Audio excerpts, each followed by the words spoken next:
Not since the horrors of the Black Plague has our land seen such despair. Almost 2 millennia after Sigmar founded the Empire, the realm is fractured and broken. 3 rival factions claim the Imperial crown: Marienburg, Middenheim, and Reikland. Lure of power brings the armies of men against one another in a seemingly endless tide of battle.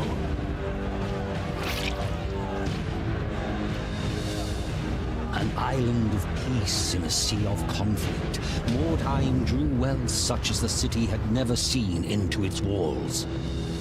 But with its prosperity came the corruption of arrogance and hedonism and greed. The gods could not long abide the outrages of Mordheim's populace. In the heavens, an ill star appeared. A great twin-tailed comet that some priests warned was nothing less than the hammer of Sigmar.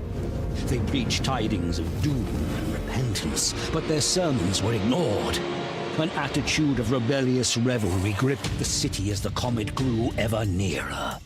The grand festival to celebrate the turn of the year was a mockery of the apocalyptic prophecies. It was then that the hammer fell.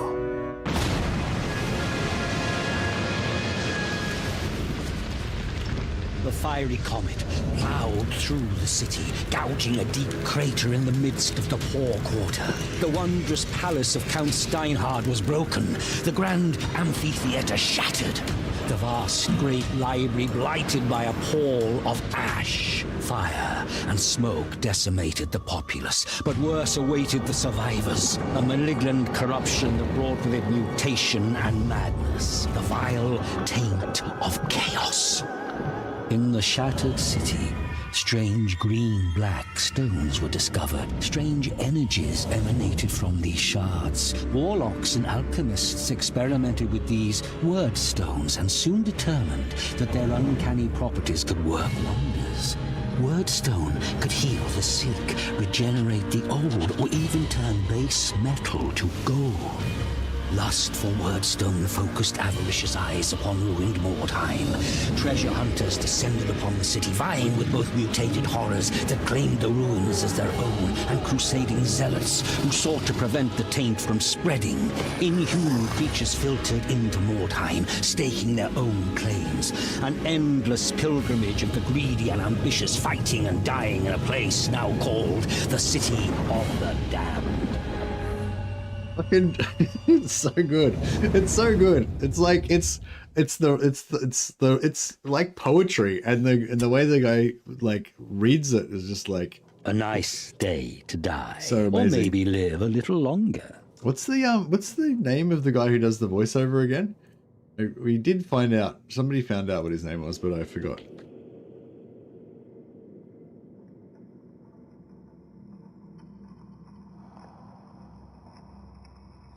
So I'm Googling at the same time.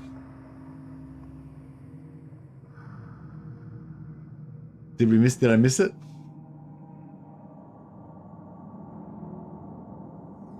I'm trying to like Google it at the same time.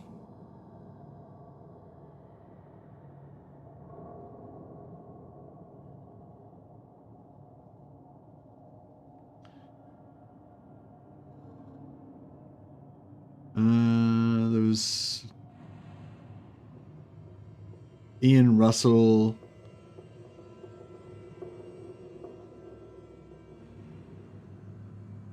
Is it Ian Russell that is the main one? Is Ian Russell? Oh, here we go. Brian Deacon is the narrator. Okay, I guess it'd be Brian Deacon would be the main guy. Yeah. Yeah, Brian Deacon. What a fucking legend. I need to find out what he's doing right now so I can email him and tell him how awesome he is. Oh, he's a British actor. He played Jesus.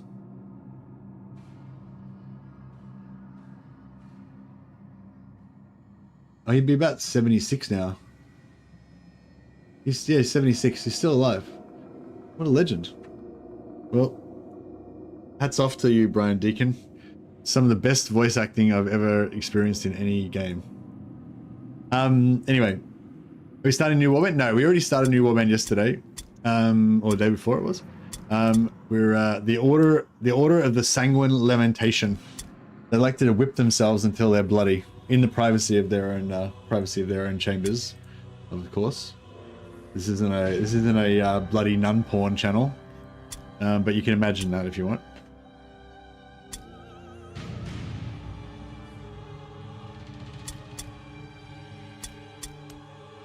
All right, what do we got?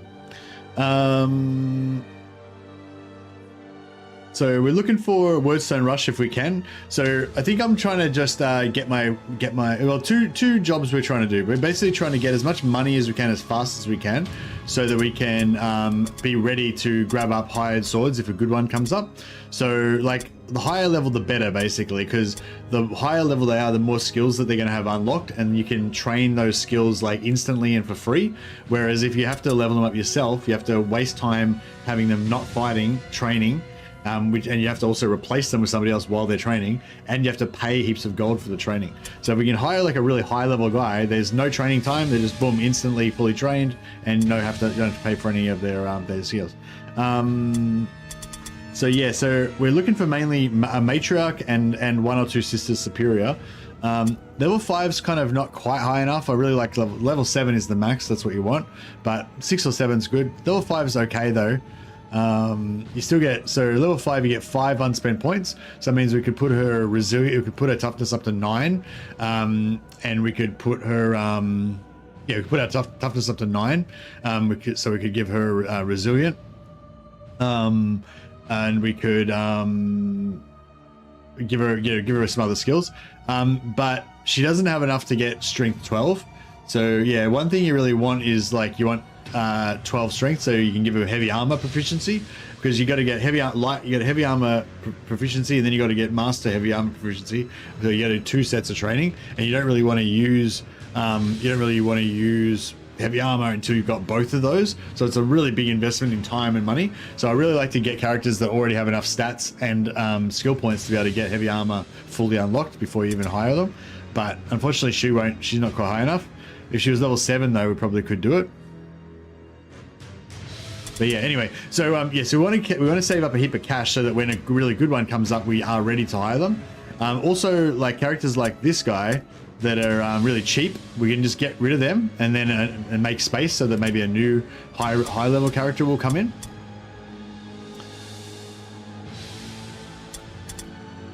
You did not die. Justicar Avalon lives. And she's my most badass character. We haven't managed to pick up a blue weapon yet, though. As soon as we get a blue weapon, we're going to take off. Okay, so we're looking for...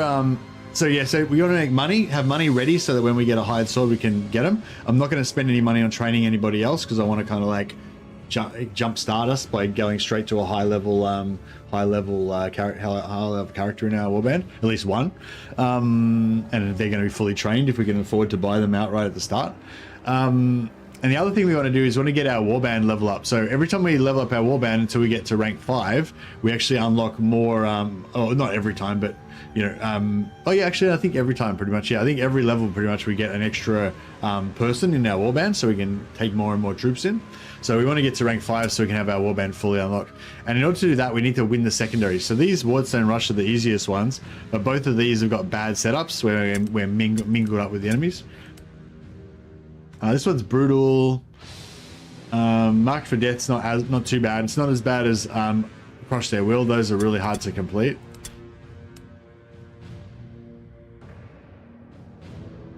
Okay, this one's brutal. Maybe I'll do one more.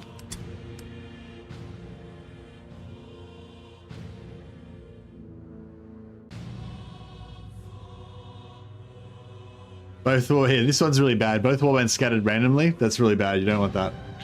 But yeah, no, this one is not. It's not great, but it's like, yeah. So one warband's caught exploring the buildings, while the other one deploys tightly around their wagon. So at least we're not going to be mixed together. The only thing is, if we're the one that's exploring the buildings, will be kind of like scattered around. What you could do to mitigate that is do launch and deploy, and then you could choose specifically where you are going to place your guys. And if you're inside a building, I'd highly recommend that you do that, because like your characters will be blocked by other characters. Your low initiative guys that go last will be blocking the doorway with your high initiative guys behind them. They can't move, and and then their guys will like charge you in the doorway and pin you guys, and it's like all fucked up. So you definitely want to launch and deploy if you're worried about losing the mission or whatever. If you're possibly going to be inside a building, or just always really choose to launch and deploy.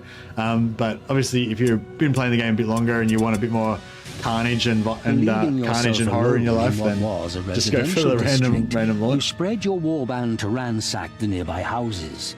Just as your warriors are starting to explore the buildings, however, an enemy warband arrives, ready to attack your dispersed forces. I believe the A new round has started. I believe the hired sword levels are just random. So even like from rank 1, I think you can get rank 7. Like even if you're at rank 0 warband, I think you can still get rank 7 hired swords. So yeah, but you just don't have the money to hire them though. That's the thing. It takes you a while to save up. But yeah, so usually once you get enough money, if you're still going for hired swords, especially if I'm playing chaos, I just keep hiring I just hire as many hired swords as I can while still keeping about 2,500-3,000 gold in reserve, so I can keep cycling them through faster until I can get the ones I want. Oh, you haven't seen any high level ones? Oh, I've got a rank 0 warband, or rank 1 now, and I'm getting rank 5, rank 6 ones already. Rank 7's the highest rank though. So yeah, if you just hire all the hire the super cheap ones, and then just fire them to get rid of them, and then you'll have more space to have more new ones come in. The old ones will eventually go. Like if all of your hired swords are full, then next time it says hired swords available, whatever, a couple of them will go and a couple of new ones will come. But if you like hire all of them and then sack them all, then you'll get like a bunch of new ones instead of just a couple. So you can cycle through them faster that way. Okay, so we're inside the building, and they're okay. They're over there. So this one's fine, right? This one's pretty safe because they're really far away. Sometimes you'll have one where you're inside a building here and their wagon's like right there, and like you're punching on straight away. But yeah, this one's good. So we've got a nice patch of wordstone there. We've got wordstone there. We've got wordstone there. So yeah, should be good. Hopefully we can get the secondary as well. We're going to waste all of our movement trying to get out of this building though, because like we've got eyes upstairs. So that's the thing. If you choose your setup, it can be a lot more advantageous. So actually sometimes the building has a hole in the wall. So yeah, so this one's not got a hole in the wall, but yeah, sometimes one of these walls back here is like knocked down and you can just walk out the back. But it's not the case this time around.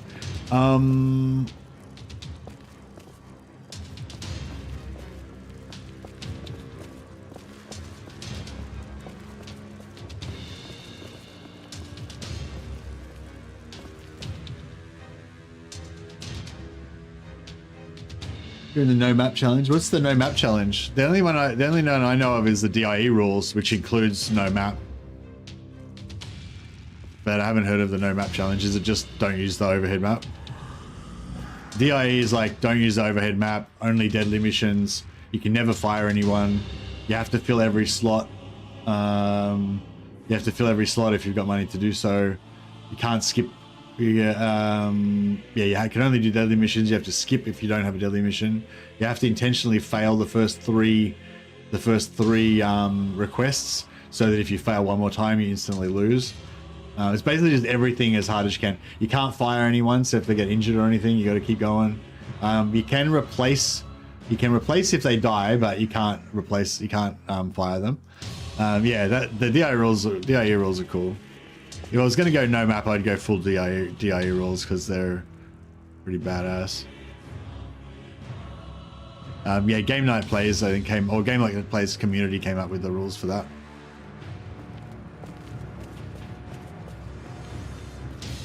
But no, this is this campaign is just more of a like talking about new warbands and how people can get into the game and for the first time and stuff like that.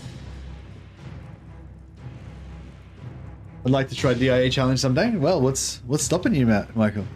Why not today? Nah.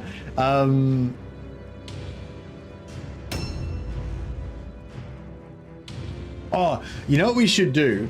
We should do a challenge. We should do one day in like a few months or something. We should do a channel tournament, a DIE challenge tournament.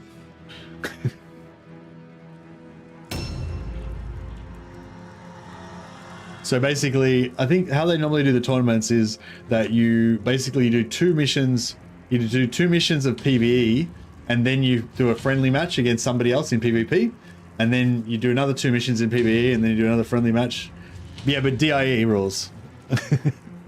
that'd be like pretty cool, I reckon.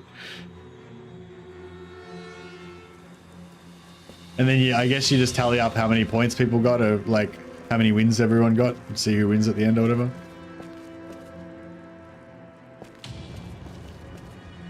I have no idea what DIE rules were. Or if you were listening to the last 5 minutes of the stream when I just finished explaining what it was, then you would know. You can Google it. Just Google DIE rules. Do DIE rules for...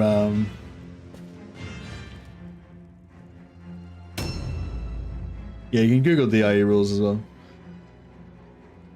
Yeah, look up Mordheim DIE challenge. Yeah, it's pretty cool. I didn't like the idea of it at first because when I was newer to the game, I was too like, I don't know, I guess I was too focused on my warband and like, you know, wanting my warband to be good and stuff.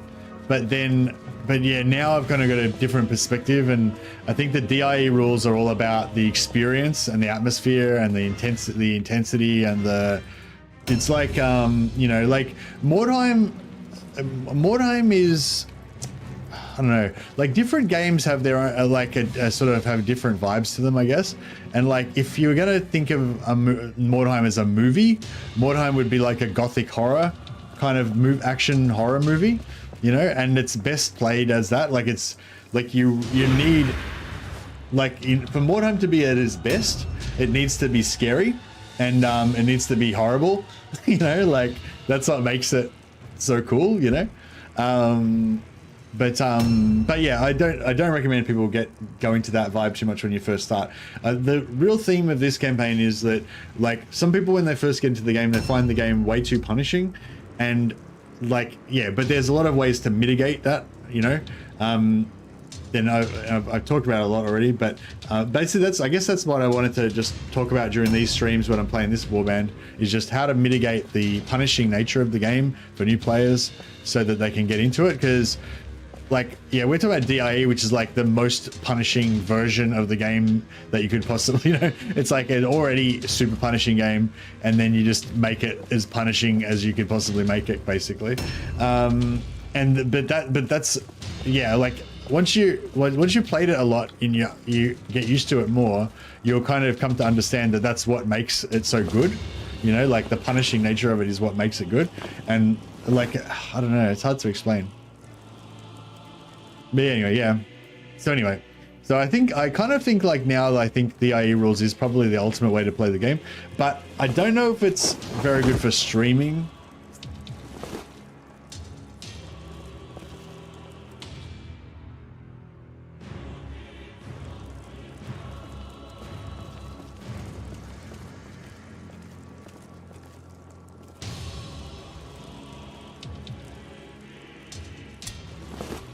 Objectives updated.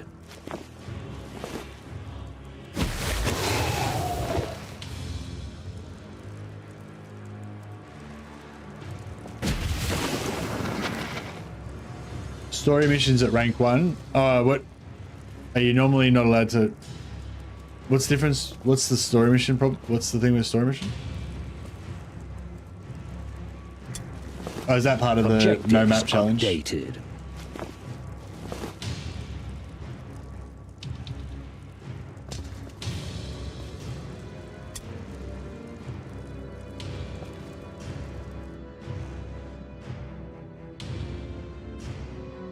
Oh, are you supposed to do story missions as soon as they show up?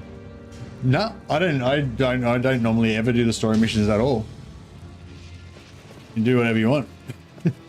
I don't think DIE rules have any rules about story missions. I think you can just do them whenever you want. But in vanilla, like in the normal game, like yeah, no, there's no rules about story missions. I don't usually do them at all, really. I just ignore the story missions. But you can. But I think there's actually a bit of a more optimal way of playing where you do the story missions, but sort of at a certain time, I guess. Objectives updated. I waited until they were normal difficulty. Yeah, I think when I did the working with three henchmen and a hero and a leader versus an impressive, well, wait, do you start off at rank 0 or rank 1? Yeah, I think I did mine when I was at rank, what was I? I'm like rank, oh yeah, I was rank 6 because I started off with 5. The one in the library with the demons was tough. Oh, are you gonna try and finish all the story missions before you do your next campaign, Anthony? Was that your plan, or have you already finished them all?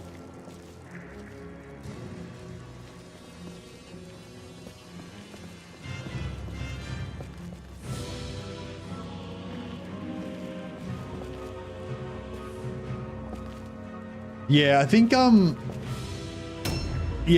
doing I think if you start your Warband at rank 5, then I'd probably recommend you do the first story mission, round fairly soon, like pretty much like how I did with the Chaos Warband, because I did it early enough that I actually got some blues out of it, and the blues were actually still, like, I still gave a shit about the blues, you know what I mean? Whereas if I'd waited till I was rank 10, then I would already have purples on most of my guys, and and lots of blues, and I just wouldn't care about the loot at all. And sort of the same thing, if you start your Warband on rank 0, probably by the time you get to rank 5, you're probably already going to have a lot of gear and stuff.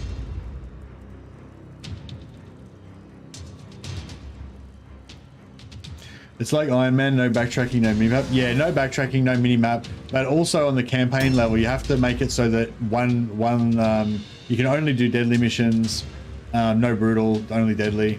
If there's no deadly missions available, if none roll, then you have to skip a day. You can't have any reserves. Yeah, there's a whole list of things. It's like basically every single aspect of the game that you can make it more fucked up than it normally is. That's what it is. It's like the most hardcore. So no, it's not basically Iron Man. It's like it's just the most hardcore version basically you can come up with.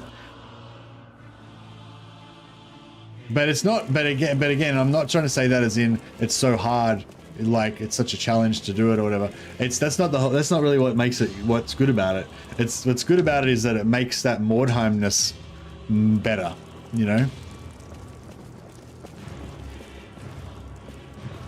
Yeah, it's not like what am I trying to say?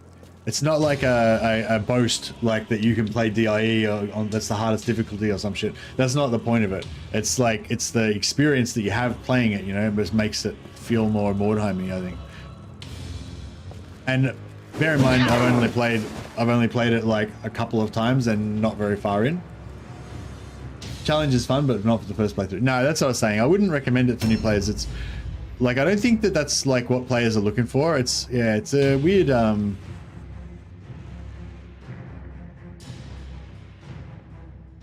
know if I should have done that actually. Yeah, I think like new players are looking for ways to mitigate the difficulty of the game so they can just get through it easier and kind of, just sort of like understand, be able to experience the game and like, have fun and stuff like that, I kind of want to pull this guy in more. Might just take a charge from him.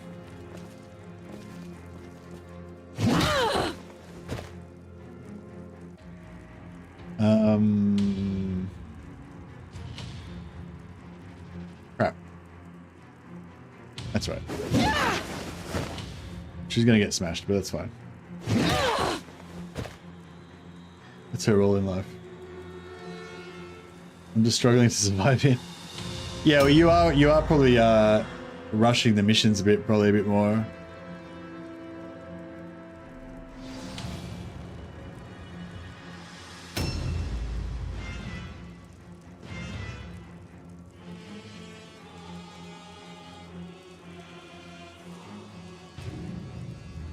But yeah, there's a lot of aspects to the game that you don't really get to enjoy, like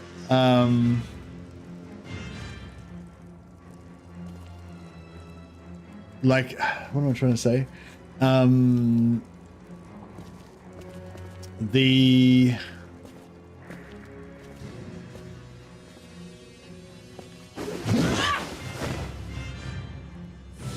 like a lot of aspects of the game, like they don't really come into it very much if you play normal rules. Like all of the injuries, right? There's all these injuries like missing eyes and missing arms and missing legs and crazed dudes and all that kind of stuff. And you don't experience that in normal gameplay, because as soon as a guy gets a permanent injury, you just fire them instantly. You know, like just get rid of them. Like why would you want to keep a guy like that you're going to be then investing experience points and stuff in?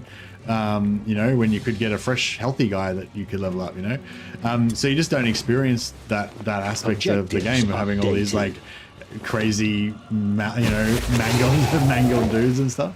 So like, and yeah, and you don't have that feeling of like, it's a real survival, you know? Objectives updated.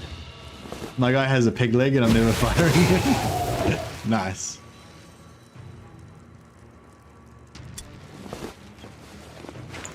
I commend you.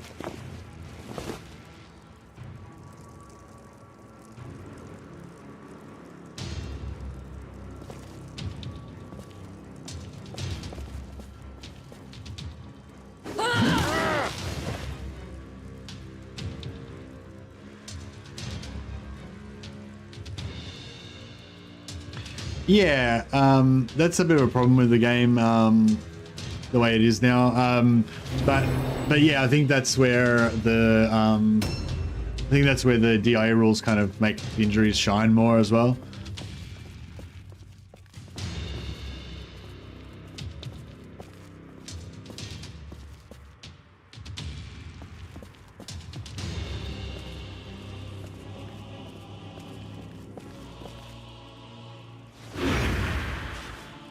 Yeah, I might have pushed a bit too far forward, but oh well, it is what it is.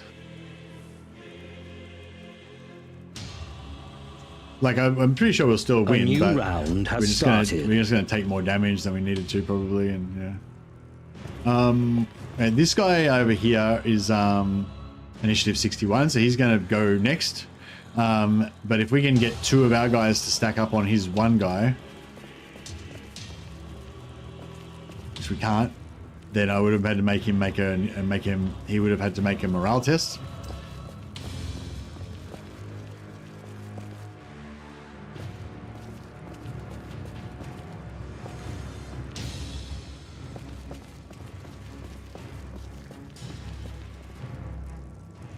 But now he does not have to make a morale check because I can't get into combat. This is what it is.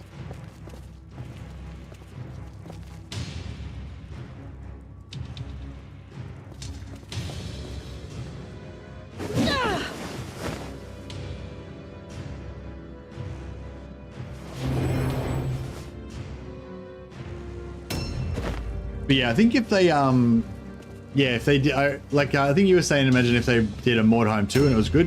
I don't know if that'll happen. Maybe that'd be awesome though. But it'd be cool if they did the same thing they did with Dawn of War. Like assuming there's Dawn of War 4 coming, where they do a remaster of Mordheim and bring out a new Warband, and then that resurges the popularity or whatever, and then they do then they announce Mordheim 2 or whatever. I think that would be amazing. If they could manage to make it a proper spiritual successor and make it just as good. But I feel like if they tried to do a Mordheim 2, I feel like they would screw it up, because like they don't need to make it like heaps more sophisticated or have heaps better graphics or whatever. They just need more content, you know what I mean? Like if they just need more warbands, more maps, more make more item variation or whatever, like just more content basically is what it needs. It doesn't really need to be like heaps more like complexity or layers or something. Whereas if they made a Mordheim 2, they'd probably think they have to reinvent the wheel or some shit, and they'd probably fuck it up. Like, oh, I don't know, maybe, who knows. But yeah, so I feel like it'd be cool if they just did a remaster and just released like one new warband. I reckon that'd be awesome.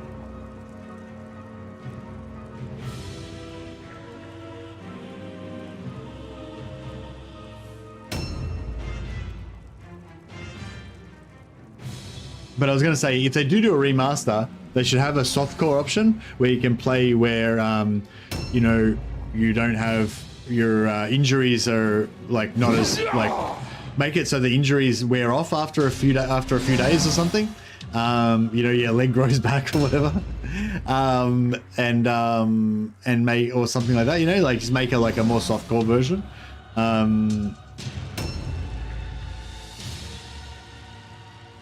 Maybe with like 10% increased hit chance or something, you know? I don't know. Just some sort of softcore option to make it more accessible, basically. Okay, we stripped his dodge.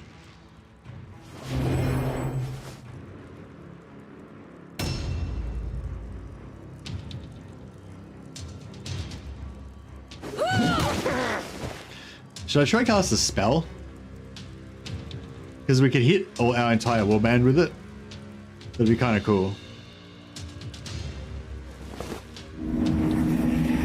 But if we blow up and... Nice! It worked. Hire a Jade Wizard for a ton of money to heal a permanent injury. Yeah, that'd be pretty cool, yeah.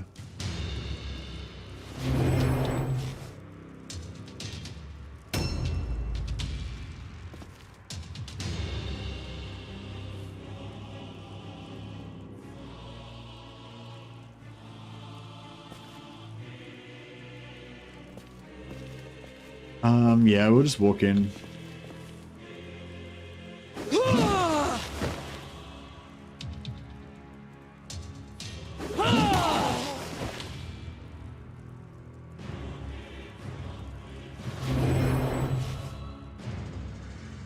Yeah, I don't know if I'm going to get the secondary again because I haven't picked up enough Wordstone. I could have just picked up some then with my could have just picked up some then with my Sister Superior, but started. I didn't for some reason. Oh, nice! Everyone's got their weapons all powered up with the power of Sigmar.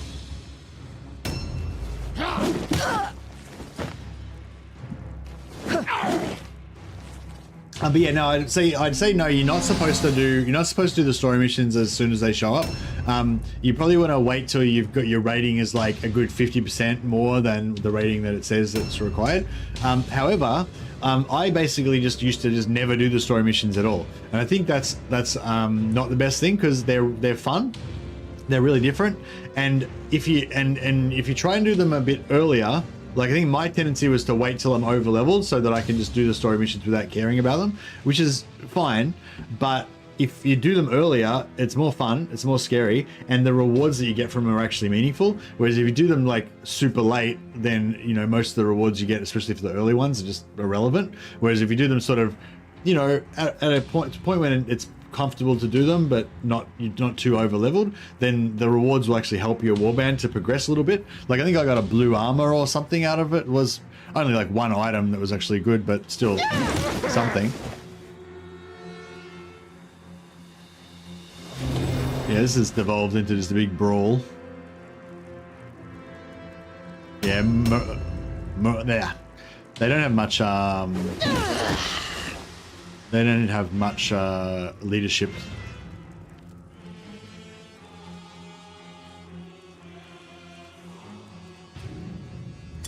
Yeah, I was hoping I could loot this guy, but alas, no.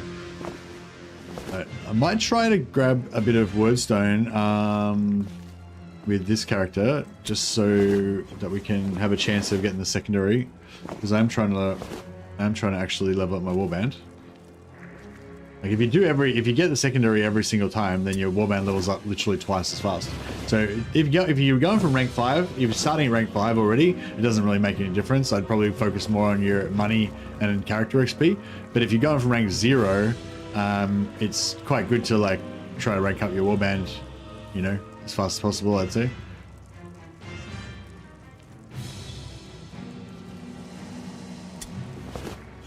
Objectives updated.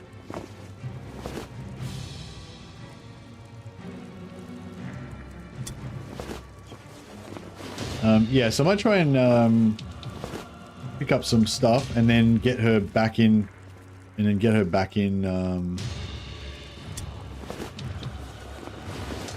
try and get this outnumbering happening.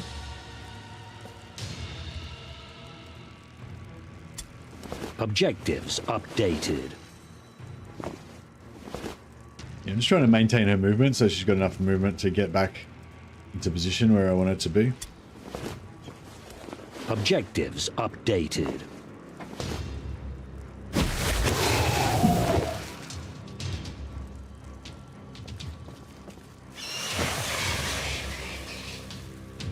I just walked over it. I'm like, I think there might be a trap there. But then I'm like, oh no, one of my other characters must have walked over it already. It's like, no. Okay, so I just wanted 2-on-1 on their leader, so he's got to have to roll a leadership test. These Dark Souls, like this guy, they don't have to roll leadership tests, so there's not as much value in double stacking on them. Obviously, if you're trying to kill them, the more guys that you can stack on them, the faster they die. But oh yeah, big crit. This guy's gonna get punished. If there was enough room behind me, oh yeah, cool. I can disengage. So this character's got not much hit points left. So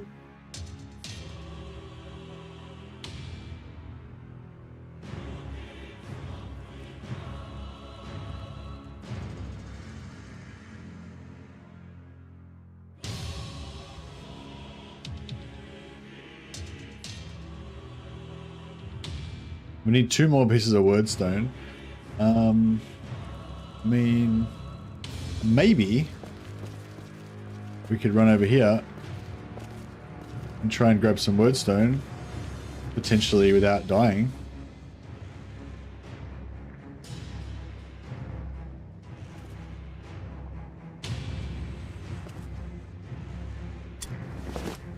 Objectives updated.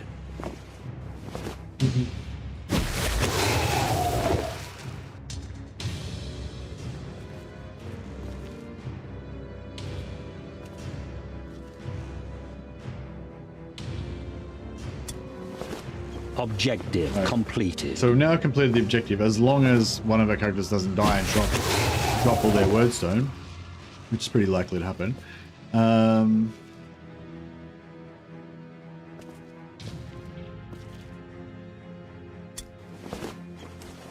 don't think she's far enough away, so I think one of their guys is just going to run over and smash her.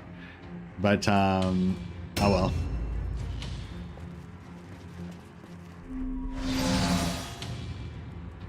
Well, maybe we'll be okay. Maybe we will be okay.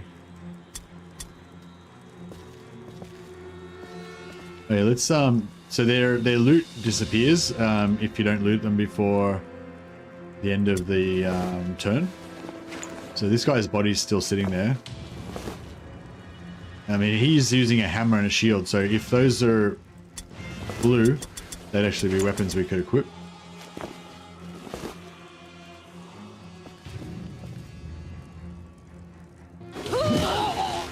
Oh yeah. Felt that one.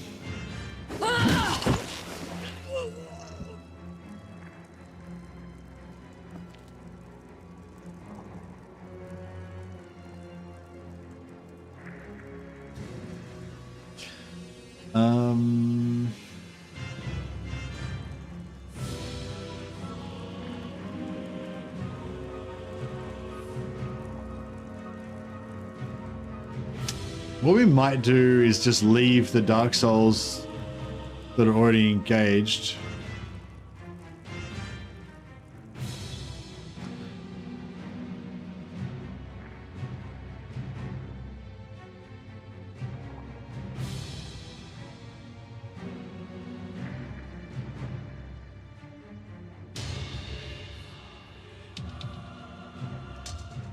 So we've got him on 28 morale out of 24. So if we can drop one more of their guys, then it's all good.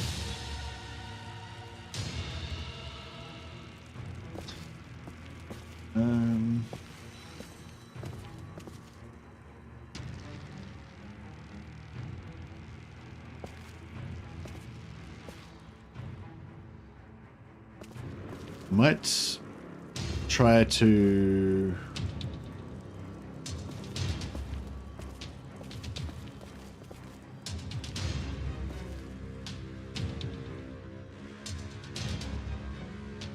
all right. So I want to be see where I crossed that blue line there. I want to be a bit closer basically. So I'll put this marker here instead. No, too close. Okay, put this marker there. It's probably a little bit too far away. Maybe. Alright, so we'll just delay here.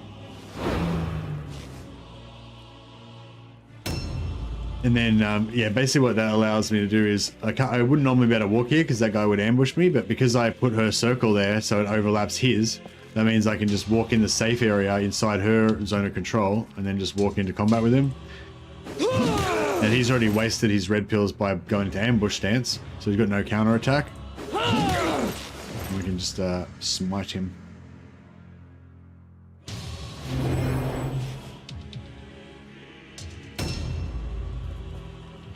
Ah, she's dead.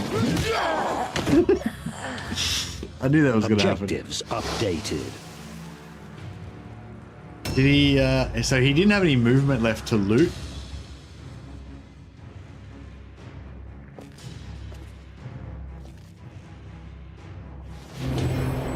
No, we need 2 more wordstone A now. new round has started.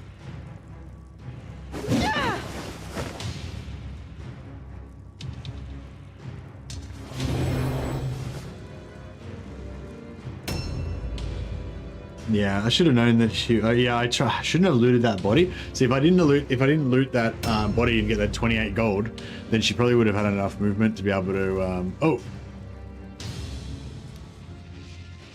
so this guy's in ambush stance right next to me there, but not quite in melee with me. So if I move, he's going to charge me and get a free hit. But if I just walk into combat with him, then, you know, I'll be.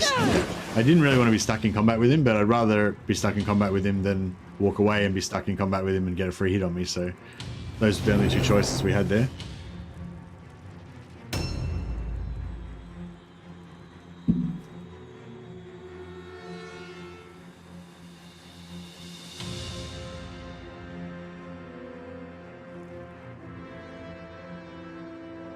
So there's 2 wordstone over here, but we don't have enough movement to get them. And there's an archer over there that's probably going to tag me in a second anyway. Okay, so...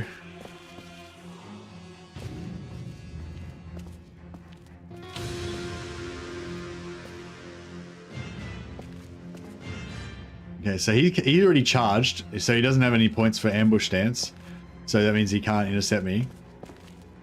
So our mission is that we're going to try to get around him, pick up the loot, and then re-engage with him again.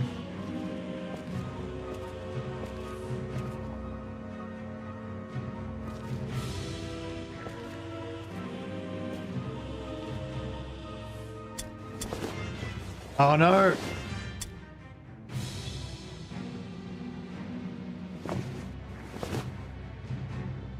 Oh no, he fucked up. So now I'm stuck here, and I can't get off. Like, I'm blocking the loot, so no one can pick it up now. So I've totally fucked myself. All right, so now we need to try to get 2 other. We need to get 2 wordstone from somewhere else before the end of the battle. I think if we can drop the henchman, if the sister's got, oh shit, He might die before I... Okay, cool. Yeah, that's good for us, actually. Okay, so...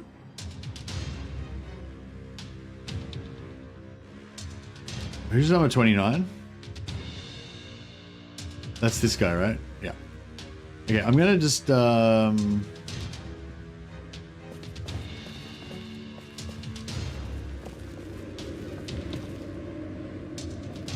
go into combat with him, but we're just gonna delay.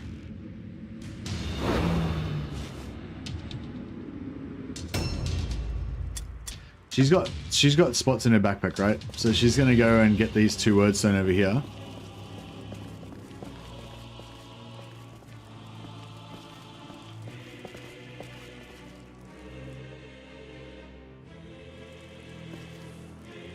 Why is that guy not shooting me?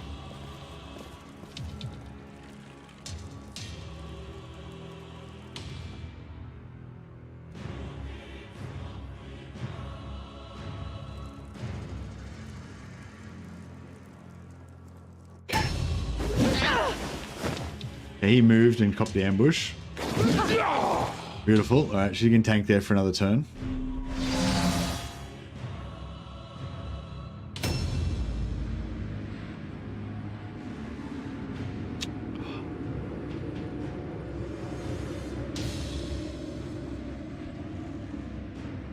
We can't, they've got no characters left, so if their morale goes below 24, they automatically rout, and then we miss out. Then we miss out on getting our secondary objective.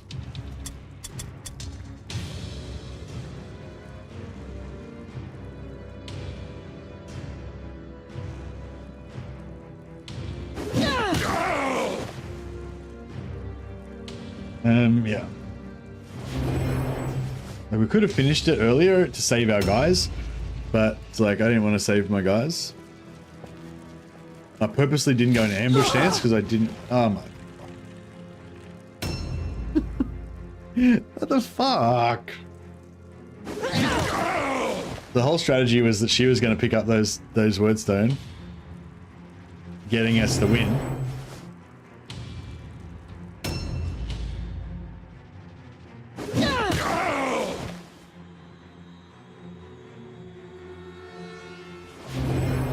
Yeah, I think the novices are way better than the sisters. Look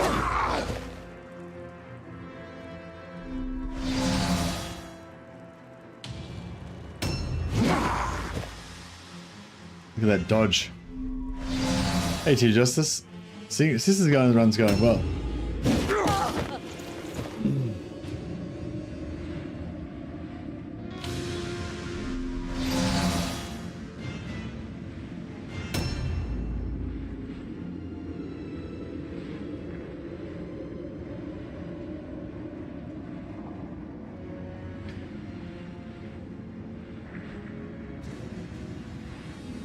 Fuck it.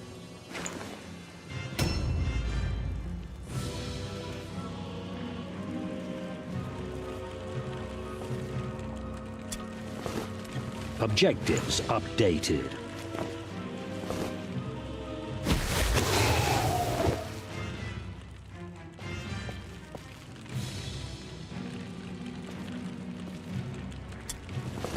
Objective completed. Okay, so we've won again. If we can just end the game now without losing any more wordstone.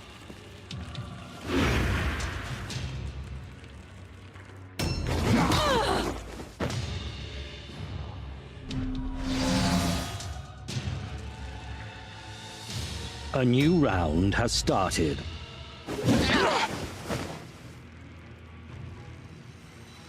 Yeah, I meant to delay with my matriarch, but I was going to delay, and then I was like, fuck it, I'll just kill him, and I just misclicked and accidentally ended my turn without attacking him or delaying. So yeah, so we would have won last round if I had have done that correctly.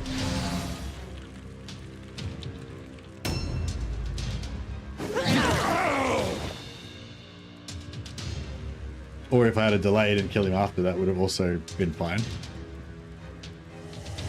And now we're going to take a lot of unnecessary damage. Hopefully no one will go down. She might go down. Damn it. A stun, a crit stun would have been good.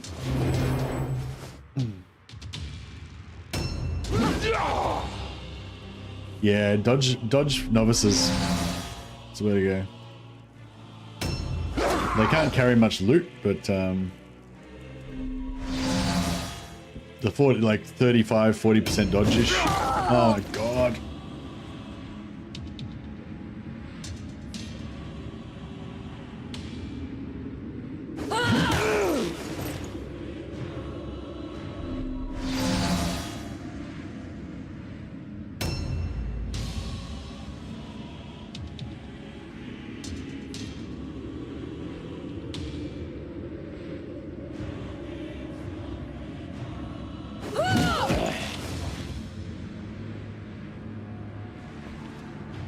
Just wonder what he would have had. Yeah, it doesn't matter. Do you think they'll ever make a Warhammer 2 a similar game in 40k setting? They already did, man. It's called Necromunda. Same company made, yeah, it's exactly what you're saying.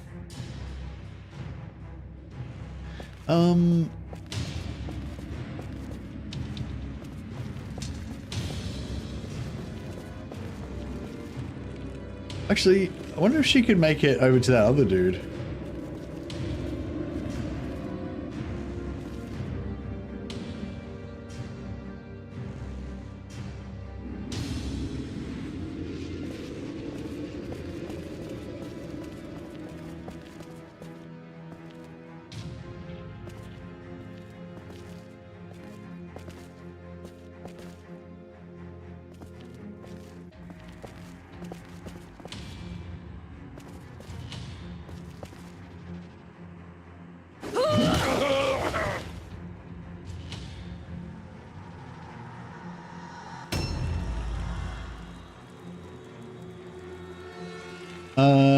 Yeah, so we're done. We're finished, basically. Yeah,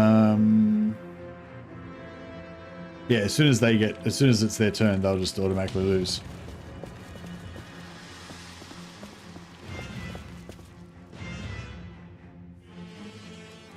I don't think we'll be able to get a kill here, but maybe one more XP.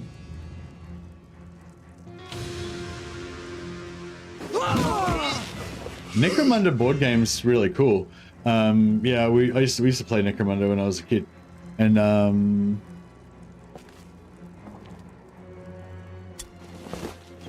and Mordheim I always thought was amazing as well, but I never actually played it.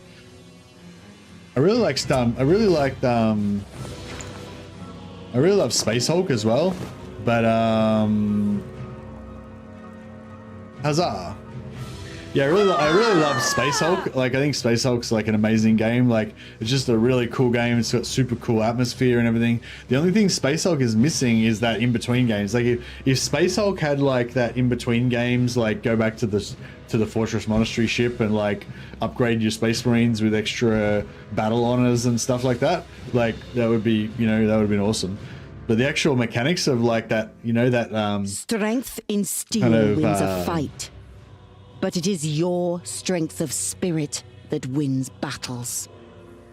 Inquisitor Martyr. Yeah, Inquisitor Martyr's cool. It's kind of like Diablo, but with there's an extra different stuff in it.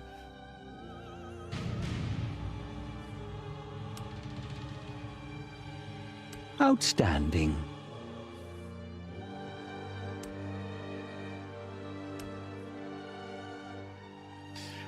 She lost 5 XP. Beautiful. I can keep her around for longer because I was going to fire her as soon as she gets to level 2. So, so she got plus 5 XP from that and minus 5 from that. So you know, with 3 XP. Nice progress. I never played Mordheim, but I used to play some at-home Necromunda games with local 40k players with home rules.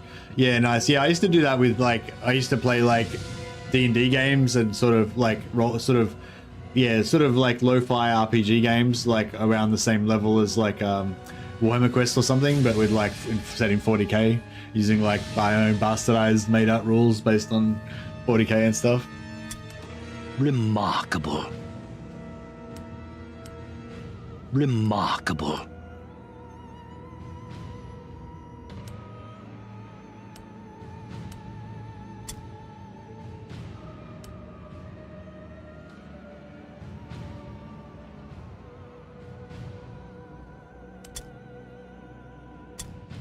Huzzah. So yeah, so excuse me. So if you get crit, you basically get wounded. So like, even though Justicar Evelyn, she never actually went down, she still got critted. So she got an injury. She's not doesn't have any permanent injury, but yeah, she got, yeah. She's out for 2 turns now, basically. She can't fight for 2 turns, and we can't train her in that 2 turns either.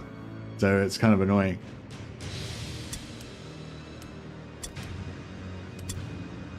But it is what it is. All right, let's send off some more wordstone.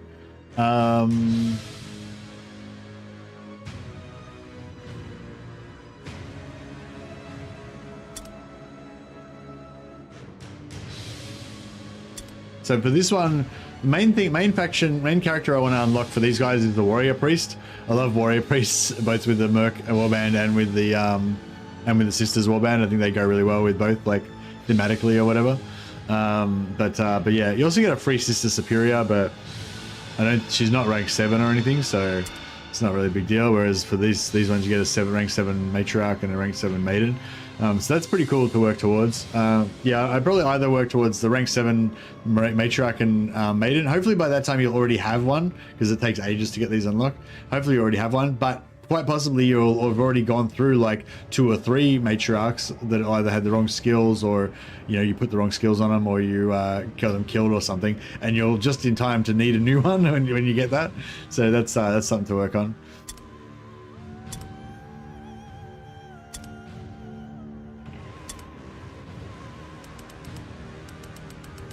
Gonna send this off straight away so we can get the money back quicker.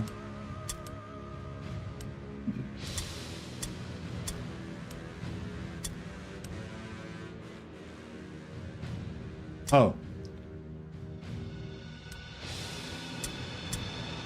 It's okay. There's no new hired swords yet, but there will be a new hired sword soon. So I'm going to swap the level 0 novice in for our Sister Superior, and we've got a level 2 novice. She's starting to get a little bit too high rank.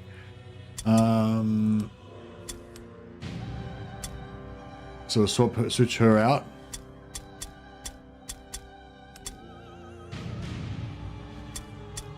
And yeah, we'll just fire her. Keep the warband rank low. And we got an empty slot here, so I'm just going to hire. I'm just going to hire this rank 1 hired sword, because I don't want to get rid of her.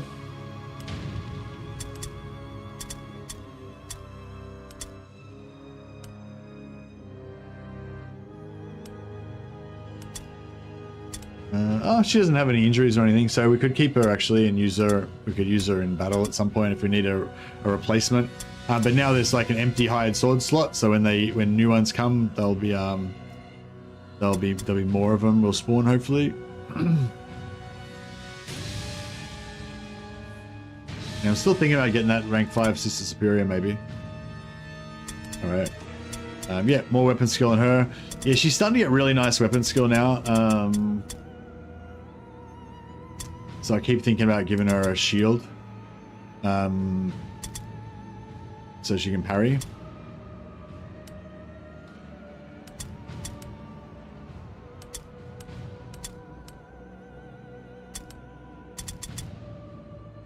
Yeah,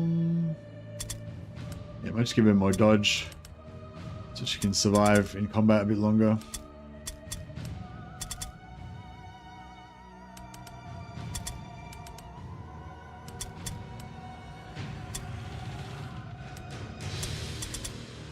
More leadership so they don't get failure all loan checks.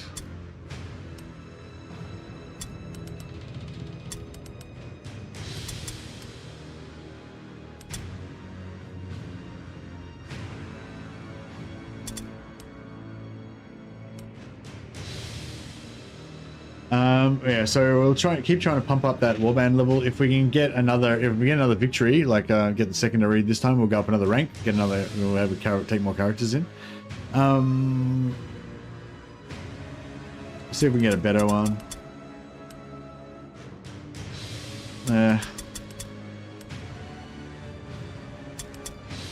So I like to waste a lot of money on scouting. So yeah, we didn't get a single wordstone one.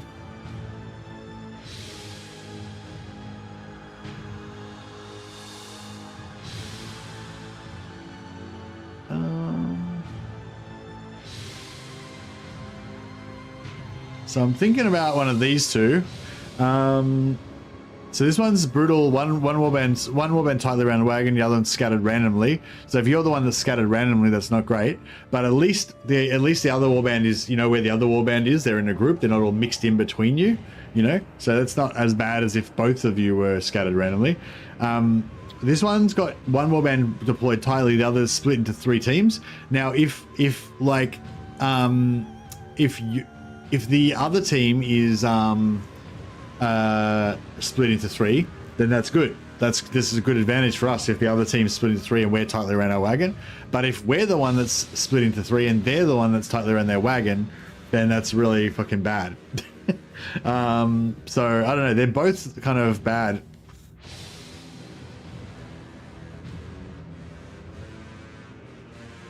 I think I'm going to go for this one. Again, do launch and deploy, makes it a bit safer. Although if you get scared by a ghost and scattered, I think you miss out on your launch and deploy even if you choose it. A ghastly manifestation frightened your warband and scattered so we're them one into scattered. ruins. So even if I chose like placement to place them, then But before the warriors can regroup, an enemy warband arrives and deploys near their wagon. One crit puts you out like A new that. round has started. Yeah, I can't remember. I'm not sure if it's like a crit automatically gives you a light wound, or if the crit just makes you roll an injury check, which might be a light wound, you know, kind of thing. But I think it might just be an automatic light wound. I'm not sure. But it's definitely possible to get wounded. Yeah, for sure. I think you always get. I think if you get crit, you always get wounded. But I'm not 100% sure on that. You can. There is like you can. There's an item that you can carry into battle that gets rid of the crit debuff, which I think might stop you from getting wounded afterwards. I'm not sure. All right, so we're scattered randomly, but they're all. Yeah, see, this one's fine, right? Because we're scattered randomly. We've got dudes fucking over here, over there, over here, whatever, all over the joint. But it's okay because their guys are all tightly around their warband, so we know they're all here. So at least we know, you know, yeah, it's not so bad. There's a huge amount of warpstone over there.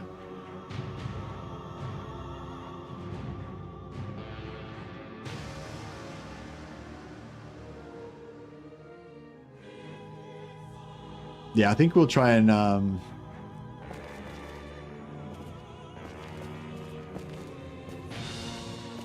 fuck it. Let's check out the loot.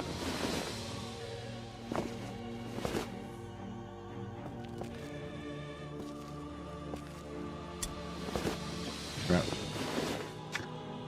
Trash.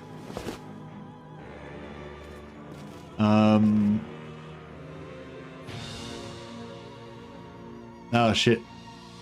Yeah, so that's one of the characters we need.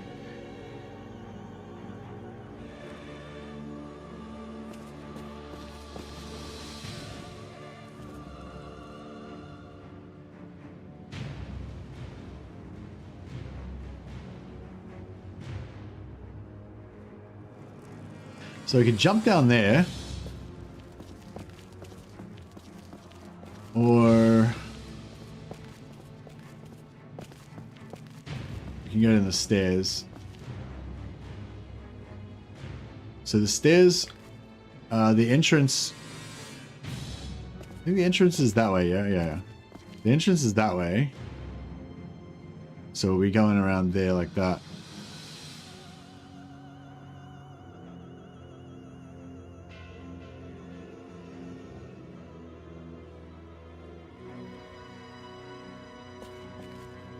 I don't know, maybe I should just jump down. I think we can just make it.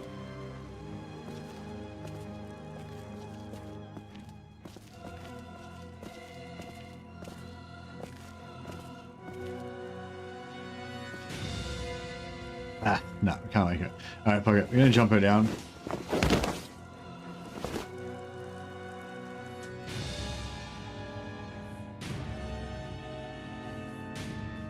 %15 damage resistance. So she got light armor on, I think. Is 15% light or is that heavy? Actually, I think 15% might be heavy on white armor. If that's heavy, that's good because it should be slow as shit.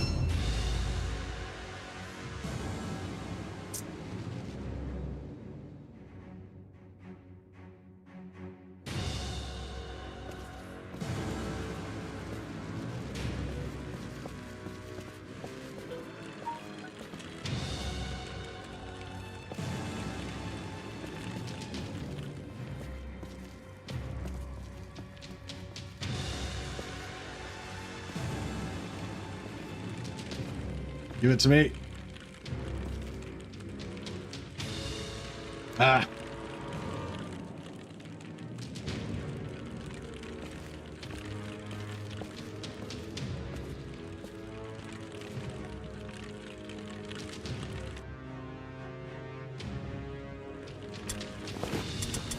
Right. I'm going to put her on sort of on security here, I think. Actually, nah, I'll leave her. Leave her not on ambush.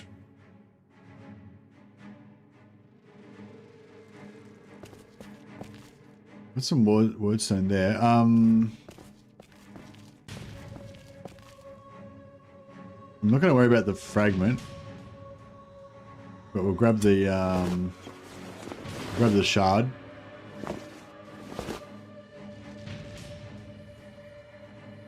Because we're not. This is not wordstone rush, so we don't need to get the wordstone to win the objective.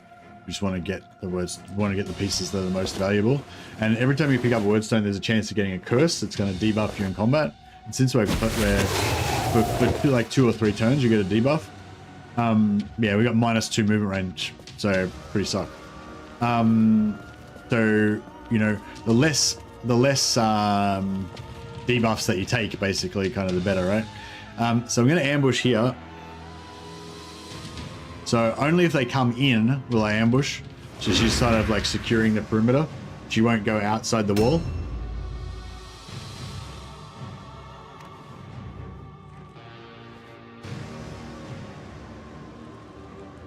I hear him over there somewhere.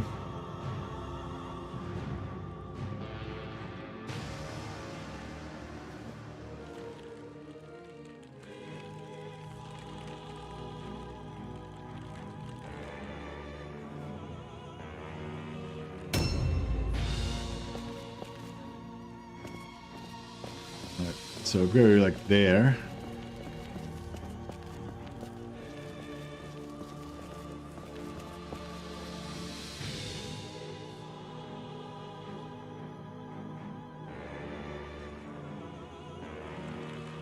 Yeah, I want to get over here, and I want to take control of that area over there. So I want to kind of secure it for when my heroes come.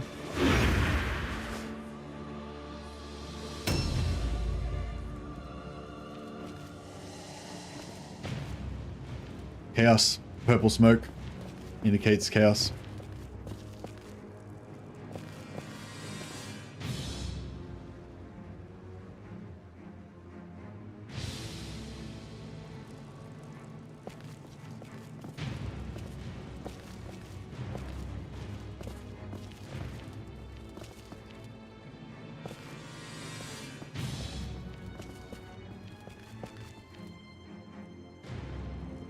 Right. Yeah, we want to come out south.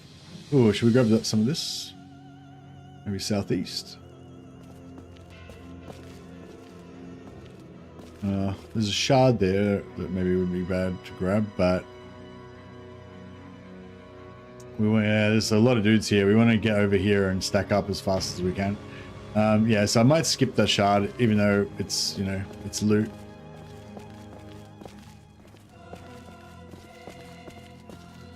Yeah, see, she's not even in the action as it is. Try and get her over there, just stack up on the enemies as soon as they get into range.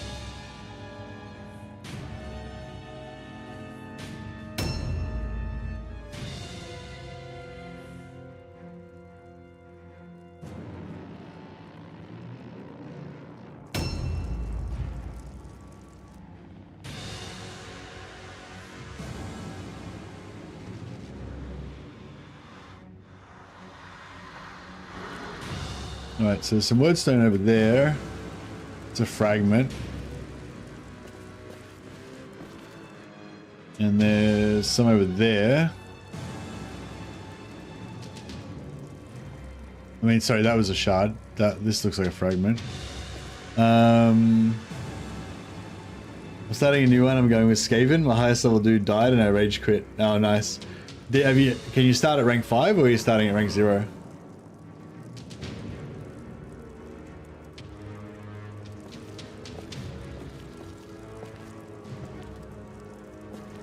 If you start at rank 5, it'll kind of, you know, it'll ramp up a lot quicker. You can still go in with less. You can still go in with less guys if you want. Just gonna do rank 0 again. Okay, cool. Yeah, you can do rank 0 again if you want, but you can also just go in at rank 10, at rank 5, and just only take in like 4 guys. It's not a bad way to start, I reckon. So just like, yeah, maybe go with like 2 heroes or maybe go in with like. Yeah, maybe go in with 7 guys. Go in with like 2 heroes and 5 henchmen. Don't take the full stack. Don't take the Rat Ogre. Also, if you got a veteran skill, maybe take the one that gives you great weapons, because it's hard to find the weapons for the Rat Ogre. Yeah, the enemy units match you except for when you do story missions.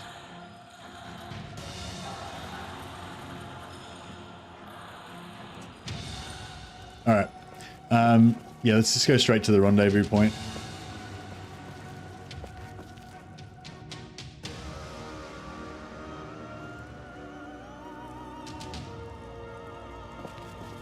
So probably a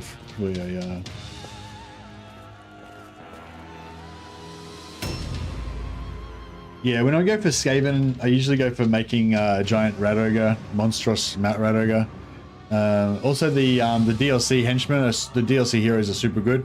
So I'd probably start with like the leader and Poison Wind Globadier. But I mean, up to you. But yeah, the DLC henchmen are really good. DLC heroes are really good. Yeah. I'd go with like, yeah. I'd either go, yeah. Start off with like, yeah, your Lord and 1 Globadier, or your Lord and 2 Globadiers if you want, and the rest henchmen, I reckon. Or you could go with full 10, but just just go with like 9 henchmen and your leader or something like that, you know.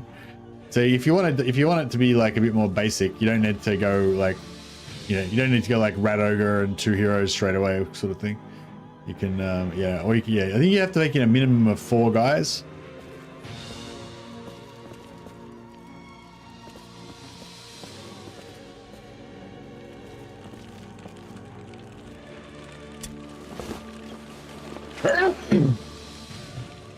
The dual green dagger, dude. That's your leader.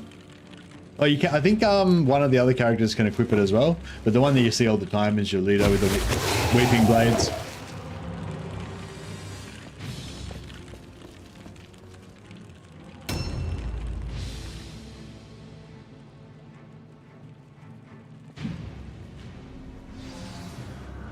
Yes, Skaven can do pretty good debuff kind of thing where they just like strip all the action points off, so you got no action points left.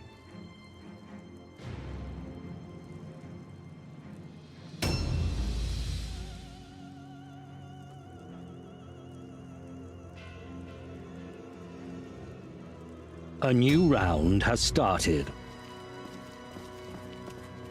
All right.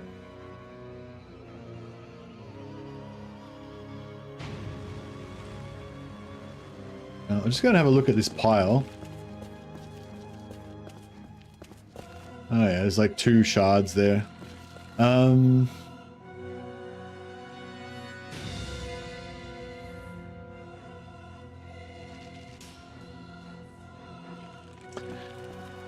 might just because their leader's coming in, I might just delay in case we can pick her up with this character.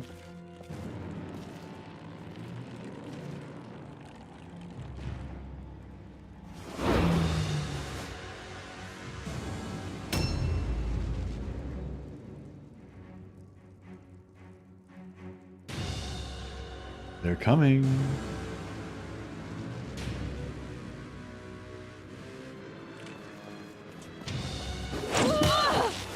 Oh man. How did she do? Oh man. She got me.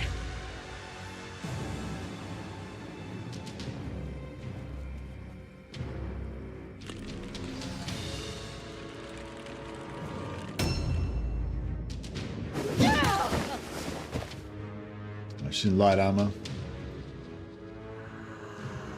So 15%, oh yeah, 15% is light armor.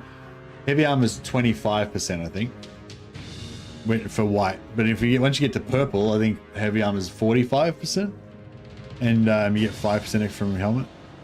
Or maybe it's 40%. Yeah, 40 or 45. You get 5% extra from your helmet, and you get another 5% from maximum from mastery, heavy armor mastery, or whatever.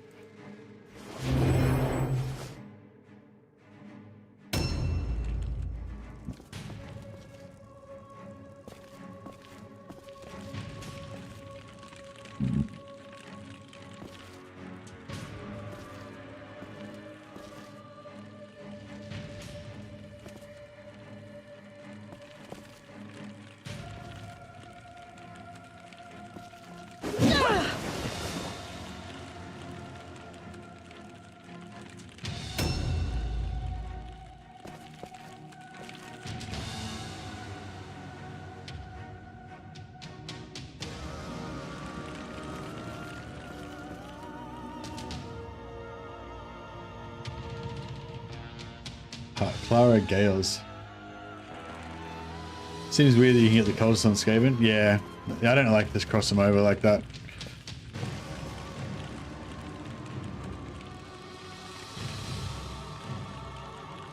I wonder what the vampire DLC hero would have been if they'd brought in a vampire DLC hero.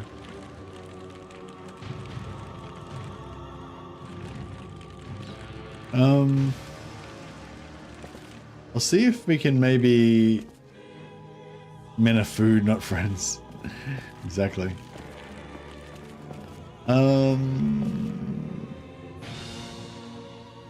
Yeah, we can't really get in there, can we? Or maybe, if I put her, like, here...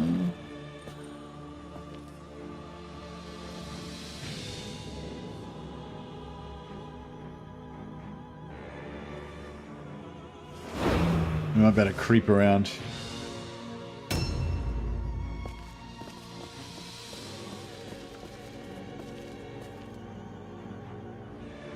Oh crap.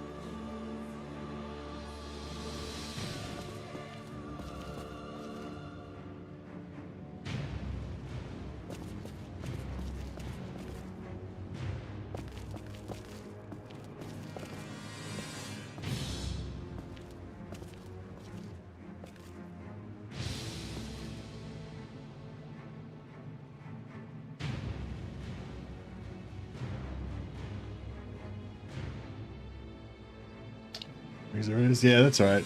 The missions go faster with less characters. So yeah, some people, everyone has different, like, yeah, I was sort of saying before, like, I should probably try and keep it simple because in this campaign, I'm really trying to talk about how to mitigate the pain, which I think is the thing that puts people off. But yeah, there is also another system where you go by maximum missions per hour, you know, and basically try to get the secondaries as much as you can so that you rank up your warband fast, basically. So obviously you're not going to be leveling as many characters, but if you're doing the system where you only have 1 or 2 characters that you care about, you're not leveling up that many characters anyway. You get less XP because you're not killing as many dudes, but you get more XP per hour because you get like 2 XP basic, 3 XP from a deadly, plus 1 XP for winning them, surviving the mission. No, plus 4 XP if you get the secondary. So it's like 7 XP just for doing the mission without no kills, you know? So if there was 10 enemies and you killed all of them yourself, you get an extra 10. Or if you kill like 4 of them yourself, you get an extra 4. But the 7 you get from the mission, if you do the missions fast, is like, you know. But yeah, but deadlies, early low rank deadlies are pretty dangerous, but brutals are still probably okay. But they're faster, yeah. But yeah, you could probably go in with like just like one just your hero and like 3 henchmen, and just level up your lord, and like smash out your warband rank faster that way. But I don't know if you need to like metagame it that much, especially when for new people. I don't think it's necessarily, you know, like I don't know. I don't really like that approach. Even if you're an experienced player and you just want to like level up fast or whatever.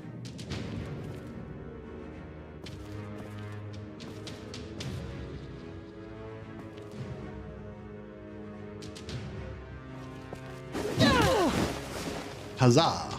That was nice. But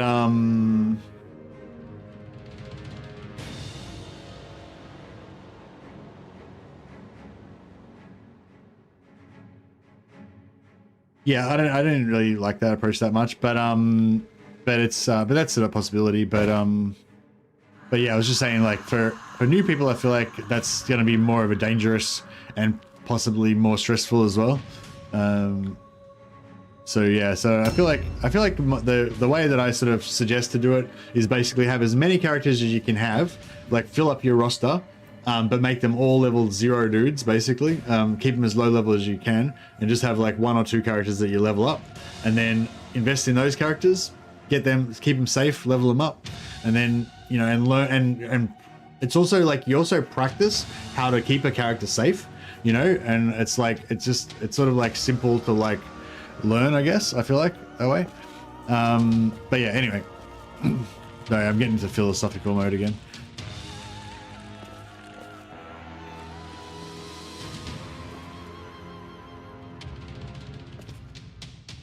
Charges are free damage when they're stunned, because you can't miss.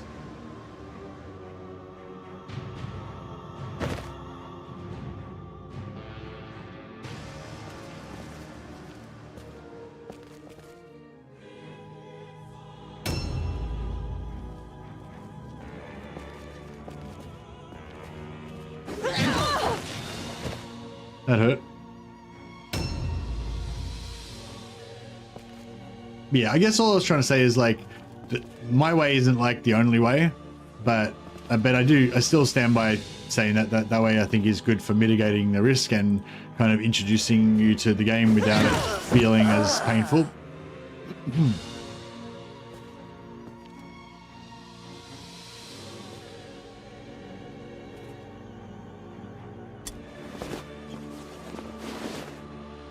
Got a lot of crap.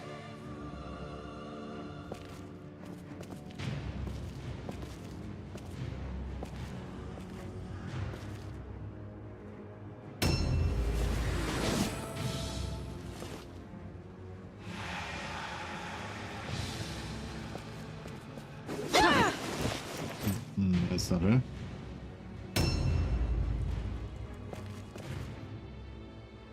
Yeah, I like the warp guard. I only use the warp guard henchmen, and I usually build them up eventually to be tanks.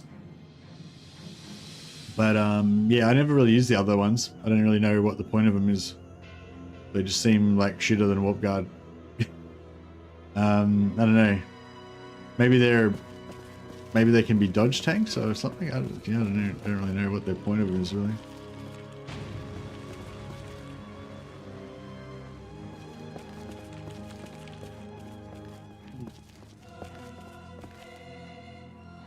Maybe the other ones are good if you want to have a ranged warband. Higher agility and accuracy, yeah. Yeah, accuracy is good for crit. But ballistic skill is what you need for ranged.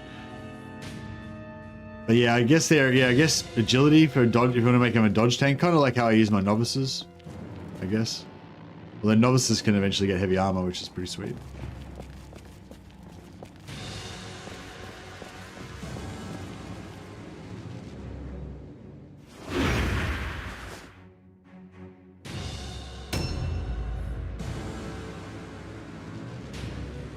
But yeah, I like to make the warp guards kind of like you get, try and get 9 intelligence, knowledge Mordheim, so it gives them +1 movement.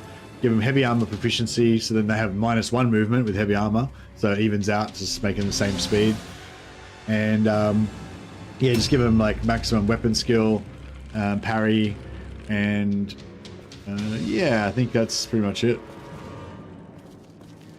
Probably got a warp guard build on the Discord somewhere.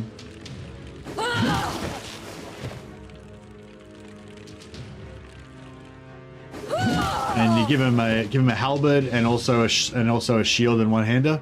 That way they can, if you want them to go into tank mode, they can put the shield and one-hander on. If they got with the halberd, they can charge in for big damage, but they can also, you know, still parry, because they won't have much agility. Yeah, that's kind of like my warp guard build.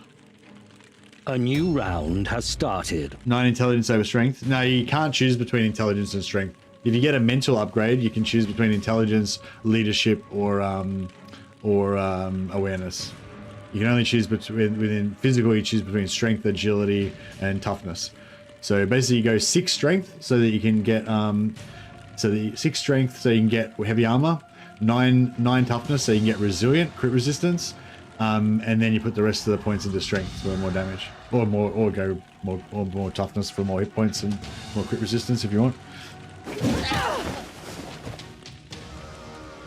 But yeah, the 9 intelligence is so you can get the skill knowledge Mordheim, which gives you +1 movement, and then I pretty much put the rest into leadership, so there'll be a better tank. Or I guess you could not worry about the knowledge Mordheim, don't worry about the strength, don't worry about the heavy armor, give them light armor instead, and then, you know, put more points in leadership or something maybe, or I don't know. Anyway, that's how I like to build them though, because I like that heavy armor.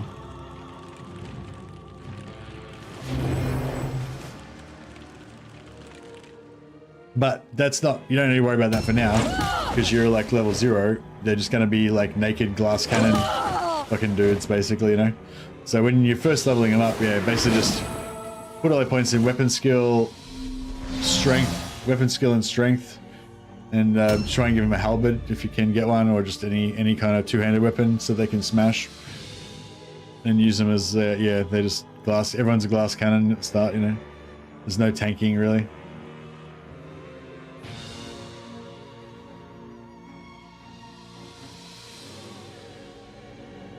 All right, this is the guy we need to take out.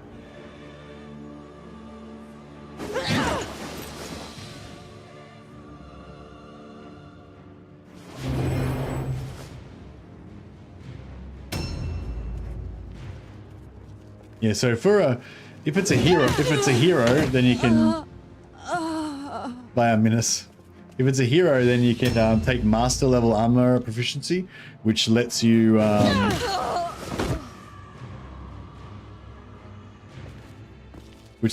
negate the movement penalty. But if it's a henchman, henchmans can't get master level; they can only get the first level, which just gives them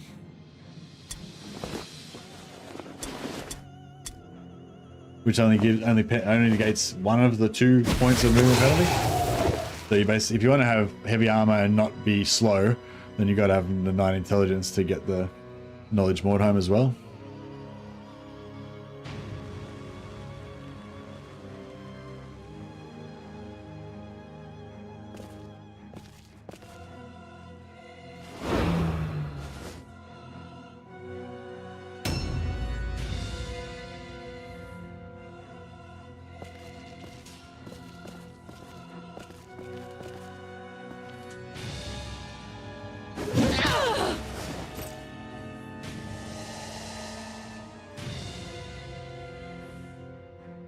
Oh yeah, I didn't bring in my sister superior this time, so we've only got it's only 1 hero.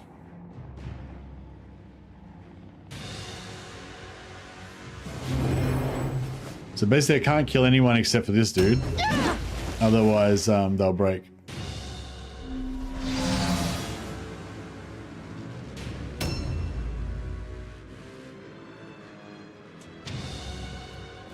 I might actually loot the...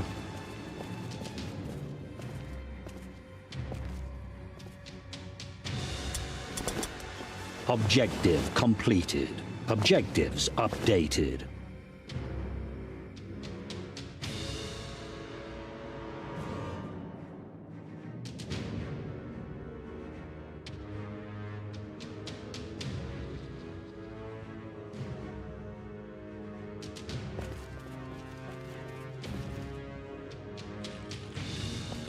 Alright, maybe we'll just leave her in there. Hopefully no one can get her in there.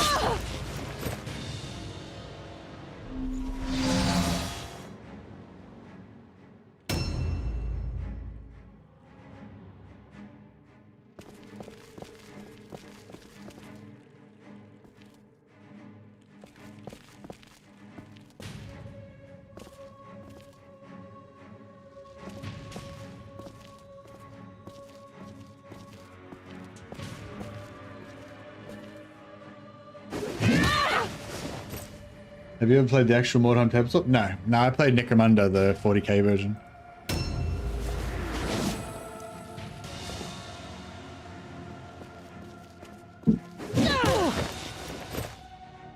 I don't think I ever really played Warhammer Fantasy tabletop either. I used to play 40k, but I had Warhammer Fantasy miniatures and I played Warhammer Fantasy roleplay a few times.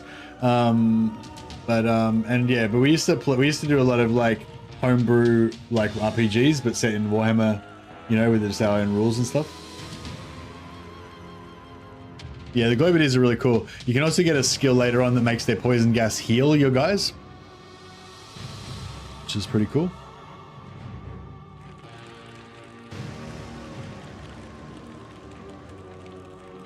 I'm just gonna flee. How much damage does she do? She's got a one-handed. She's not gonna do much damage. So I'm gonna flee. We're gonna take a hit. That's right. And then she'll just run off in a random direction. Hopefully not get charged by anybody. Beautiful. And now we can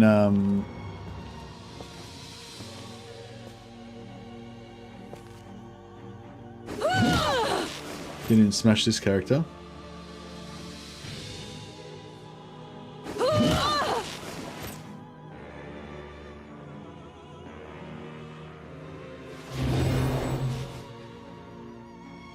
A new round has started.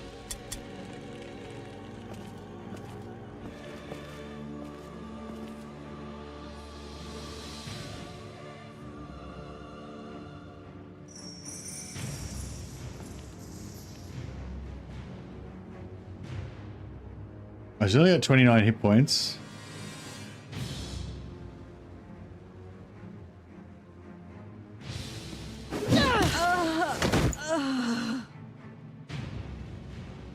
Oh shit. Oh yes. I thought I didn't have enough movement to get into range. Completed. I thought I couldn't loot her, but we're all right. We are okay. Okay, so they just went to below route, so they're done.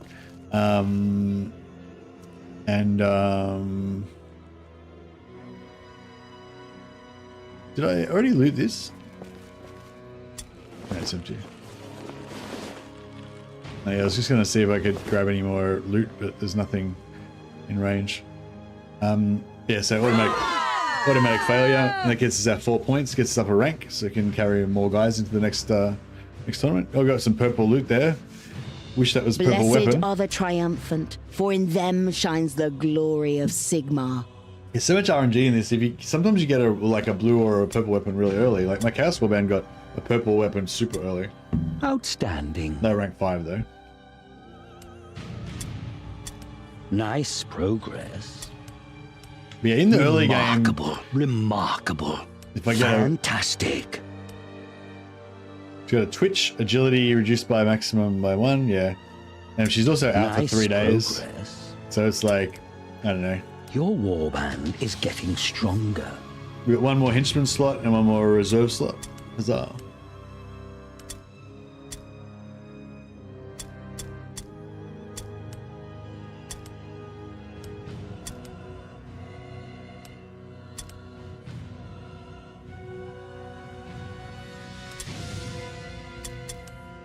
Yeah, we'll just fire her because she's crippled now.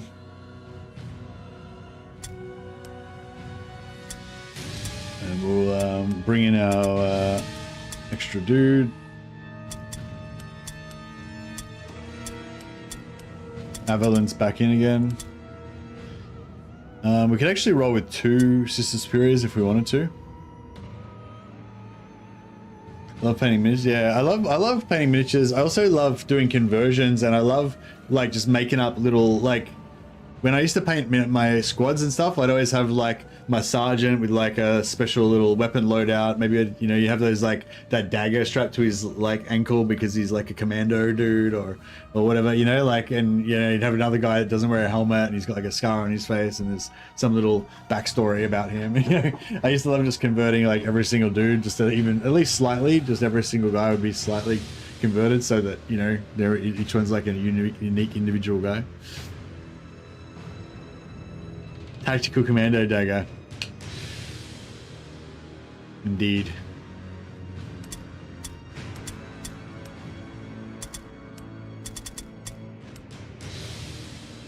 So yeah, if she gets to toughness 9, I might actually invest in her and actually train her in resilient. But I'll probably wait till I get a hired sword, and then the hired sword can take over. She'll be fully trained up. She'll become my primary, and this other one can sort of slowly train up in the background.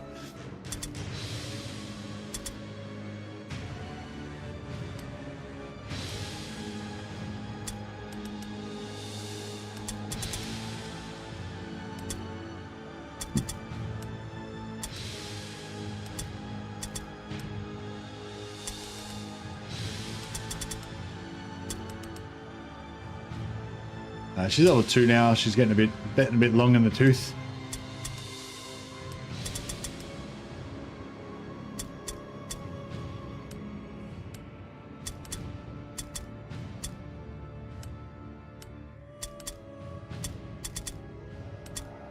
You might want to, you know, if you're doing this strategy, you might want to wait till they get to level 3 because it's a bit expensive to keep stacking guys all the time every time they get to level 1 or 2.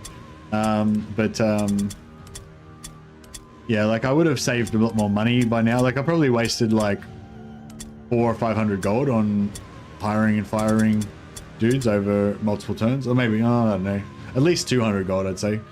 Maybe, yeah, probably about 200-300 gold maybe, on just hiring and firing dudes all the time. So it is kind of costly, but it does mitigate a lot of the risk. A lot, like, yeah, mitigates a lot of the RNG and stuff, I think.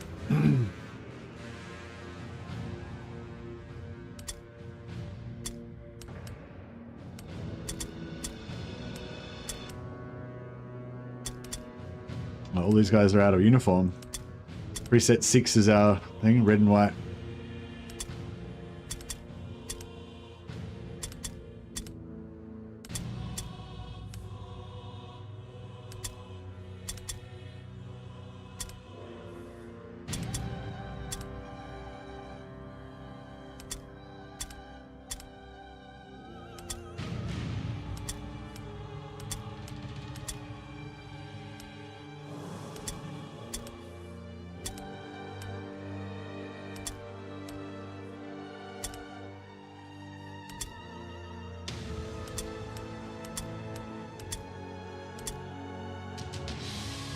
Right, and yeah, we'll send all our wordstone off again. Keep that money flowing in.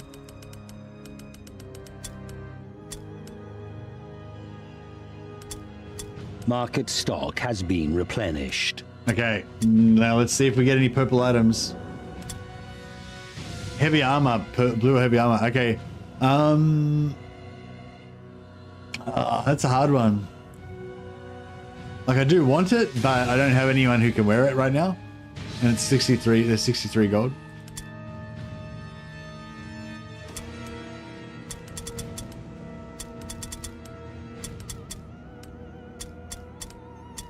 See how much money we've got.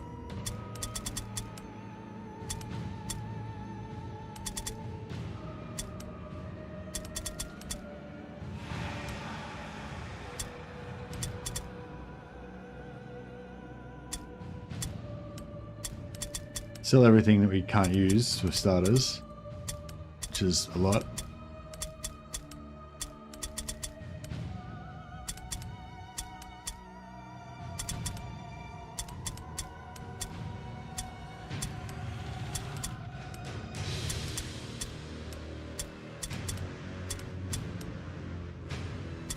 1438.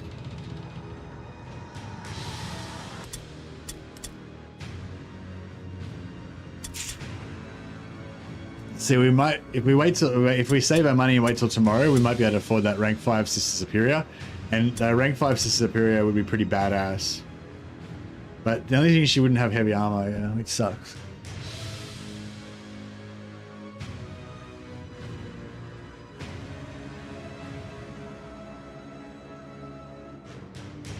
But yeah, we really need rank 5 soon. You're going to get the Maiden. If I was going to go with the Maiden, I'd want to go with like everybody rank 0 at probably. Because the Maiden will be rank 0, you know. But, I mean, I definitely want to get a Maiden at some point.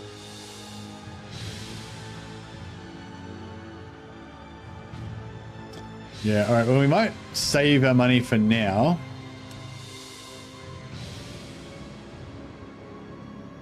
Deadly, exceptional, good. Both warbands deploy tightly and prepare to face each other. Okay, let's go. Let's go! Right, not everyone's going to make it back from this one. Oh, we got Raiders? Oh, Turin rating. Hey, hey Turin. Yeah, welcome everyone coming over from Turin's stream. That's awesome. Thanks so much for a huge raid, man.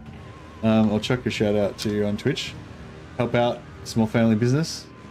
I'm sure you guys all know who Turin is already, but if you haven't checked him out, he's yeah, awesome Total War creator, awesome multiplayer RTS kind of creator.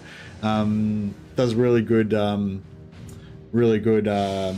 do you call it, like narrating like battles and stuff, multiplayer battles and stuff, and yeah, does a really good job of explaining them, and yeah, really cool guy, and he's also really nice. But anyway, yeah, thanks heaps, Turin, appreciate it. Turin is a place in Italy, right? I don't know, Turin, I thought Turin was a reference to the guy out of the Lord of the Rings book, the Silmarillion.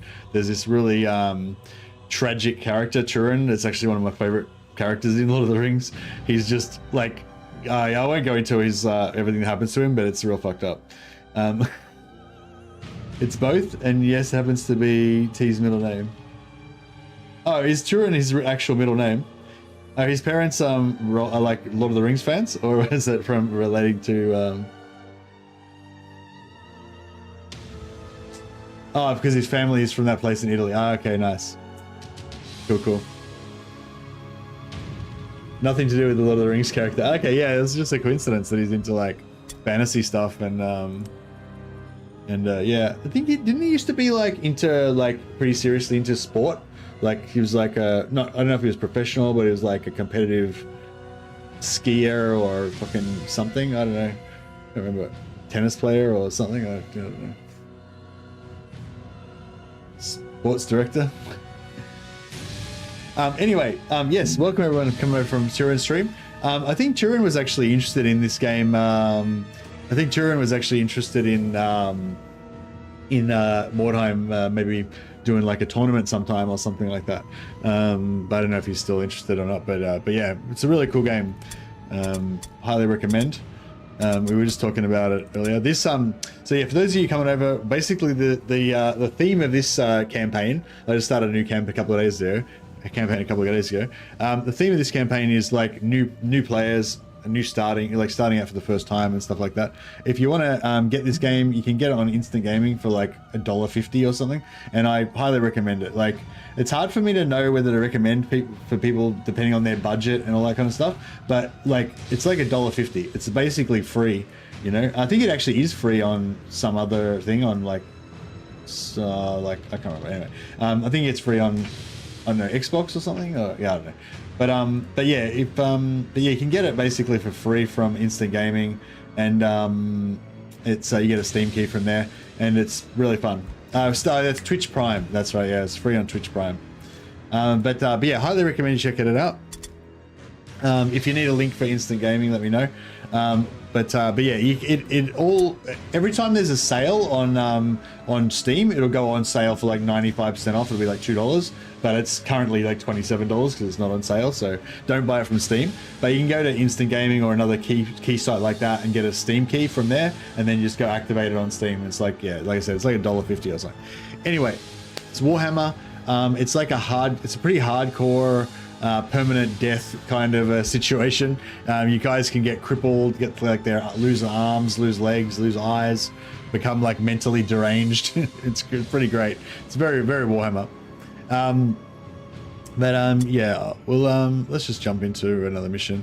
So yeah, so we're gonna do this deadly one. Okay, so this is probably gonna be a good example of seeing me get fucked up. So hopefully you guys will enjoy that. So whenever you do a mission, basically to mitigate the risk, always do launch and deploy, so you can choose where you want you guys to go. If you're a bit more experienced and you love the chaos, then just go launch mission, and it'll just place you guys randomly wherever it wants to. Warband in the vicinity. These warriors are clustered around their wagon, making them a very attractive target.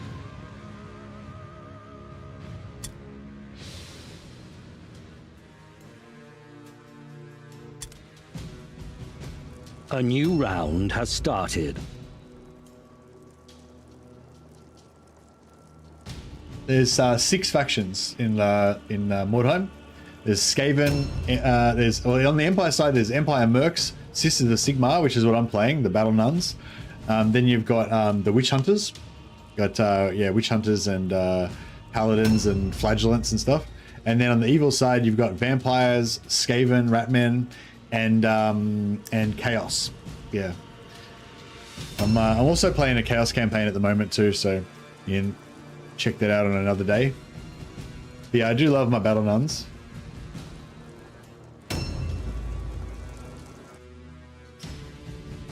Okay, so our mission here is to collect 50% of these Warpstone.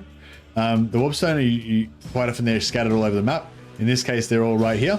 So the mission is to try to get there as fast as possible, secure that area, and we need to pick up at least 9 of them and still be alive, and the people who are carrying them have to still be alive at the end of the mission.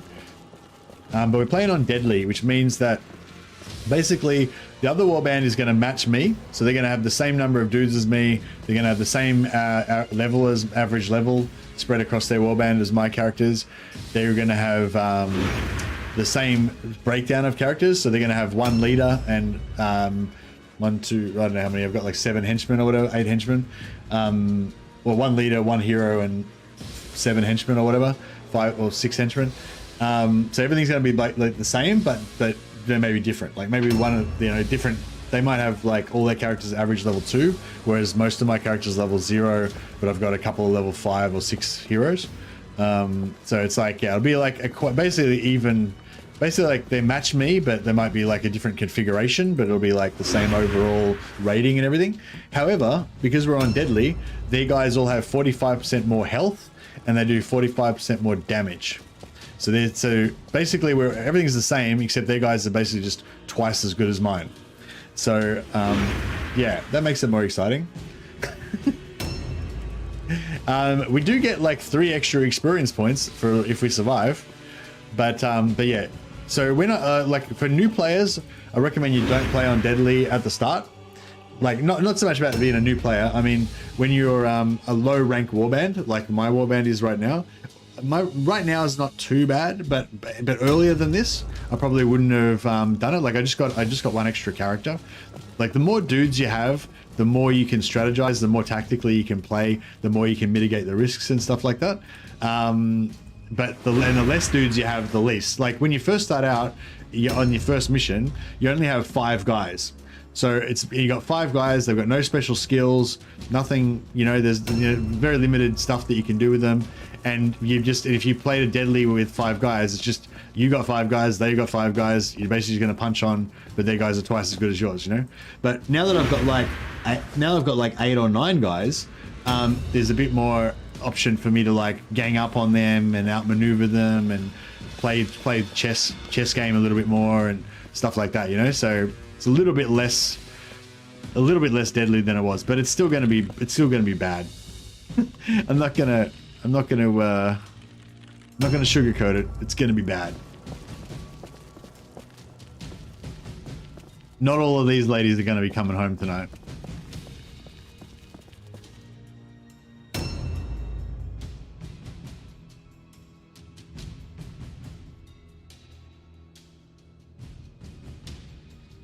A new round has started.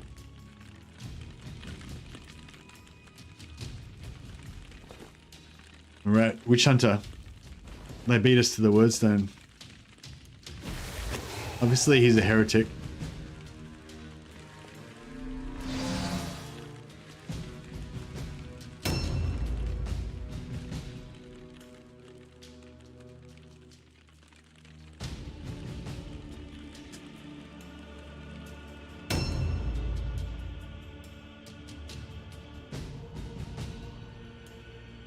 So you can see up the top there the initiative order. So this character is going to go, after this character goes, there's going to be 3 enemies that are going to go, and then it'll be my turn again. I'd say this guy's is about as far as they can possibly get. Like, he's probably moved like as far as he can. Like, they're not going to be able to get any further closer than that. Like, my leader's right at the front there. I don't really want her to be exposed, but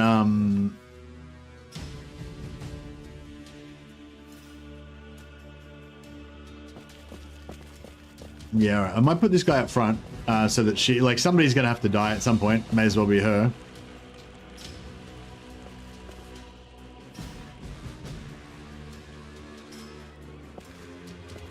There's a trap. There's some boards on the ground there. There's a chance that that's a trap. So I can try to, like, make him charge me over the top of the trap. So if it is a trap, then it'll screw him over. It probably isn't a trap, but it could be.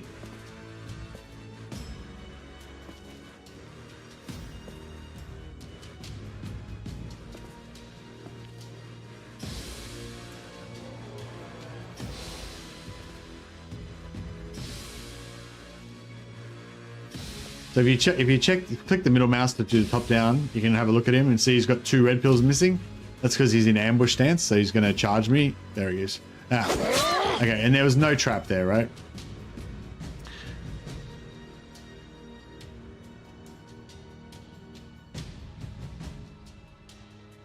It's Empire and Empire violence, it is. So what we did do is we pulled him a little bit closer to our side.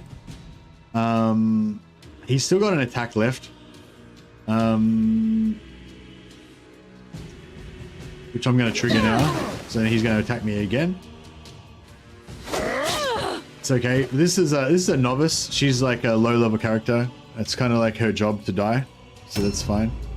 I forgot to change out the weapons on the other guys actually. So they were going to have shields, which they didn't really want.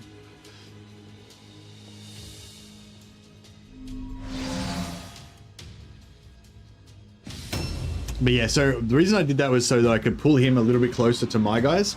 So basically now it's a little bit further away from his guys, a little bit harder for his guys to reinforce, a little bit easier for my guys to reinforce. Just that little bit of distance that he pulled forward, you know. And probably even better would have been if I just like didn't just let them come to me where my rest of my warband is. So we're even further back. And actually, if I had thought about it a bit more, I probably would have done that because it's on deadly. We kind of need every advantage we can get. But I was kind of thinking I wanted to get a bit closer so we could take control of the Wordstone, the green stuff.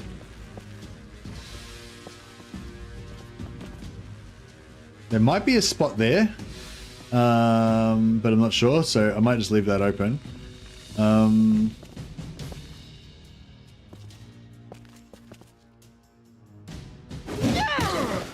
Yeah, so I should have switched out their weapons. These guys have all got one-hander and shield. The shield, because they're so low level and they're low skill, the shield doesn't really give them that much reliable protection, but it does reduce their damage a lot.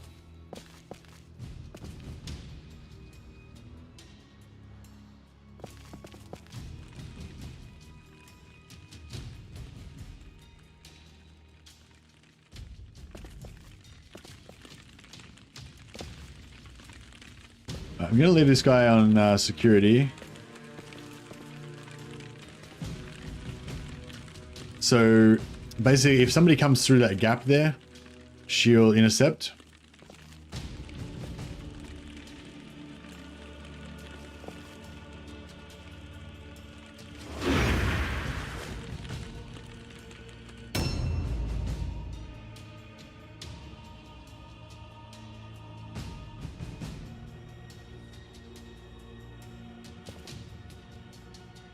Yeah, I went too far forward. See, what we really want is our guys to all just swarm in and smash this guy instantly, this hero that they've got there.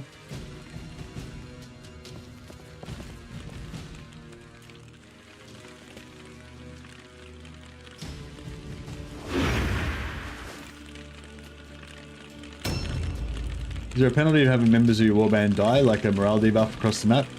Yeah, see up the top there how I've got 94 over 37 and they've got 84 over 33. When the big number gets, when the top number gets lower than the bottom number, then they have to roll a route test. That's how you lose the game.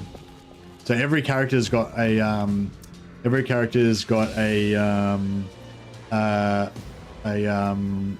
what's it called?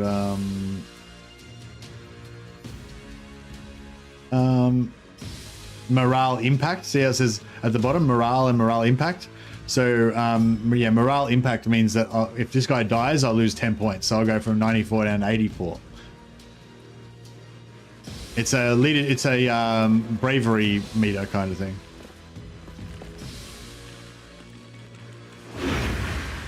Yeah. See, I screwed up because all these guys are out of combat.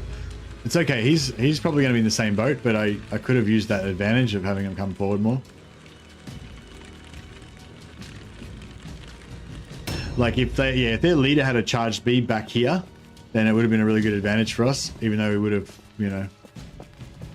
Whereas now it's sort of going to be a bit more even when we meet these guys in the middle.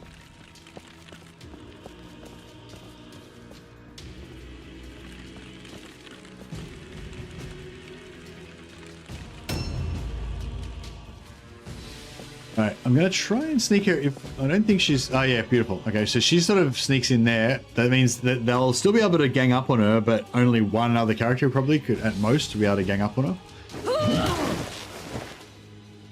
She's going to bring the pain. I'm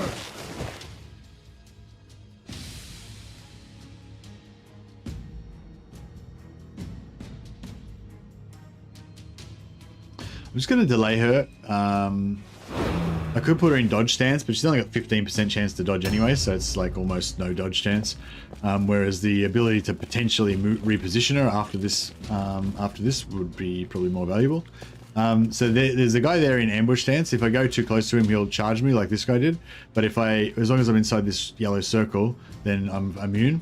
So I can just creep until I get into combat with him like that. Smash. And then what I can do is I can tiptoe a little bit towards this guy.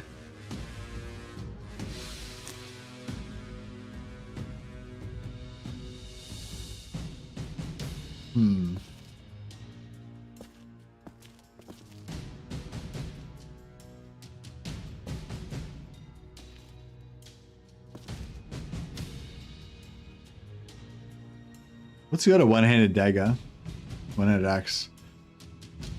Okay, sweet. So I managed to tiptoe. See, I haven't like walked off my blue dot.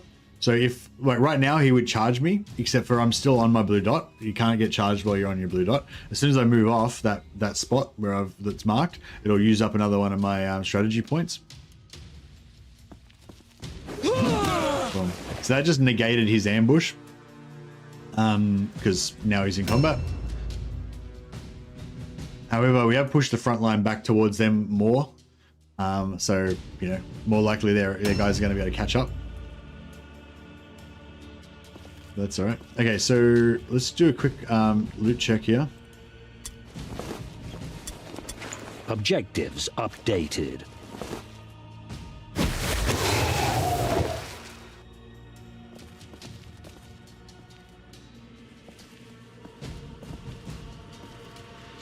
Yeah, we'll try to grab some more wordstone.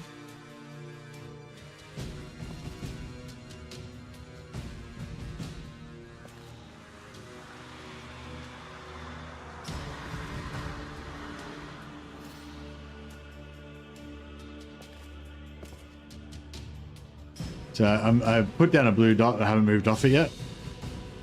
So I can use this to tiptoe a little bit.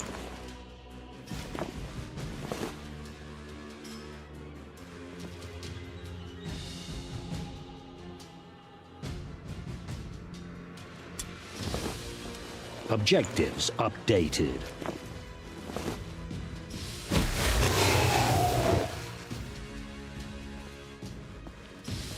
So I move that now. As soon as I move up that blue dot, that spends a point of my strategy pills. I can move back a little bit, recollect it again. Get that big bit of wordstone. Objectives updated.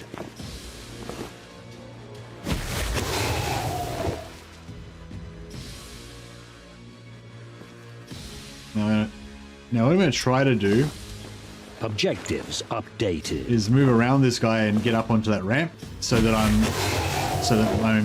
less vulnerable to other enemies charging me. There's a possibility that somebody will climb up here and get me in the back, and then none of my guys will be able to help me then. Once this all fills up, once their guys all run in and stuff. But if we can block it off, then and nobody climbs up, it might be good. All right, dodge.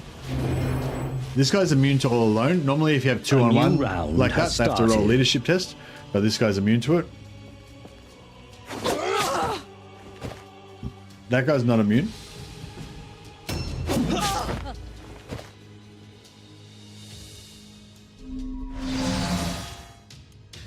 But yeah, we just want to drop this guy. We want to kill him quick to mitigate the amount of damage we're going to take from him because he's doing 50%, 45% extra damage. It's deadly.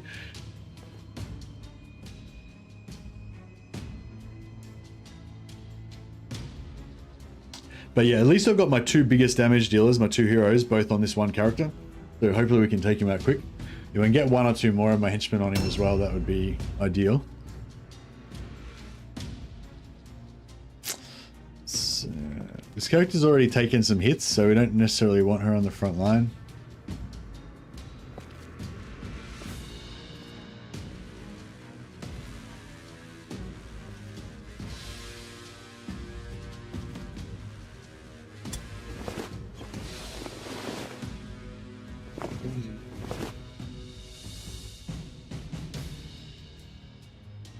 Going to delay her just in case, because they've still got more guys that are potentially going to run in. Yeah, so I didn't really want that on my hero, but I didn't really want it on that other guy that's going to die in one hit either. So I would have used one of my henchmen to block that off, so that wouldn't happen, but I didn't want to use that one because she only has 1 hit before she's going to die.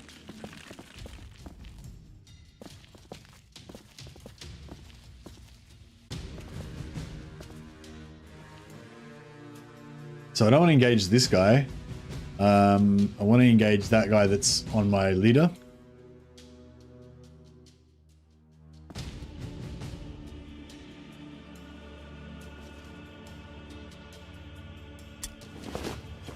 We can just sort of tiptoe, use this to put down a marker and tiptoe our way around to get extra movement.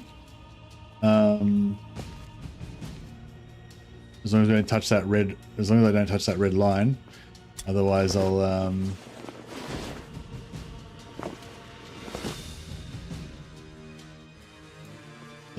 get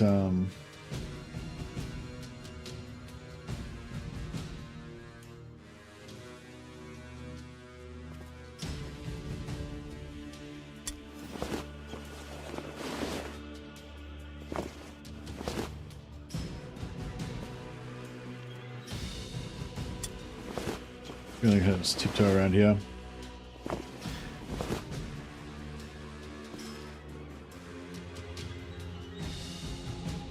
Yeah, the trick with this is going to be keeping my guys alive long enough to walk out of here with the wordstone.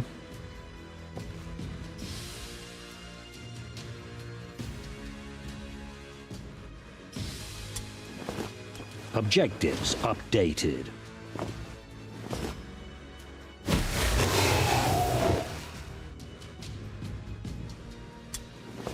Objectives updated.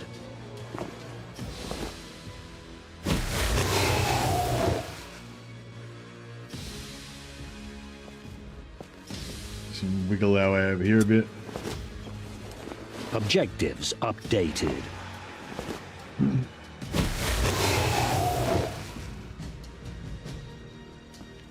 Okay, so I'm gonna engage this guy. Not so much to try and kill him, but each character has their own inventory, yeah. There's you do have a stash that you can put stuff in, but yeah. Okay, this guy doesn't want to get hit, but you know, it is what it is. I'm not going to bother picking up anything with her because she's got like one, you know, she's only got one hit left in her. She's probably going to die anyway.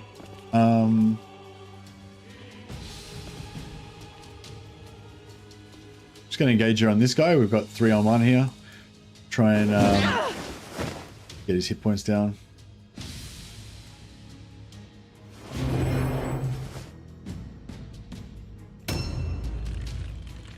So yeah, we've got 7 out of 9, 7 out of the 9 wordstone that we need to win the match.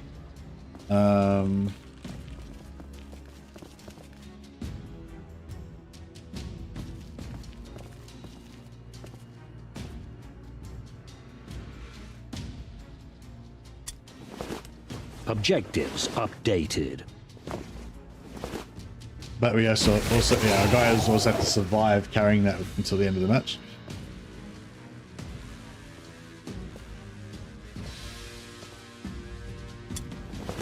Objective completed. Yeah, so if the match ended right now, then we would get the bonus XP and loot.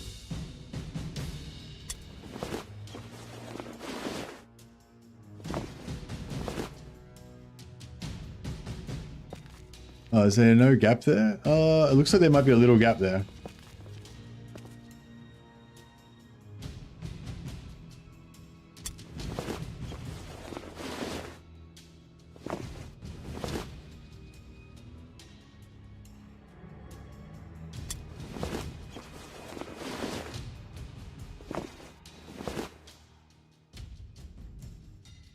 Alright, I'm going to try and stack up on this guy. So now, you know, instead of my leader having like 2 guys in contact with her, she still has 2 guys in contact with her, but like this guy has got 2 other guys as well, so he's fighting like 1 against 3 essentially, and the other guy that could attack her also has, you know, 3 options. So kind of just, you know, trying to mitigate the damage that my hero is going to take.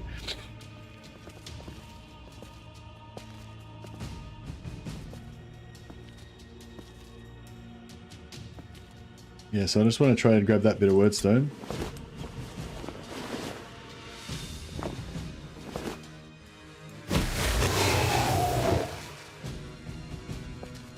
And then I want to try to grab one of these bits here, if we can.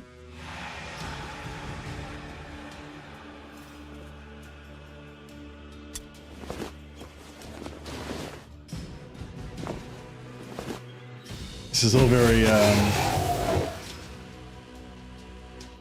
finicky, but yeah. And then I just want to grab this last one.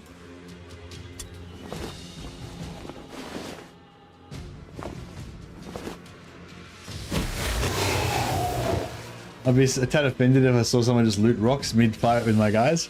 I'd be more offended if I was fighting and one of my allies started looting rocks while I was fighting. Like, bro, save my life. I want to live.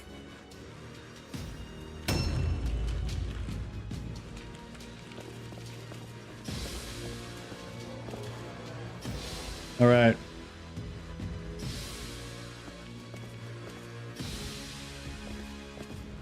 We might be able to get like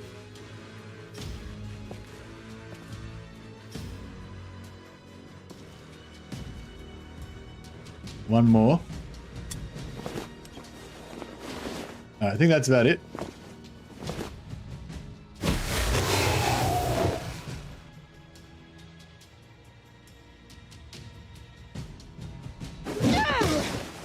Alright, so this fight right here is looking pretty good, but they've got a bunch of other dudes. Suck it. Oh, nice. She's still got a dodge as well. No, that was good.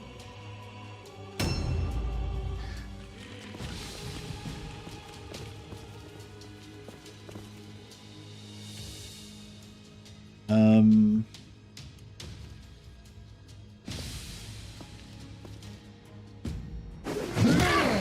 so that one that just took the big swing from the leader, she's just going to have to tank him on her own. She's only like level 0 though, so she dies, it's not too bad. This guy we really want to get rid of because he's standing on top of that massive cluster of wordstone.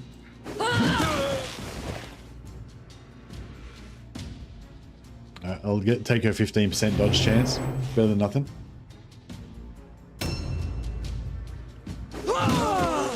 Nice. Alright, one down.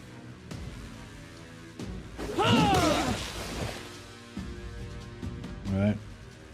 We're doing okay.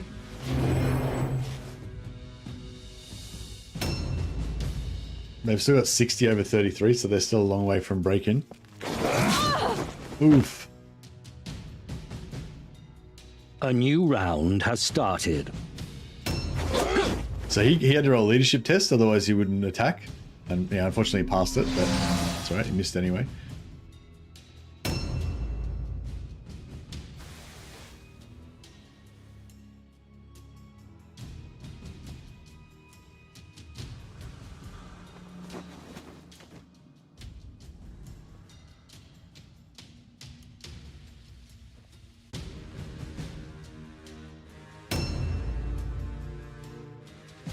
Okay, so she's not in combat with anybody right now.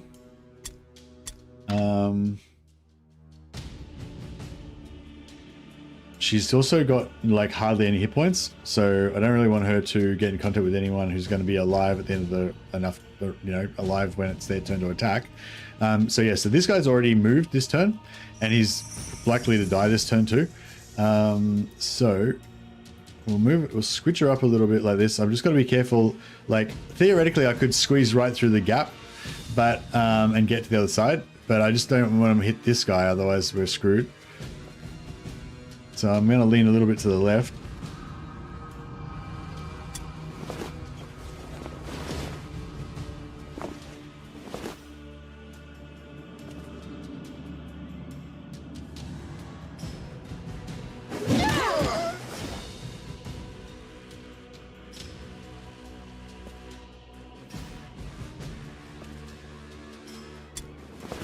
So we're just going to squidge over, see what he's got in his backpack. He might have something nice for us. Maybe he's got a shield which we could equip, so could be something good there. No. Alright. Alright, we're going to pick up this wordstone. One of the possible curses you can get from wordstone is like 20%, is 20 damage hit. So hopefully that's not what we get.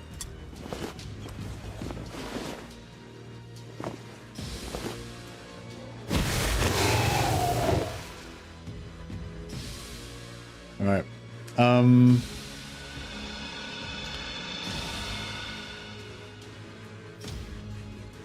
Yeah, we're just going to move her into here, and put her in dodge stance. So she's got 55% chance to dodge, and also, at least 100, that 270 degrees is covered. So only 1 or 2 guys max will be able to stack up on her if there's enough guys nearby to get her. So it's just a little protective spot there, just squeezed in behind her there. Oosh.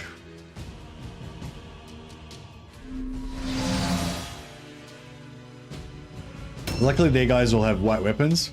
Everyone we've been hit by so far just had a crappy white weapon, so it's not too bad. And these are just low damage one-handed. That was a dagger hit, so not too bad.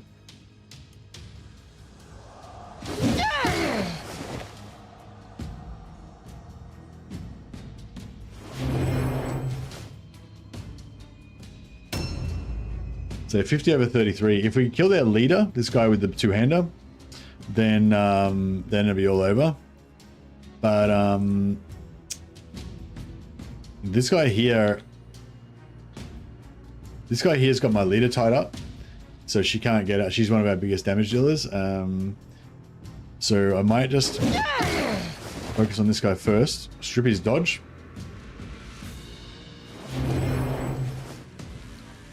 And then hopefully the 2 damage dealers can take him out.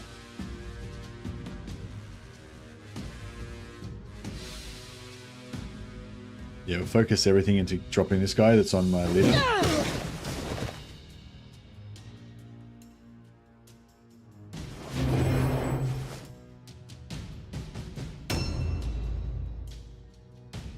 Okay, we could get him, could get her onto the leader as well, onto the henchman that's got my leader, the zealot, but that would block my sister superior, who's got bigger damage. We want him dead quick.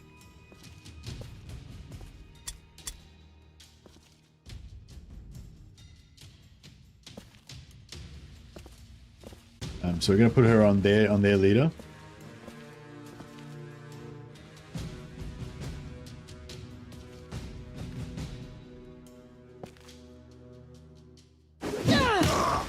Cool, stripped his dodge as well, in case we want to stack some more people on him later on. Yes, now he's got 2 choices, so hopefully there's less. Yeah, if he hits her again, she's probably dead. Yep. But that's okay. That was kind of her job.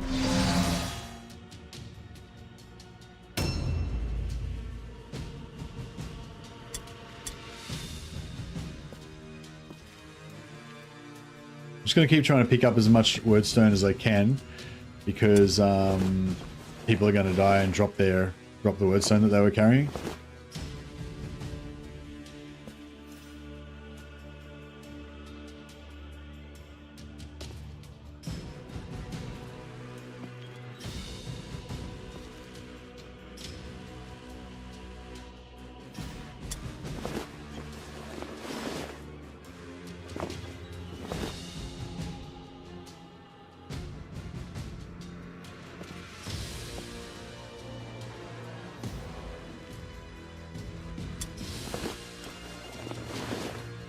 Okay, I'm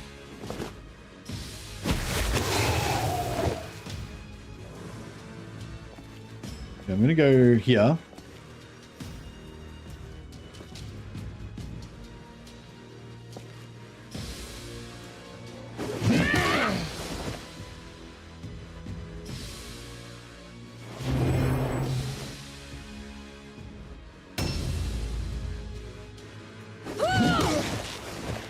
Fuck you.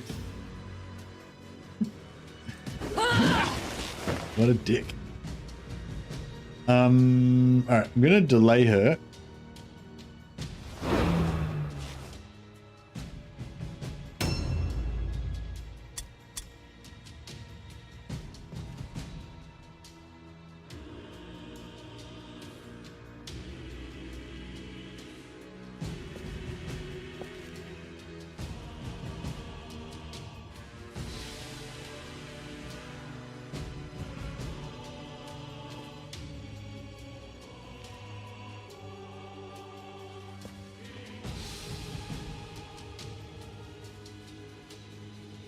Alright,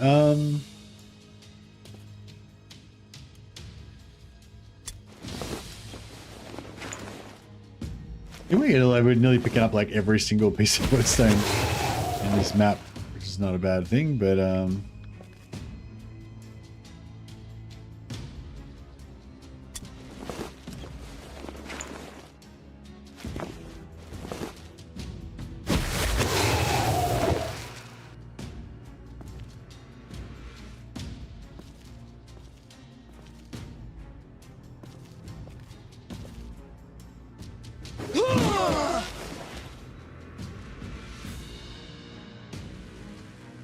okay, it's because she's got a bit more health. I'm gonna put her on the outside, so she might potentially take more hits, but she should be okay with it.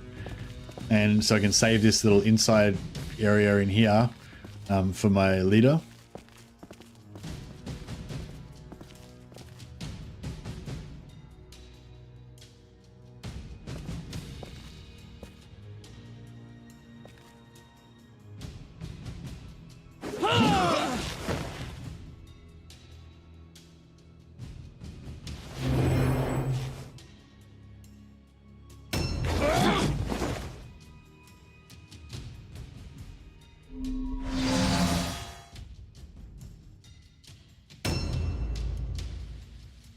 Okay, so she's yeah,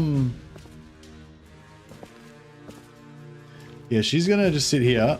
I'm not gonna engage yet because I don't want her to take a hit. She's only got 100 hit points. I want him to kill one of my henchmen first if he's gonna kill somebody. So I'm just gonna sit her just out of range. It'd be a really good time to do a Might of Sigmar right now. A new round has started.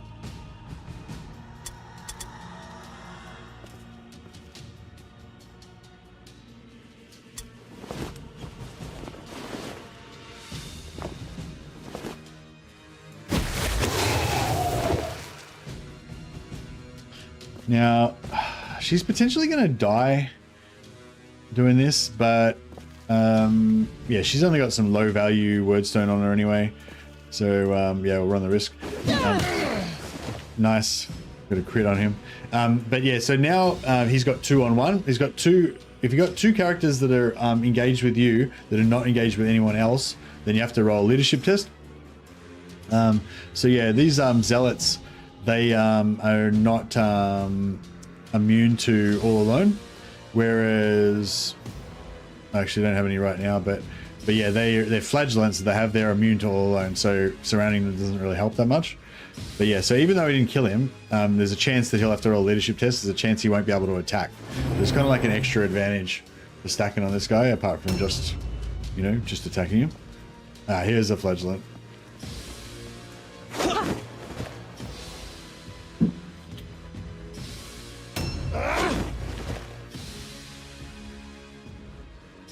Yeah, we're starting to get to the point where now we're actually got a little bit of defense.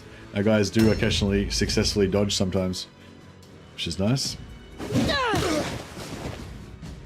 Yeah, so we're hoping this guy fails his leadership test, so he doesn't hit me. So he doesn't hit me with that giant axe this round. That would be ideal. She's just holding, keeping this guy busy.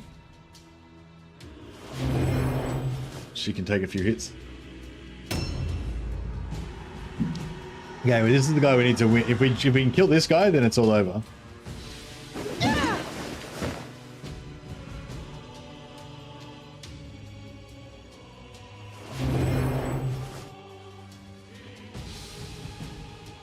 He failed. Beautiful. Because he's outnumbered, failed his leadership test, no attack.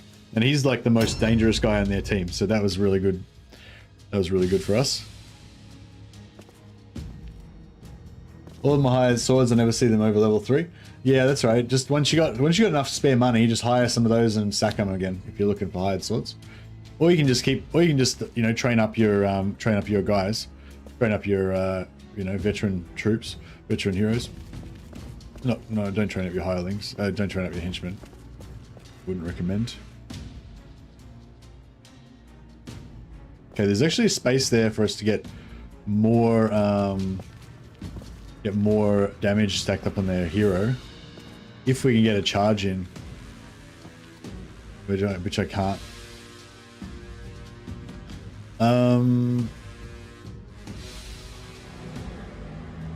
All right, I'm gonna put her in an ambush stance. So if they've got any more dudes, I don't know if they've got any more guys left, but if they've got another unengaged guy, then if they've got another unengaged guy, then and tries to come in and stack up on my sister superior, then this character will intercept.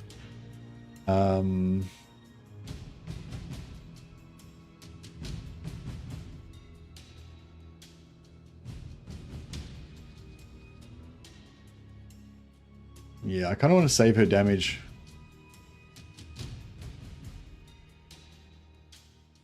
I want to save her to try and kill their leader as well. All right, we're going in.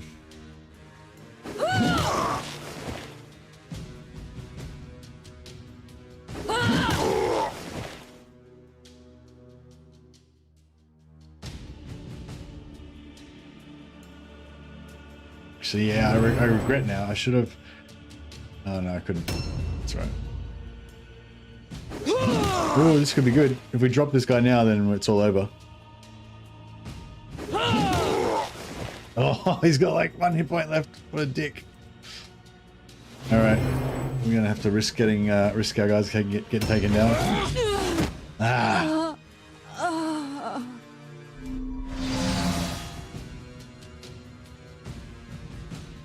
A new round has started. Man, if he had have gone down then, both those two guys would have lived. They could have lived.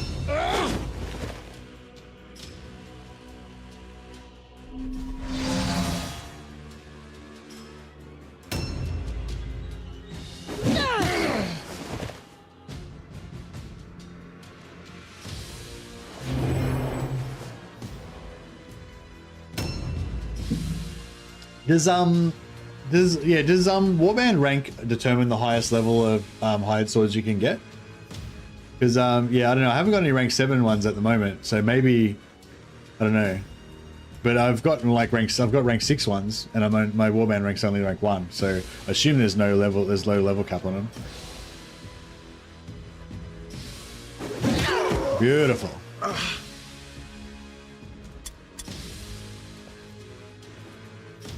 So as soon as they have their next, so they now have to roll a leadership test because their 21 morale is lower than their threshold of 33. So they now have to roll a leadership test, except for only heroes and only their leader and their hero can actually roll the roll. So now when it's their turn to roll, which will be when that number 33 comes up, they will automatically fail.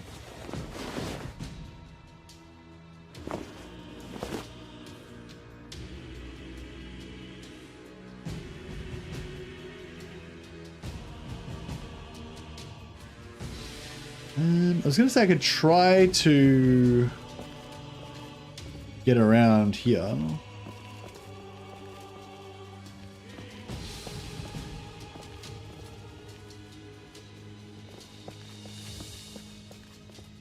No.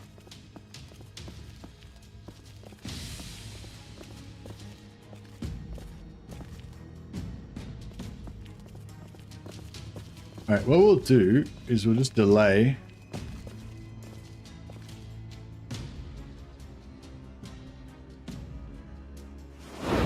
Because maybe we'll be able to make a hole with one of our other characters or something.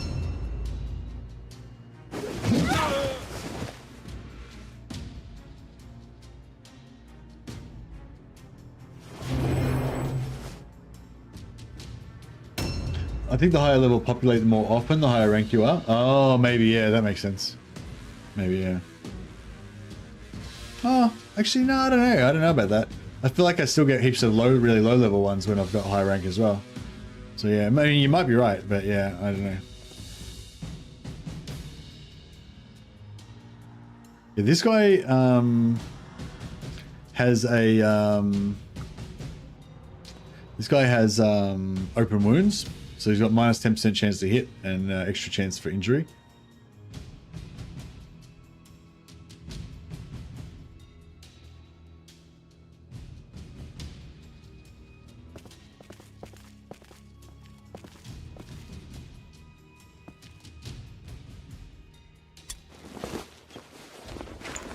She's got a cluster.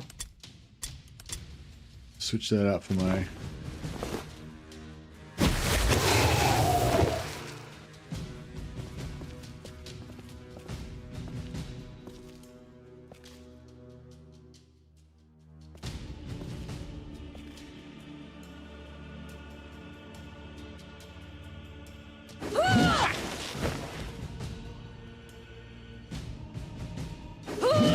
So basically I hit him, but then his dodge was successful. He gets extra dodge chance because of my hammer, my slow hammer. Okay, now she's got a gap.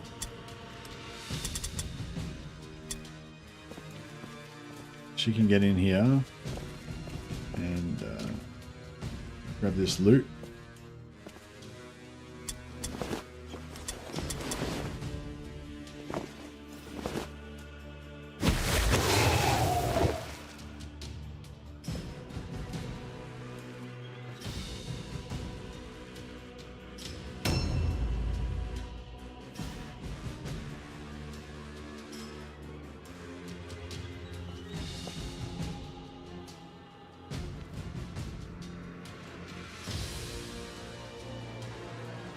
Let's go.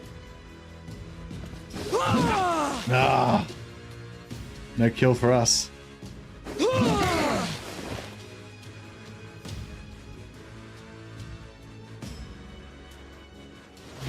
now they automatically fail as soon as it's their turn to roll. Boom. Now, well, that went amazingly well. Even though 2 of our guys died, it was still like super good. I got our first blue weapon, but it's a short bow which we can't use. Excellent. The faithful need never fear defeat, for great Sigmar's strength lives within them. Yeah, it would make sense that you'd get higher. You'd be more likely to get higher level characters the higher rank you are. But yeah, I haven't really noticed that too much. But yeah, I haven't really been scientifically recording it and paying attention though.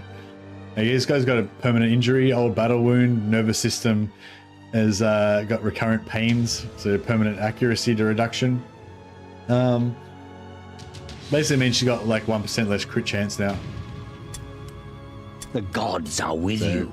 I don't usually keep characters around with permanent injuries. The gods are with you. Unless I'm playing like a challenge run or something. The gods are with you. Outstanding. The gods are with you. Here's the... Oh, we got a blue light armor. Very nice. Still haven't got any weapons though. We need... This thing, we've got these pretty good killer characters that got a lot of... They can do a lot of damage, but we just don't have we don't have any weapons. All our weapons are still white. Like if we could get a purple or a blue weapon, it would just immediately up our... Yeah, she got an old battle wound, so she's out of there. This character got a broken jaw. It reduces leadership maximum and spellcasting chance. The leadership is kind of bad because it means there's more chance of her routing. She's also getting a bit high level.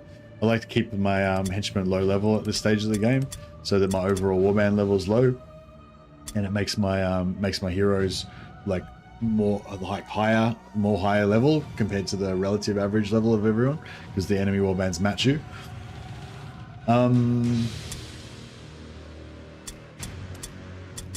Yeah, 4, 5, 5, 3. Yeah, rank 7. Yeah, see, no, it's not. It mustn't. Oh, I don't know. Maybe more likely. Yeah, but yeah, we've got a rank 7 there as well. Oh, you know what we could do? We could hire this rank 7, and then we could make her. We could give her a Lad's Got Talent, which would make her a hero, and then we essentially have like a rank 7 hero.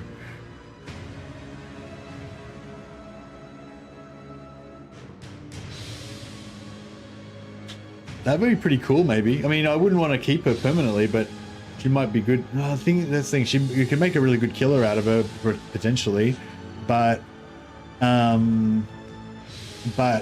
like we don't have a good weapon, so it'd still be like, yeah. I don't know. I've never actually tried to make a. So normally with this, the sisters, their special thing is when they pick up Warpstone, it gives them extra movement. So you can make like a special, like, you know, looter character, I guess, that can like run really far. That's basically the thing. So you try and go for like high intelligence, give them knowledge Mordheim, and make them like run really far.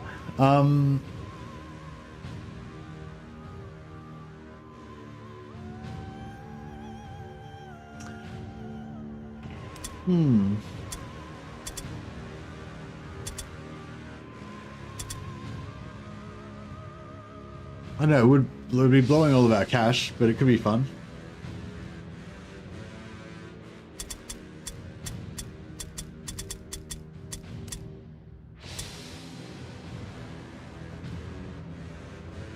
I might just quickly bring up the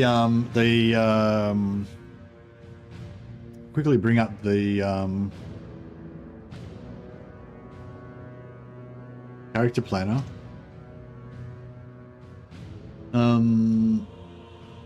Yeah, this is the Mordheim character planner.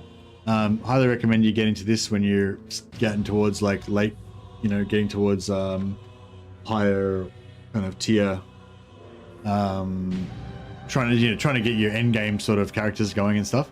I usually never even recruit sisters really, and I never actually made a Lad's Got Talent sister. But basically what happens is you need a passive skill called Lad's Got Talent, which is a leadership intelligence skill. So it's like, yeah, lad's got talent, right? And you needs 3 intelligence to get that. And then you upgrade it to mastery level. And so that costs 2 skill points, what we just did then. And then you go mastery, that means that needs intelligence 9. And that also gives you 3 extra physical, mental, and martial stat points and raises their maximums by 2. So basically we'll have strength, max strength 14, max agility 16, max toughness 15. And we get 14 skill points, 2 offense points.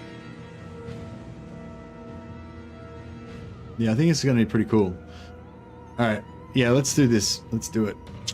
So, yeah, so we're going to have, so only, if we look at our character, I'll try and, how can I do this? Try and make this really narrow.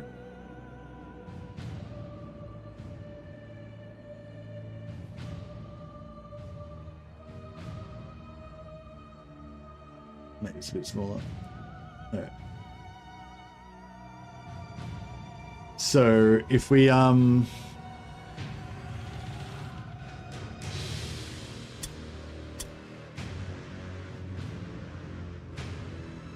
so yeah, so you want to carefully, if you're going to buy a high level character like this, you first of all, cancelled. First of all, check they got no injuries. So these guys are experienced characters. They can start off with injuries, and they can start off with gear. So yeah, first of all, very first thing, check they got injuries, because you pay all this money and everything, you get this character and they're permanently ruined. You don't want them. I mean, we could still use them. They'd still be could be still useful, but yeah, no, that's all right.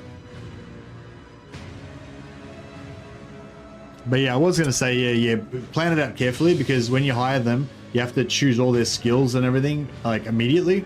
You can't save them. I mean, you can save them, but if you save them, then you have to spend time and money training them later. Whereas if you train them all when you hire them, all their training time is done already, and it doesn't cost you any extra gold.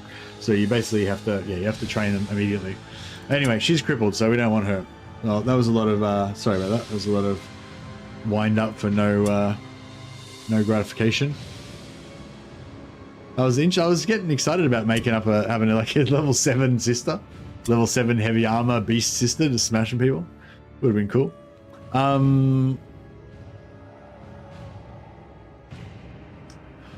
We could start leveling up Evelyn. But yeah, I'll probably wait till she gets 9 toughness. At least you noticed in time. I know, I was lucky.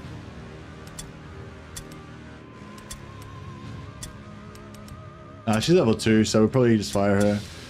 Keep the level low.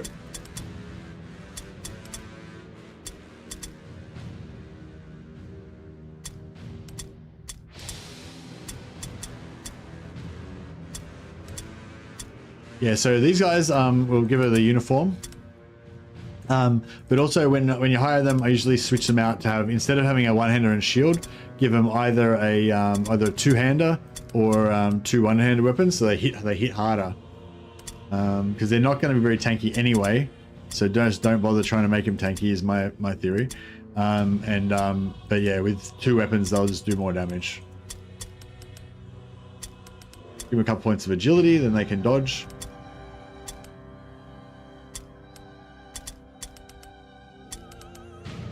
Dodge a little bit.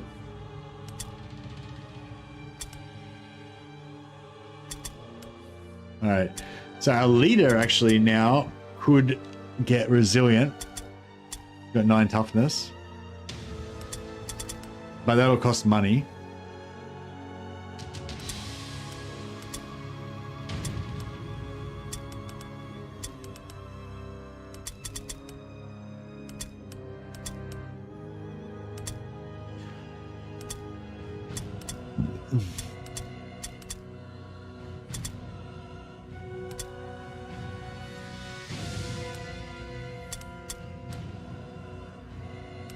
But yeah, it's so kind of like the whole point of this strategy that I am using here. It's sort of starting to come online now.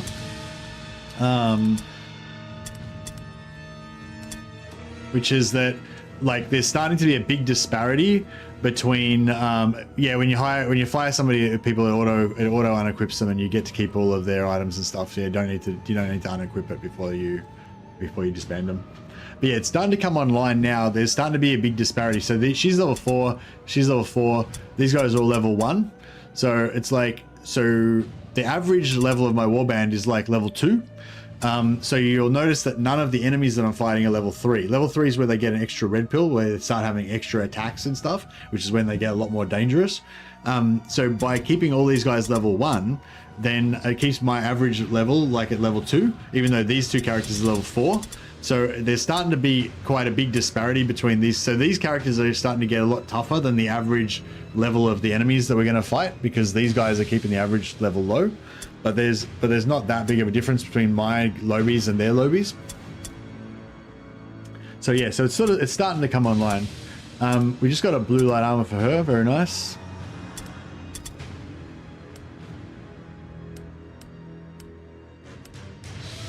Yeah, we still haven't got a weapon, unfortunately. As soon as if we can just get one good weapon, then that would be really, really good.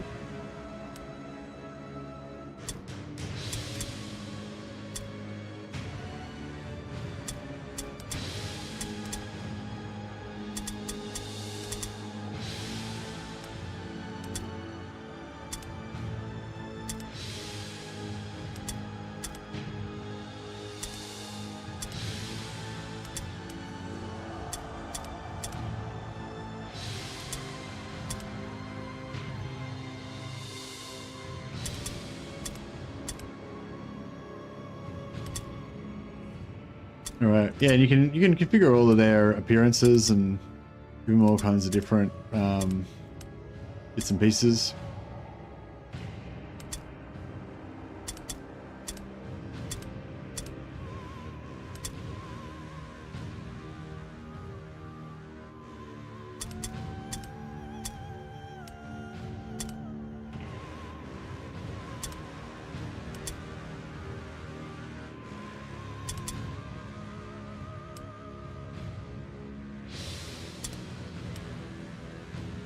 Pretty cool. I like this heavy armor kind of look, but she doesn't actually have heavy armor yet, so I might just keep her with the light look.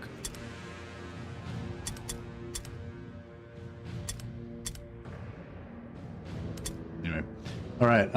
Yeah, let's send more money back to our boss. Send more wordstone back to our boss. We can get paid again.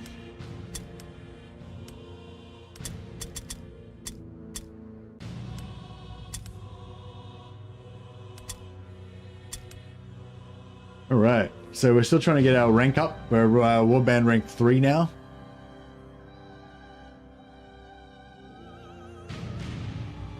Okay, this one's not too bad. It's Wordstone Rush. It's brutal, a little bit easier than the last one. And yeah, one's tightly around their warband, the other one's in Exploring building. one of the city's old residential districts, We got the bad you setup. quickly That's all right. discover that you aren't alone. Another warband is looting the nearby buildings. Dispersed in the ruins, the scavengers present an inviting target for your warriors as they deploy near your wagon.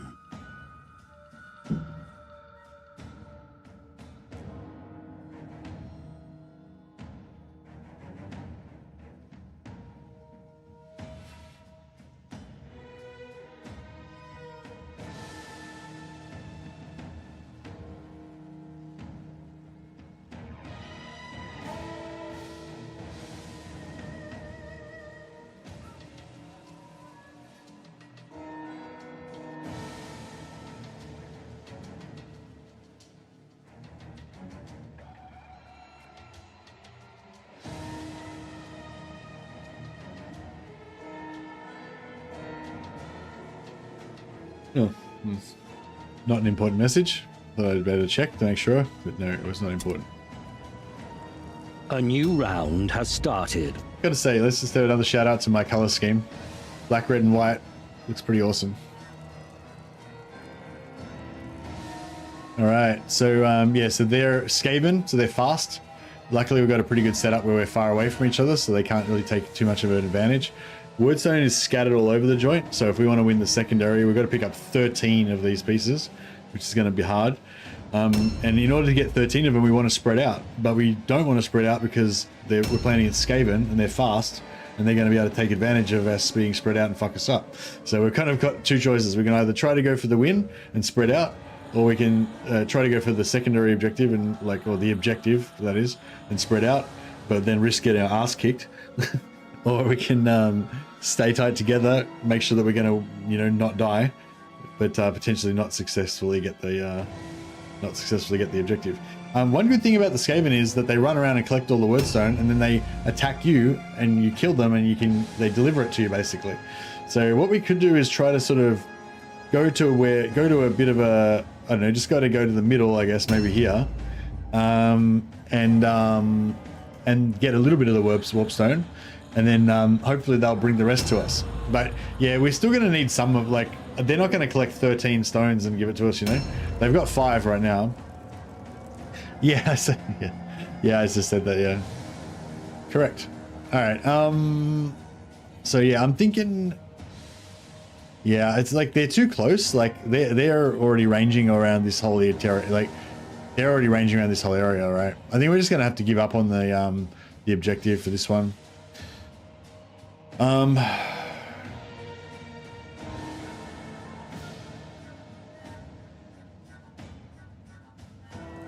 So we want to go basically due south.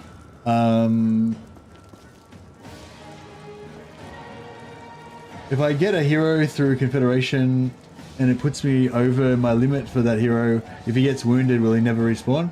Oh, no, yeah, I say yeah. Simon already answered that. So now he will come back, Josho. Once your hero has been recruited, he's in. Doesn't matter. Yeah. It's only if you try to recruit a new hero that you won't be able to go over the limit. But yeah, you can be 6 out of 5 or whatever. It happens all the time because you'll recruit a hero from a building that can recruit heroes, and then you sell the building or whatever, and your limit goes down, but you still get to keep all your heroes. And yeah, even if they get wounded, they still come back.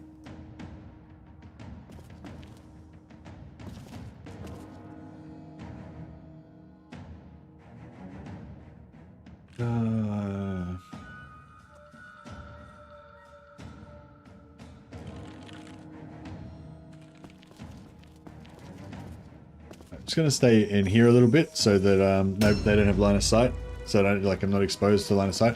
We kind of don't want them, if you're doing Wordstone Rush especially, you kind of don't want them to see you, because as soon as they see me, they'll kind of stop looting as much and they'll start running towards us. They'll still loot, but they'll keep safe, in my opinion. Hiring new characters costs more.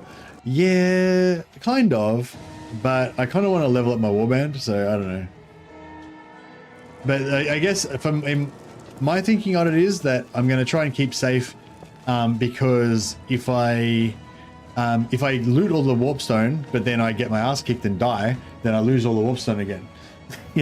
So there's no point getting all the warpstone if I die. That's kind of my thinking on it. But yes, characters do also cost money to hire, which is also a consideration.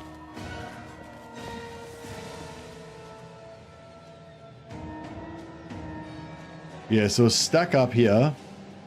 Oh yeah, there's a level difference. There's a level difference as well. So these two stones here.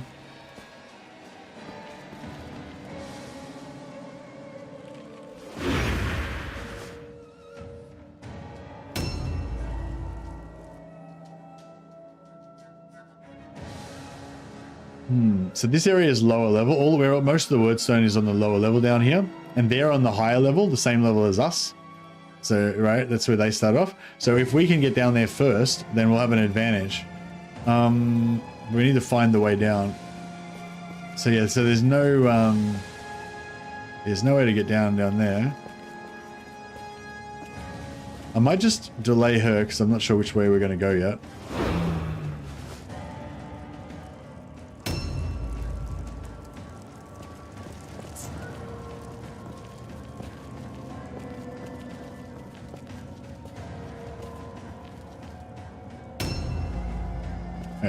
So I'll send my hero over here and we'll figure out if we can get down through this building. Quite often there'll be like staircases down. Yeah. Okay, so there's a stair. This is where we want to go to get down there, right? Before we do that, somebody's got to get this. Got to get this warp stone. Yeah, so that's where the warp stone is, roughly. Actually, let's mark it more exactly.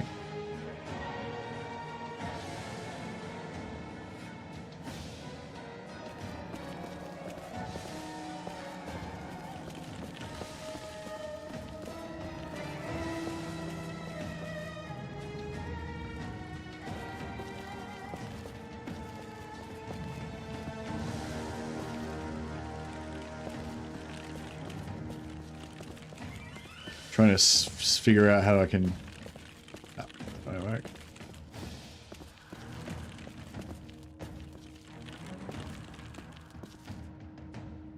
Oh fuck! It's upstairs.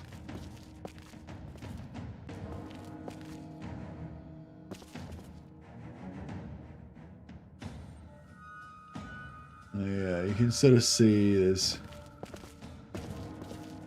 like 2 different loots up there.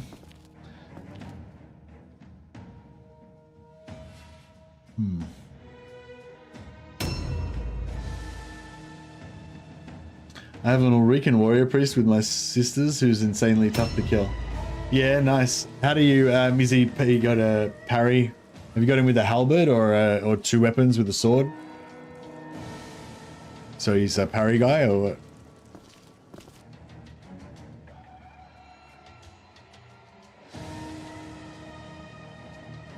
All right, and yeah, now we're going to stack everyone over here and try to pour through.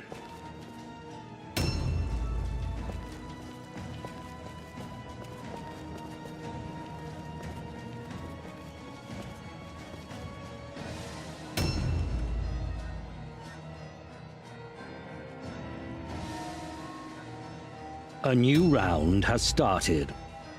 8 out of 13 toughness. Ooh, if I was you, as soon as he gets to 9 toughness, I'd sit him out and train resilient. Yeah, I'd take toughness next. Oh, you maxed his strength. Oh, you maxed his strength. Like what? 20 strength. You really need that 9 toughness to get resilient, I reckon. Has he got any points left, or is he rank 10 now?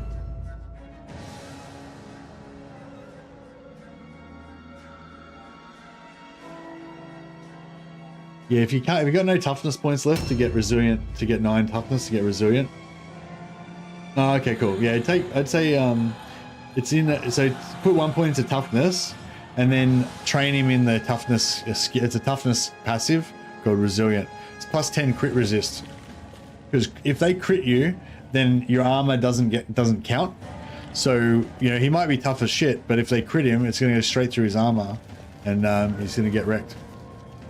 So you want to get crit resistance on him if he's going to be mainly relying on his heavy armor to keep him alive. In my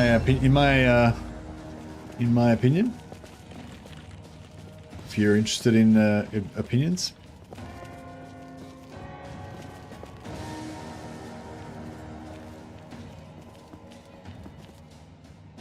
Alright, this guy's not going to fit.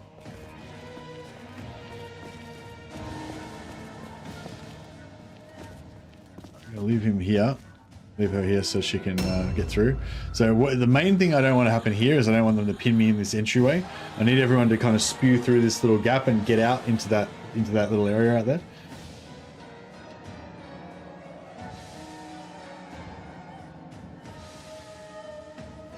Yeah, if you can't get resilient, I'd probably try to put a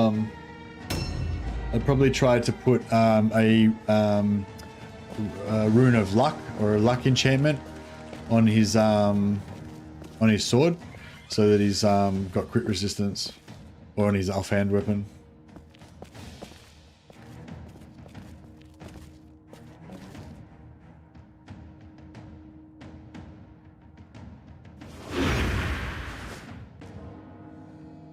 I'm going to try and ambush her so that even though they'll probably outrange her and she won't be able to ambush, just so that there's a chance that she can push outside of this. Yeah, like we need to, you know, we need to secure a beachhead outside here. Oh, here we go. Fuck. Fuck. Alright, we'll try and go more exactly.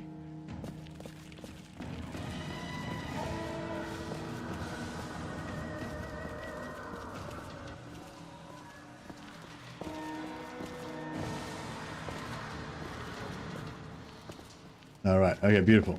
Now we're good. Okay. So if anyone tries to pin us in that doorway there, this character will pick him up. So yeah, no, this is looking good now. I think just if we got caught in a you know bad spot in that doorway, that would suck. But now I think we're all right.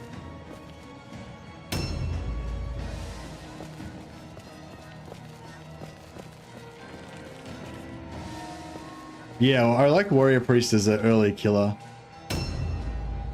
Could have taken one in this warband too, but decided to keep it pure. Ah, beautiful. She's not got very much agility, so she could have failed that for sure.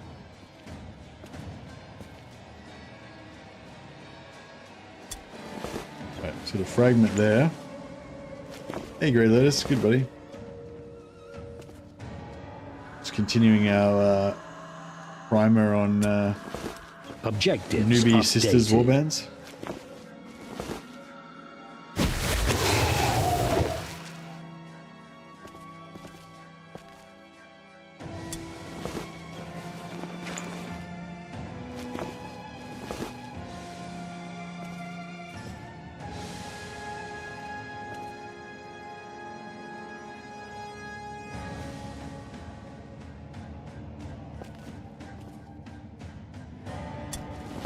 Objectives updated. Alright, we just need 11 more bits.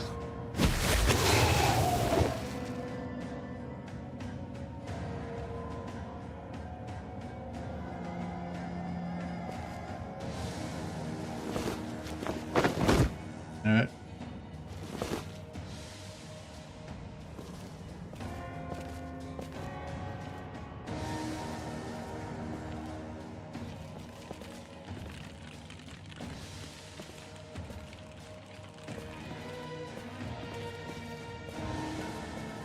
Comet Hamihas? Comet Hamiha? What? What's a Comet Hamiha? I assume you just mean comets, but I don't really get what the joke is with the Hamihas. But no, we haven't got anyone who's got comets, and we haven't got any purifiers yet. I don't know if we can even recruit purifiers yet. We might be able to recruit purifiers, I'm not sure. It's a Dragon Ball Z reference? Oh, okay. Kind of like Hayuken from Street Fighter 2.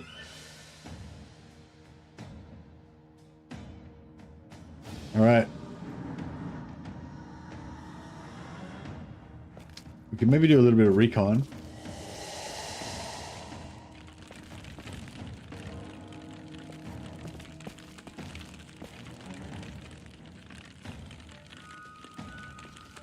Shit. Actually, you know what I might do? I might just run back up here a bit.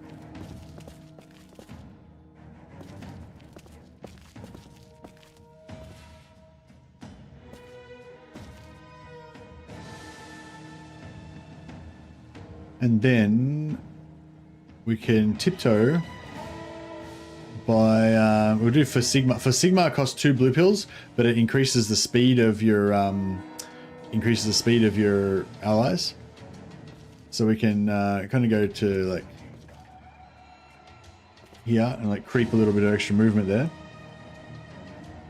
and then put it on the back character. So sister kind of keeps everybody, make sure everybody keeps up. So whoever's the slowest, you just chuck for Sigmar on them, and that gives them extra movement. So they'll be able to catch up to your front runners.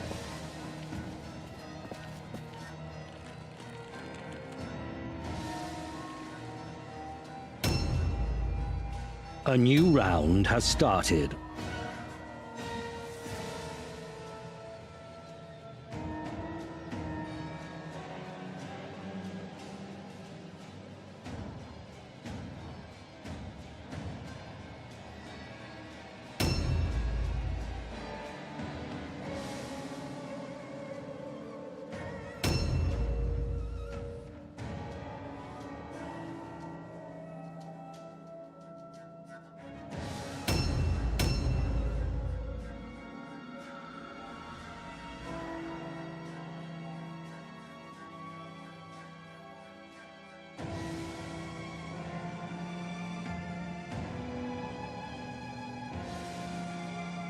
Would it be worth trying to use would it be worth trying to build a higher initiative sister to use for Sigma?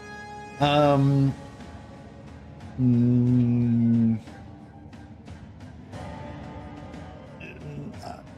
I don't think so. No, I don't think so. You can just if you want to put her in a different initiative order, you can just give her different weapons and stuff. But there are builds that have slightly higher initiative, which you could go for. But I wouldn't like, yeah, you know what I mean? I wouldn't build for Sigmar. It's cool and everything, but you don't necessarily need to be first in initiative to use it, you know, like, because it's only the first round that you're first, right? So like for Sigmar lasts until your next turn.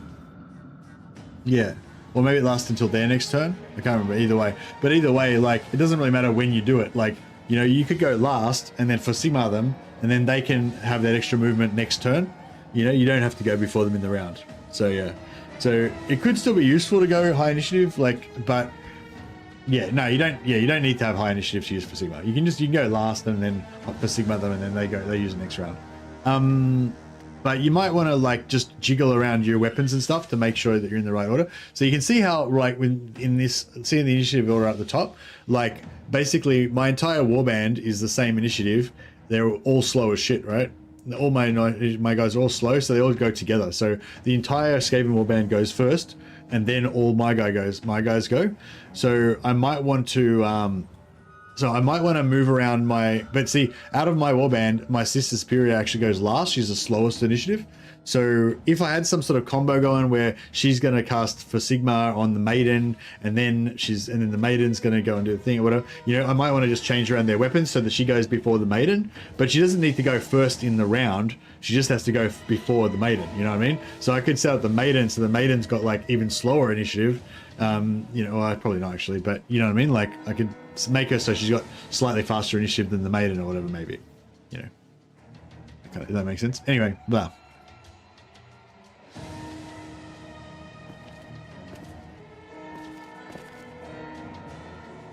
In PvP, initiative and movement in the game were pretty useful.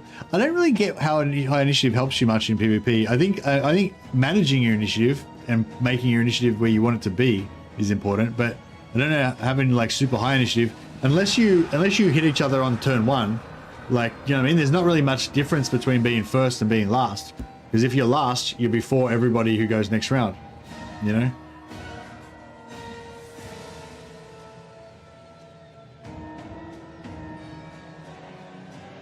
You know, like if I have all my sisters really slow, then they all go before the other team goes next round, if you know what I mean. Like, there are some exceptions to that, I think. There's certain things that last until the end of the round, but I think most things last until your next activation or whatever. One thing you can do is...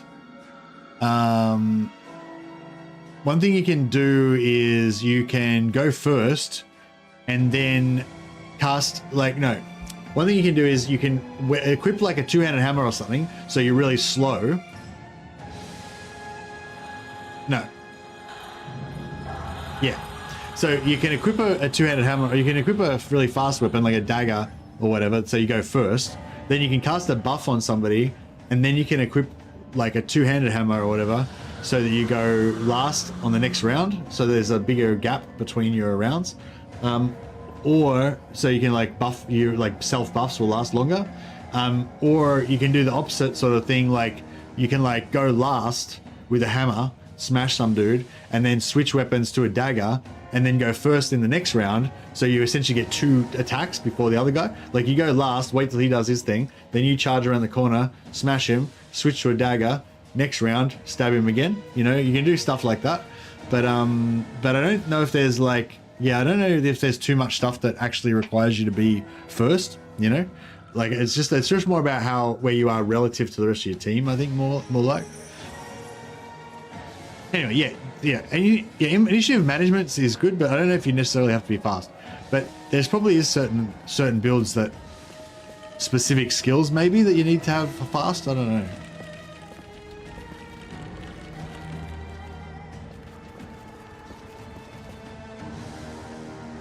Yeah, no, crits and all alone tests. I get what you're saying, but that's just about initiative management. You need to go before them, but you don't need to be faster in initiative. Yeah, you need your insult to go before your damage dealer, but you can have all of that go after the other team, and it still works. You know what I mean? Like, I don't know if there's any actual reason why you need to have high initiative.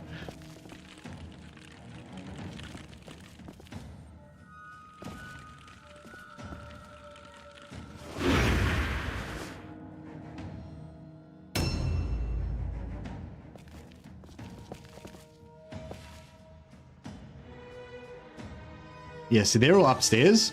So we want to try to get in a position. We want to sort of get, if we can get into a situation where we're just here, basically stacked up with all our guys right here, and then they're coming down one at a time, down the ladder or whatever, that would be perfect. So yeah, maybe we should try and set that up.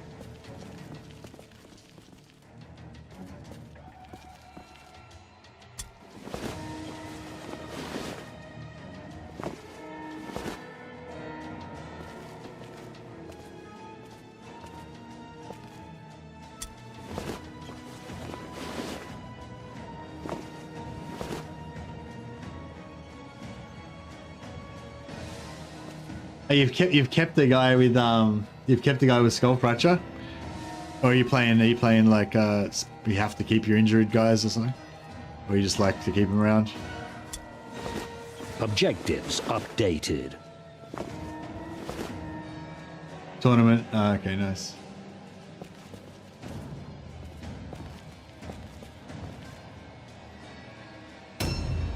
Hey, 7. Just found a 35% chance to recover wounds per turn. Is it 35% chance to recover wounds per turn, or is it 35% chance to recover a wound when you parry or something?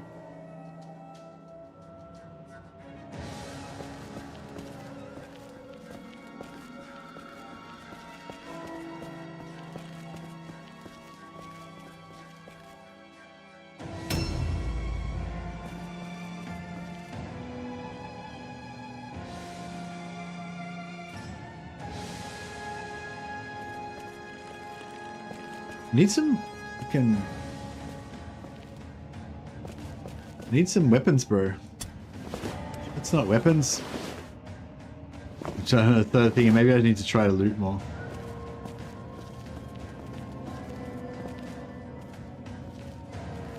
Yeah, I think movement speed matters more than initiative, though, in terms of positioning. Like, in order to get a positioning advantage. And yeah, the main thing I like to do with initiative is like I like everyone in my warband to be first, or everyone in my warband to be last, or everyone to be in the middle, but very close together in initiative, so that the AI doesn't mix into my turn order too much. Because if you've got all your guys together, then you can just do everything without them interrupting you or anything.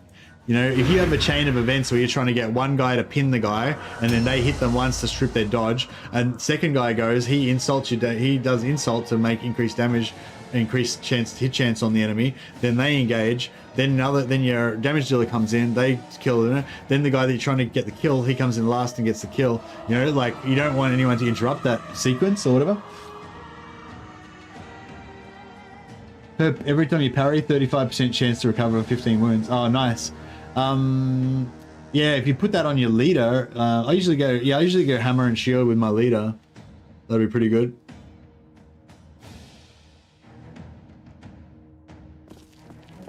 Or yeah, I usually go hammer and shield on my leader and on my sister superiors usually as well. You can even just have it on as an alternate weapon. So use your two-hander or your two one-handed weapons normally, and then switch to that, you know, if you get in trouble. Objectives updated.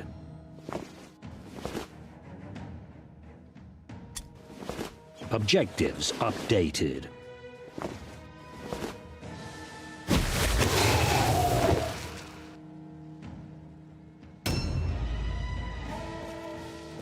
This guy's got for Sigmar. She's got 3 extra movement, so she can just run around and collect loot.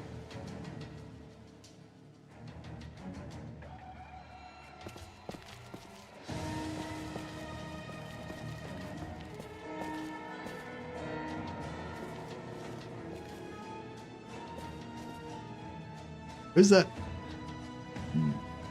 Oh, it's there. but not here. Upstairs, maybe? How do we get upstairs? Oh, you got to jump up? Oh, no, there's a staircase. There's a staircase.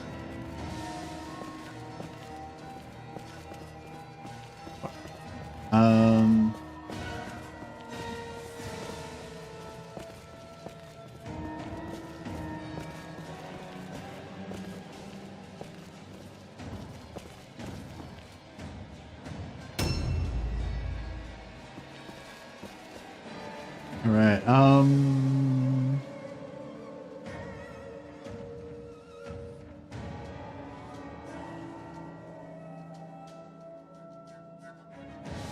I might try and run down here.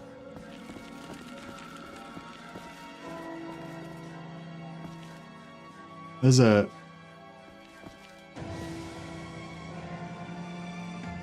That one's a cluster, so we want that one.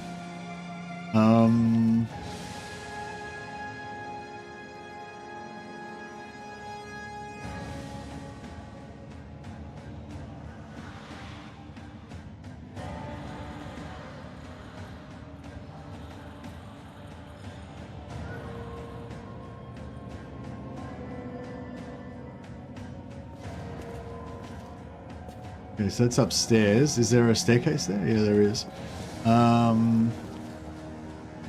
That's upstairs there.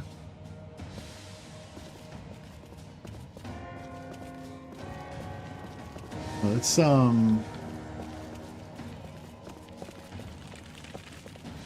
try and get this one here.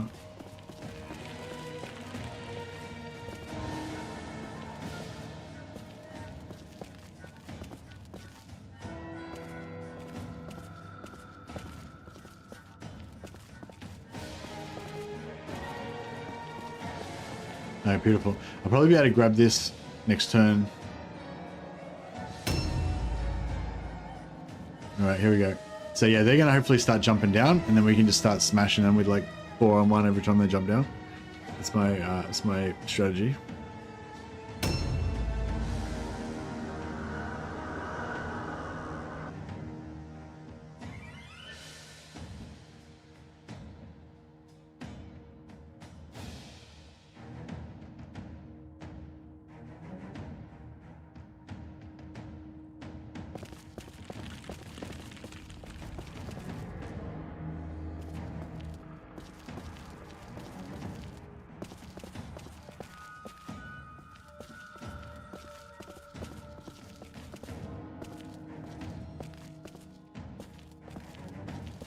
Oh shit.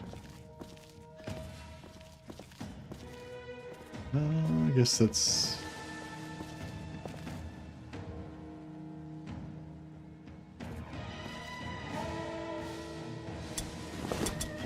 Handgun. Can't use handguns, obviously. Alright, yeah, I'm looting too much. I'm getting my guys too spread out.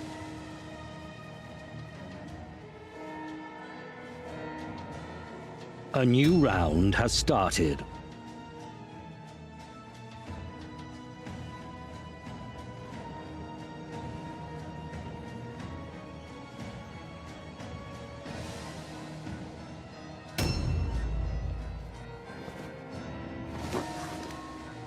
Oh. He's around here somewhere. So they've got 8 pieces of wordstone right now. So we can get every single piece of wordstone from them, then we'd be able to complete the objective. Oh, I should have had her in charge. That's okay. We should be able to smash the shit out of this guy.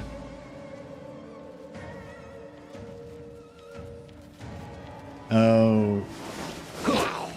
Alright, this is bad.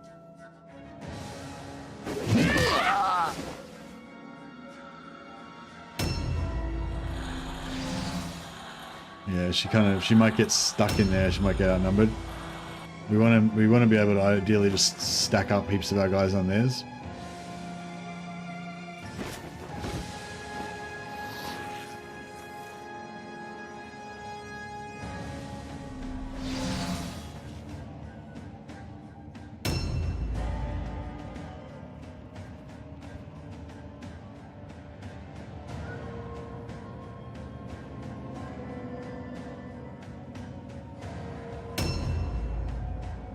I prefer the marked for death missions. I have a tough time hitting the wordstone targets.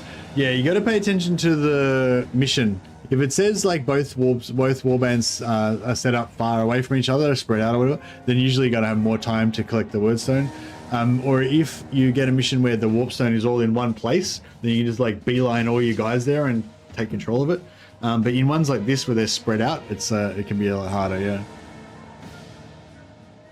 Mark for Death, I feel like Mark for Death's like 50-50, pretty much for me. Like you can do it you can get them quite a lot, but it's quite often hard to. He had way more movement than me, so there was no way I could, there's nothing I could do apart from eat the charge. So, yeah, the Mark for Death ones are kind of 50-50. Sometimes it's hard to kill them. Like it's hard to kill the ones that you need to kill without killing too many of them and they rout, or you rout. Like if you try and fuck around too much and not kill them, then you just get your ass kicked. On the higher difficulties anyway, yeah. Once you get like higher level and you've got like dedicated tanks and stuff, it's a bit different because then you can be like, oh, I've still got to kill that guy, so I'll just park my tank on this guy and keep him alive,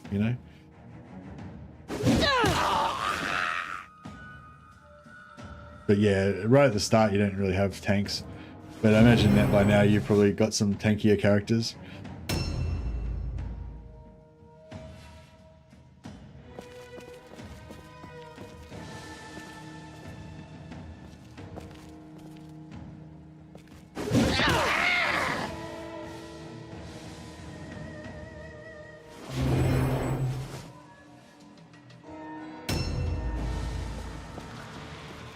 Kill him.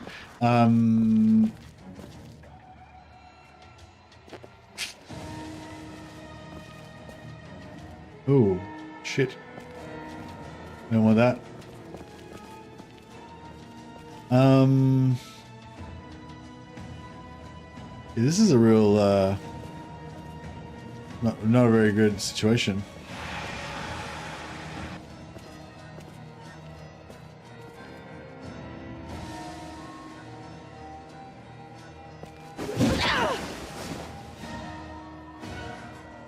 At least there's 2-on-1. Skaven usually have pretty low leadership, so hopefully they'll fail their failures all alone.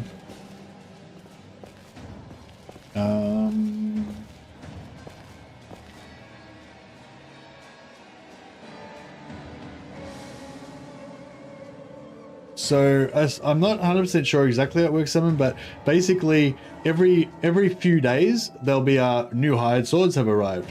And firing them doesn't speed that up as far as I know, but if the hired swords are full, like if there's however many the maximum is, like 8 of them or whatever, then it'll say new hired swords arrive, and like maybe 2 of them or 3 of them will get replaced.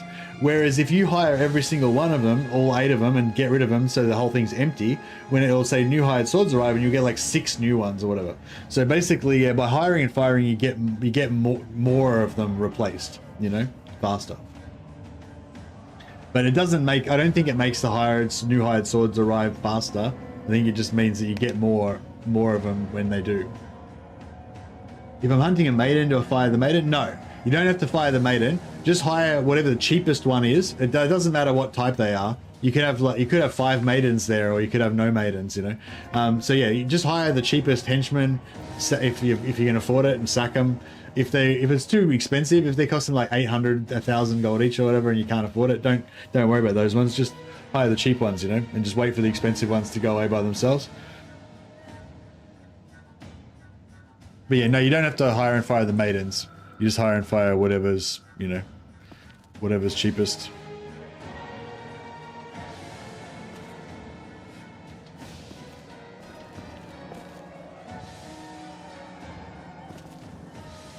Kind of want to grab that stone, but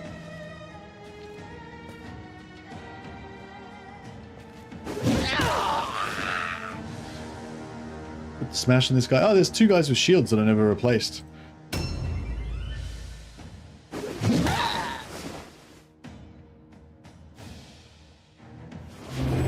Yeah, getting caught inside buildings like this sucks. You want to have that freedom to get the surround.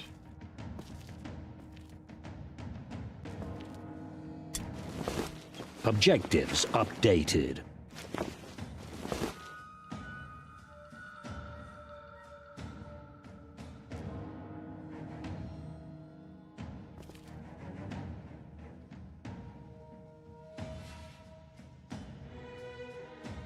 All right.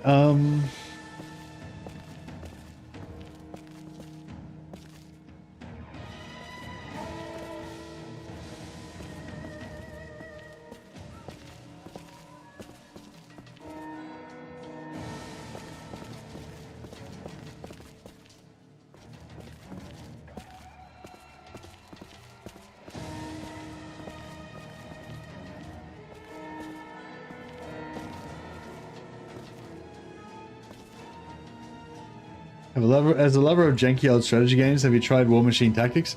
I think I did get it like not when it was new, but I think I did get it like way later. Yeah, it was. I don't know. I didn't really get into it.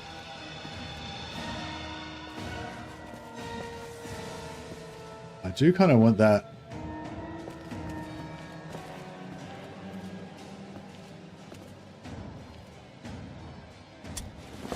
Objectives updated.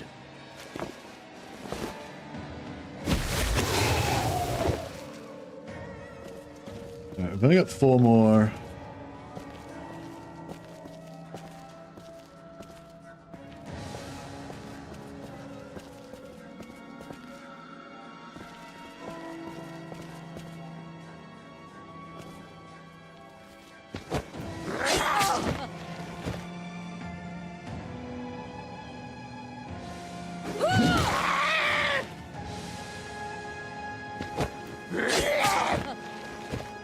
So much damage. He's probably got blue blades, this prick. I need a weapon. Jesus. Just give me a Sigmar, give me a weapon.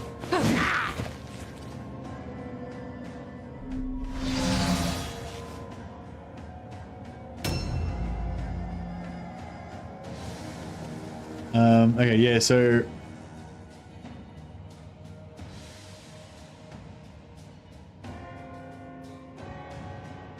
there's a word stone down there, but so I could jump down here and then we'd have 4 more points left. Or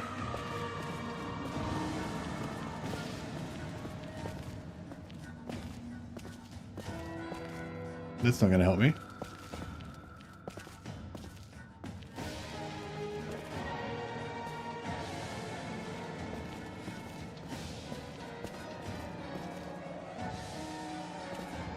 Yeah, this is better.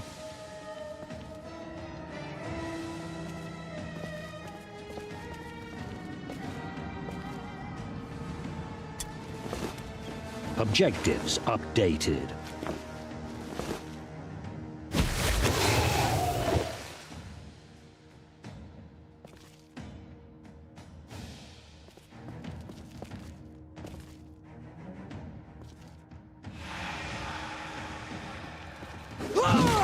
Boom. Feel the hammer.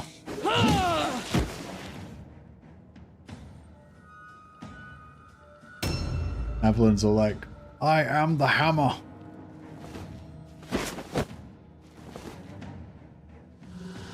I'm like, I am the hammer. And they're like, A new round has started.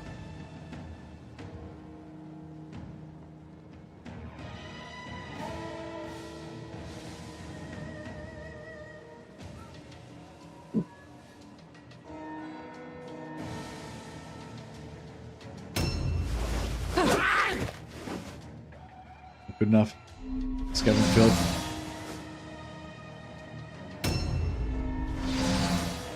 Yeah, I think we got him.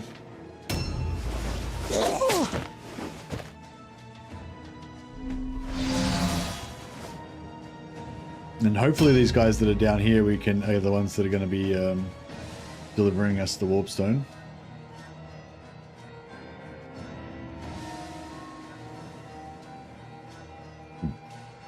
Excuse me.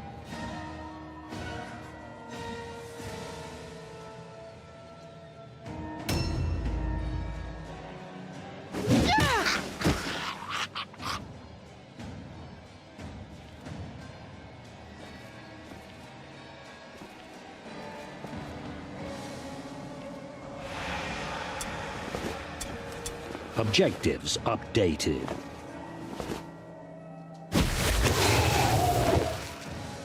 Beautiful. Now, she's still got full health, so we can use her to tank. We'll just get her to pin this guy.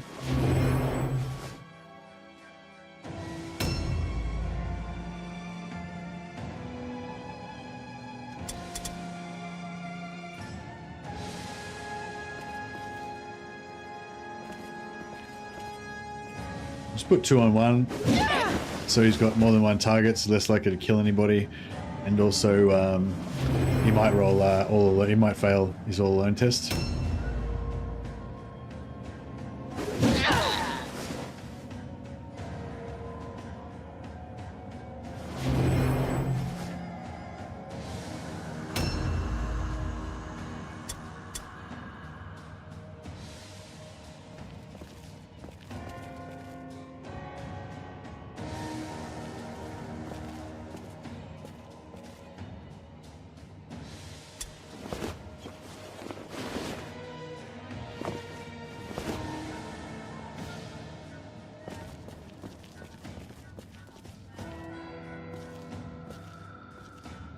I can't get a charge, but it's alright, we'll just walk in there.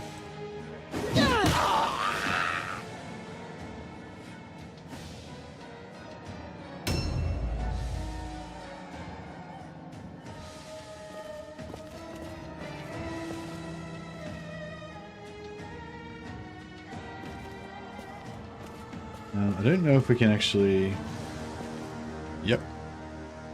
Yeah, this guy's got all alone now, so hopefully he'll fail that.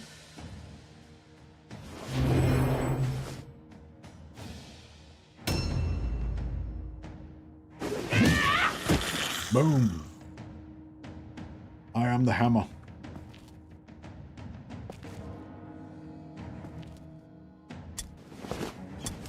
Objectives updated.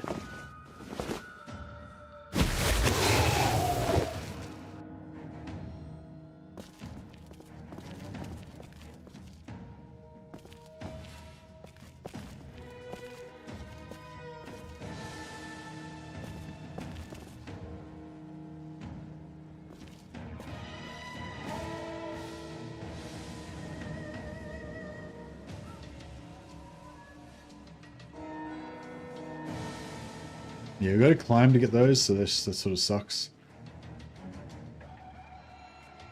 We've got 10 out of 13, we need 3 more. I'll just get this guy in here.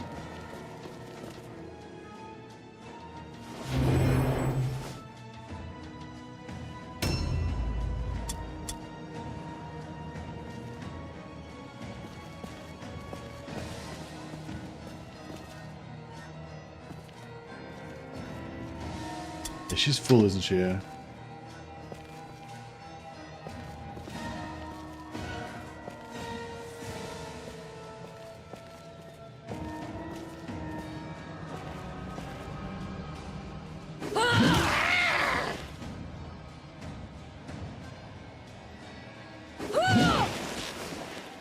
Yeah, one more is going to end it. If you can mind. Yeah, he failed and ran and got smashed by everybody. Nice. Oh, he's off. They're like if you combine Marathi's hag hordes with actual armor. Fanatical, deadly, but actually wearing clothes. Indeed.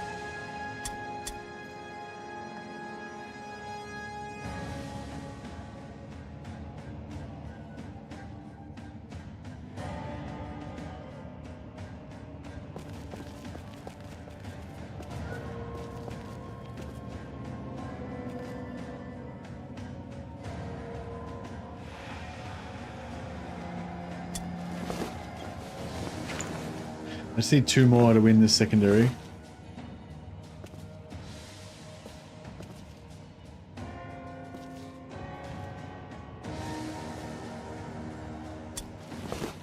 Objectives updated.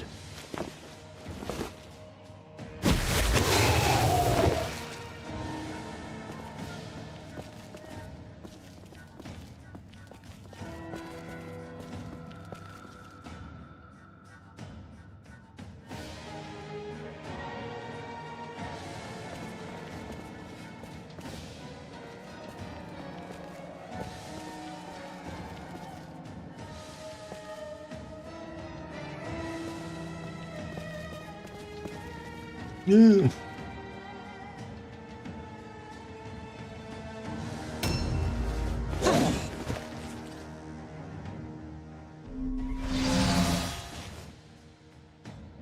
A new round has started.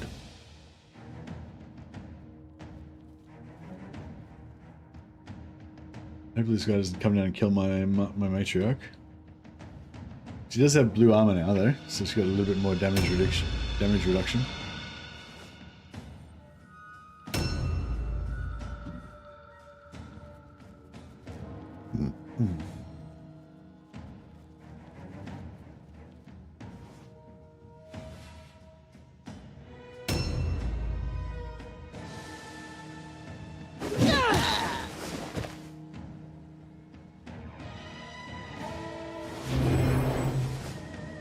This guy's got heavy armor on, I think. So we're not going to kill him anytime soon. I managed to tie up 3 of my guys on this like unkillable Skaven. It's probably a bad idea.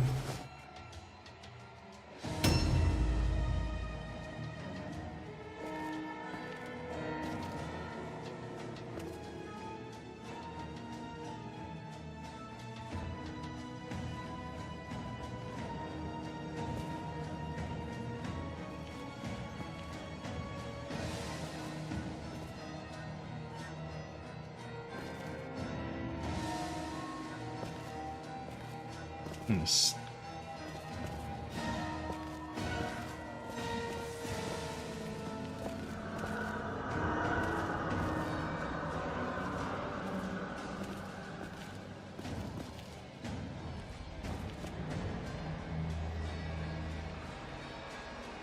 I think this one might be the damaged one. That's just another one.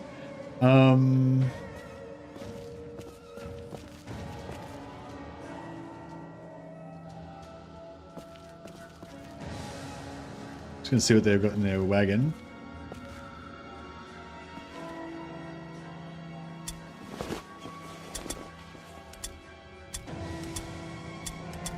Objectives updated.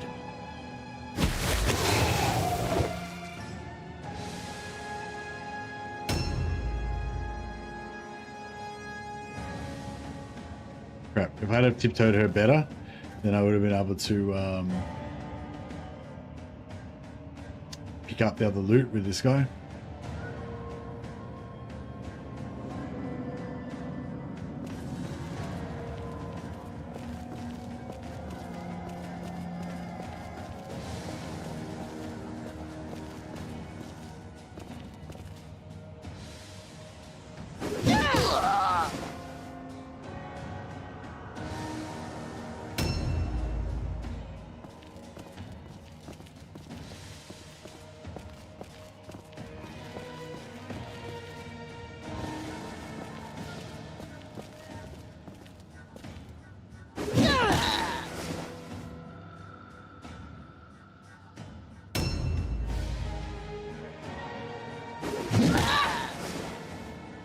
All right.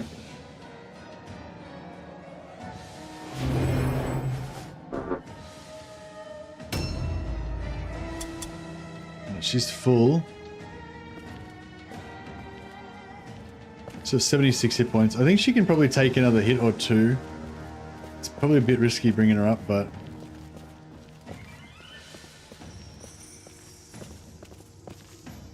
she likes to bang. What can I say?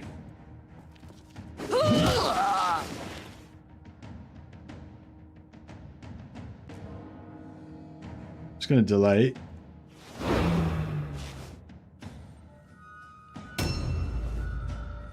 I don't want him to rout before I can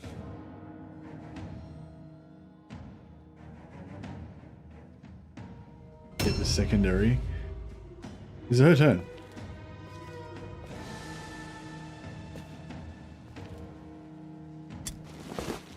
Objective completed. Yes. Winner, winner, chicken dinner.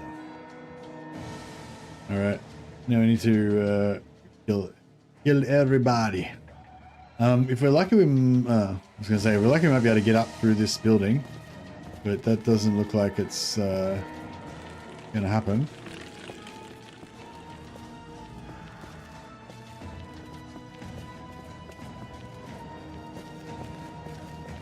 Oh, here we go.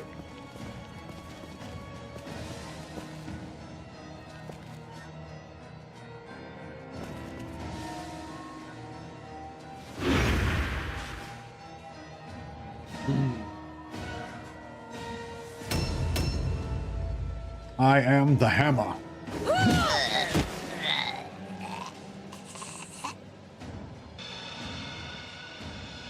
A new round has started.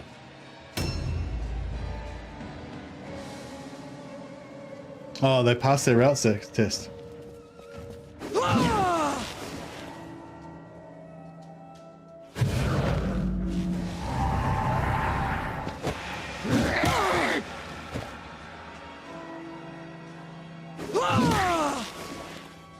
This dude got heavy armor as well. He's got light armor. I think he's got light armor, yeah.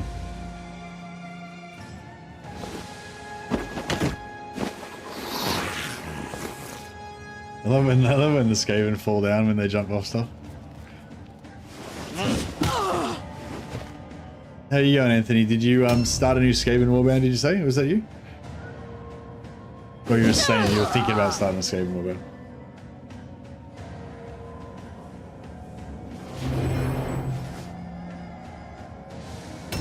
Or were you still playing Warhammer?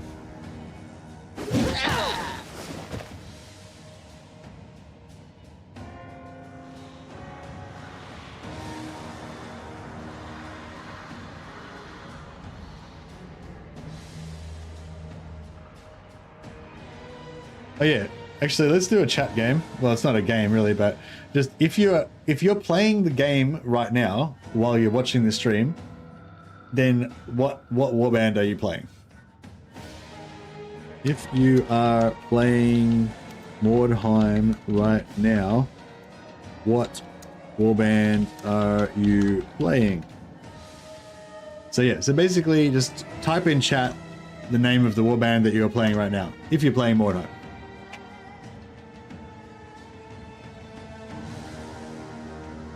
Or if you want, you can say the warband that you're playing, even if you're not playing right now.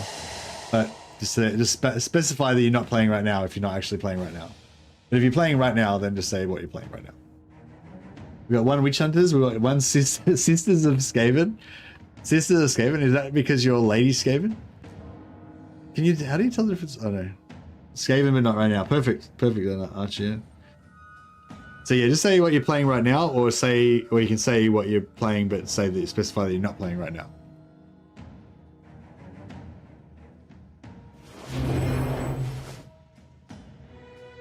Yeah, is Sisters of Sigmar or Sisters of Skaven? Oh wait, you were playing Sisters of Battle, but then you restarted and now you're playing Skaven. Is that right, Sam? Not playing right now, but have a good Witch Hunter warband going. Oh, nice.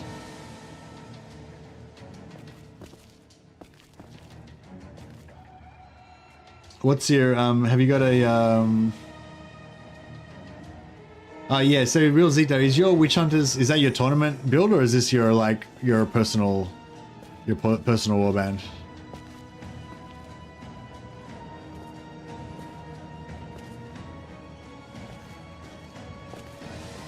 Fuck. Who can we smash? Oh yeah, I better go and help the Sister Superior. She's getting outnumbered.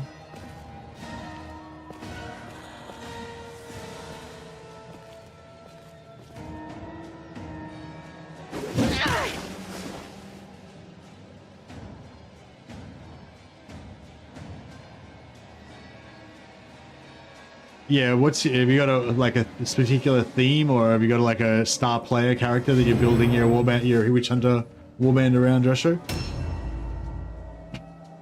Tell us about it. Tell us about your Witch Hunter warband. What's going on with it? I just go all zealots. Not zealots. I go all flagellants. I don't recruit any non-flagellants when I'm playing Witch Hunters. Zealots are pussies. If they had balls, they'd go around with no shirts on, like proper men.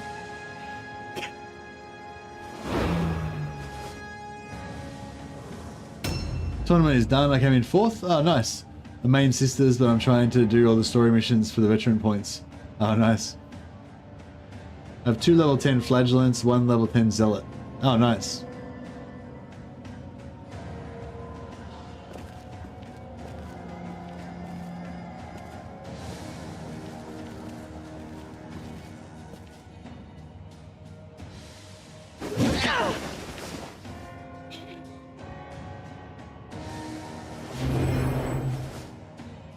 Sisters of Skaven sounds wrong. I know, what's going on? Is it like female Skaven? Is it like Sisters of Sigmar, but they're like, they worship the rat, they worship the horned rat, or I don't know what's going on. I have impressive level 7, got Daredevil. I have level 10 Leader, Wolf Priest, and Temple Knight. Oh, nice. Have you got, is your leader like an order leader, or you got like a ranged crossbow, hand crossbow leader, or a two-handed sword dodge leader, or what's going on? What kind of witch hunter captain have you got? Your main is ranged? Oh, nice. Is he like a ranged disabler kind of guy, or more of a damage dealer? Because I think with witch hunters you can go for like a hand crossbow, like, you know, low cost kind of disabler, kind of debuffer kind of guy, yeah. Like rather than go, you could go for like gunpowder max damage kind of thing, or you could go for like, yeah. No theme, sticking to witch hunter heroes, no women allowed. Also have mostly zealots, but I love the flagellants. Had to fire a level 5 flagellant because of an injury and it hurt. Oh no. Don't have a computer good enough for games, unfortunately. Oh really? I would have thought, because this is so old, because this game's so old, I would have thought it was, you know, not very intensive, not very system intensive. But yeah, I don't know. It could be really bad. Well, I know.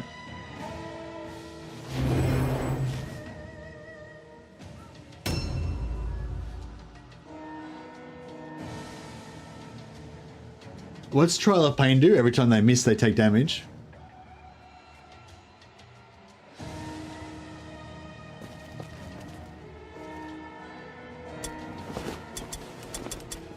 Looting the enemy's warp, pillaging the enemy's cart.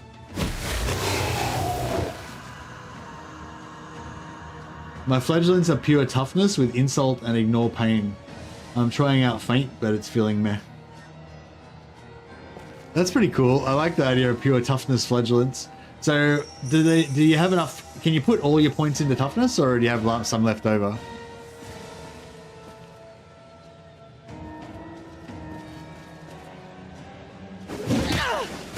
Suck it, dickhead.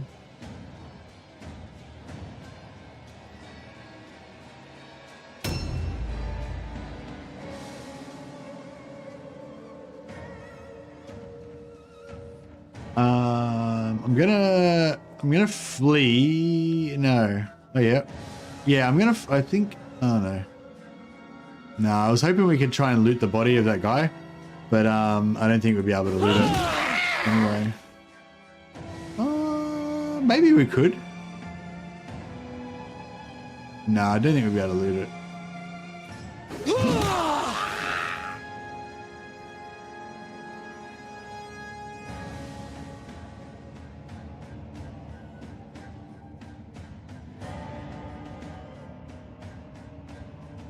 War strength gives you an additional pickup?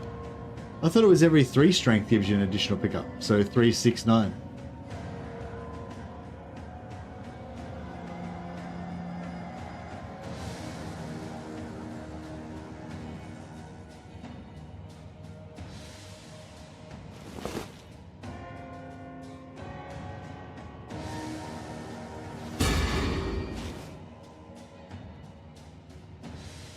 No, I think it's 6 that gives. I think it's 6 that gives you the 4th slot.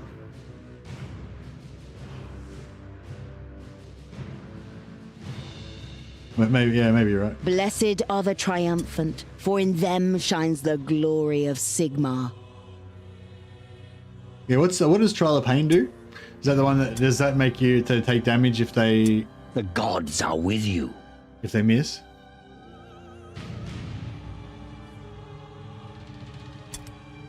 Nice progress.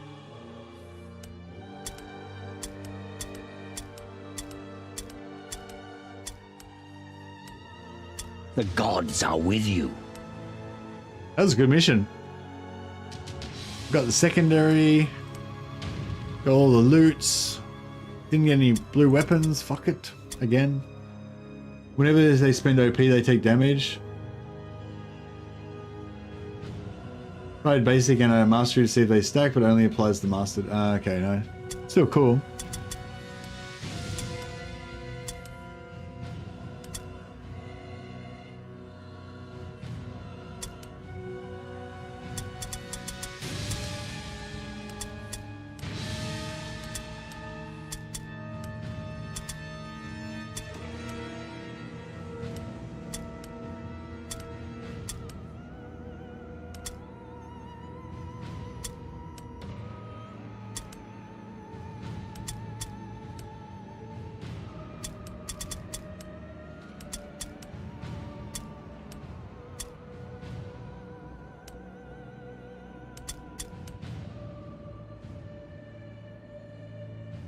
Still wondering what to do with my warrior priest. My Ulrich priest is badass though.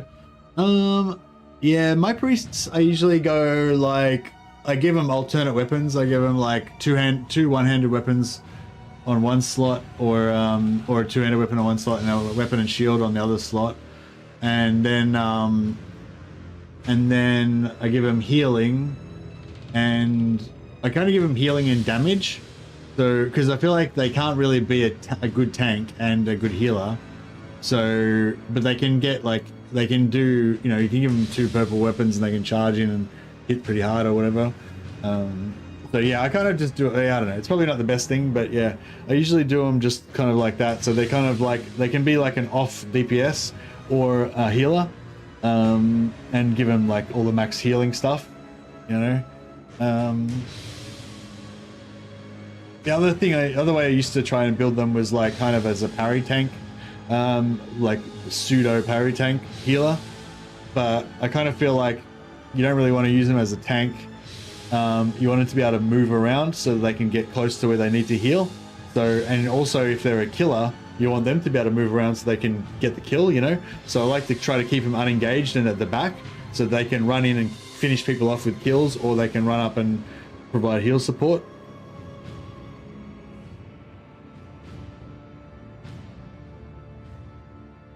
Yeah, I haven't done the full armor thing yet, but yeah, I think this, does the Wolf Priest have an armor spell as well? So I think you can stack the Wolf Priest armor and the Warrior Priest armor, or maybe it's like there's 2 different armors that you can do with the Warrior Priest. I can't remember. There was some like mega armor type build that you can do with Warrior Priests, but I forget what the deal is with it now. Yeah, no, I never played Fire Emblem. I don't know what it is, so I don't know what's like it. Is it like Final Fantasy kind of thing? It's like a RPG, CRPG kind of thing?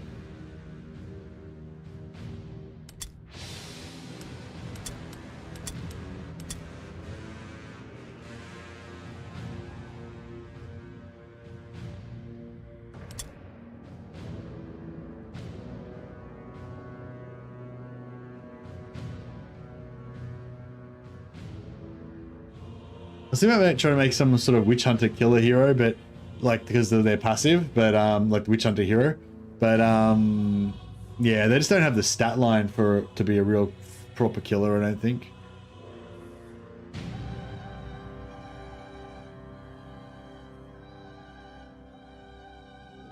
Yeah, I've heard that Fire Emblem's really good, but no, I never played it.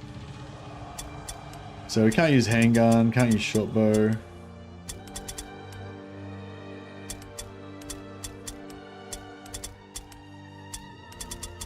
Get rid of all that crap. Use braces.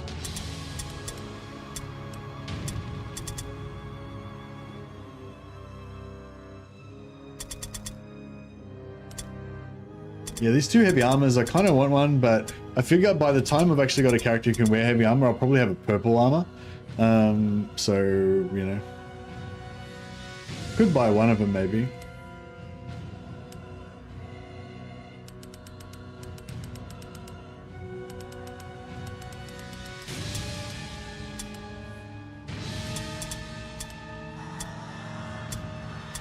New hired swords are available. Ooh, what do we got? What do we got?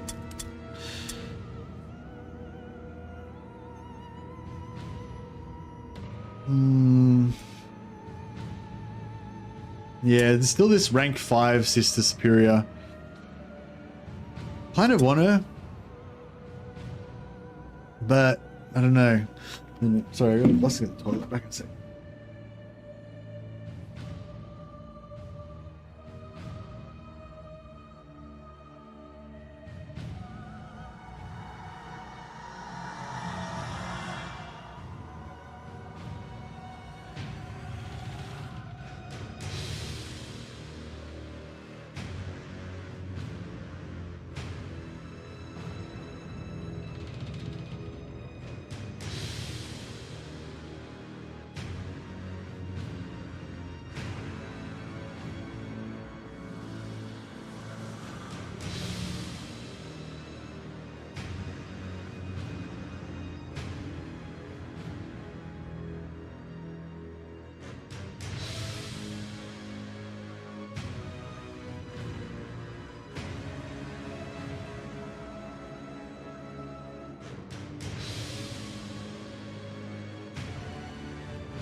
Yeah, it's funny how everyone's got like how many different builds there are that different people come up with and stuff.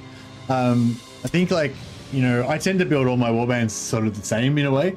But it's like once you kind of what do you call it? Once you sort of you find a new skill that you haven't used before and you have success with it or whatever, then it's like, oh my god, this is great. I'm going to try and put this on all my put this on all my warbands or whatever. Bit of that goes on.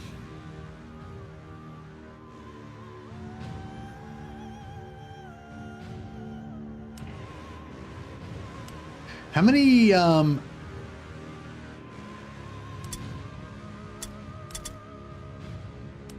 I buy this level 5 sister, the thing is like, I feel like if I buy her, I'm just gonna get a level 7 one, like straight afterwards.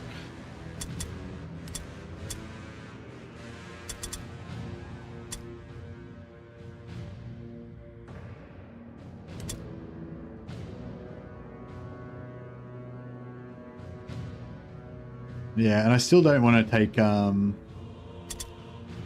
stick with pure sisters. I mean, this warband I'm probably gonna I'm not gonna play it all the way to the end because I've already got like heaps of other warbands that are way higher level than this. Like I've got my main sisters warband that's like, you know, wait, let's go back.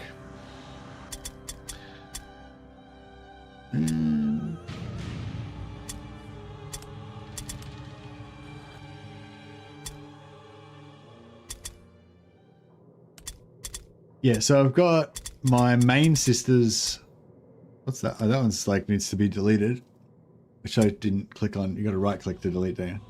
What I was gonna say, yeah, I've got like my main sisters warband that needs to. This one needs to be deleted. Can I? Do I delete it? You can't delete it from here, can you?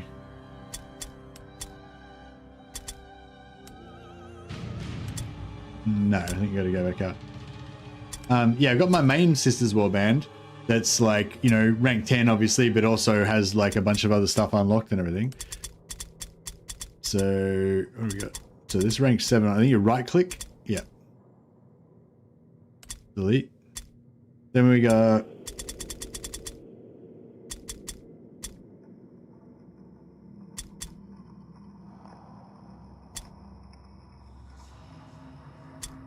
yeah, so I've got my main Sisters Warband, the Sisters of, like, are currently the Sisters of Iron. They've been remade a few times, but the but I've got my rep unlocked. You know what I mean? So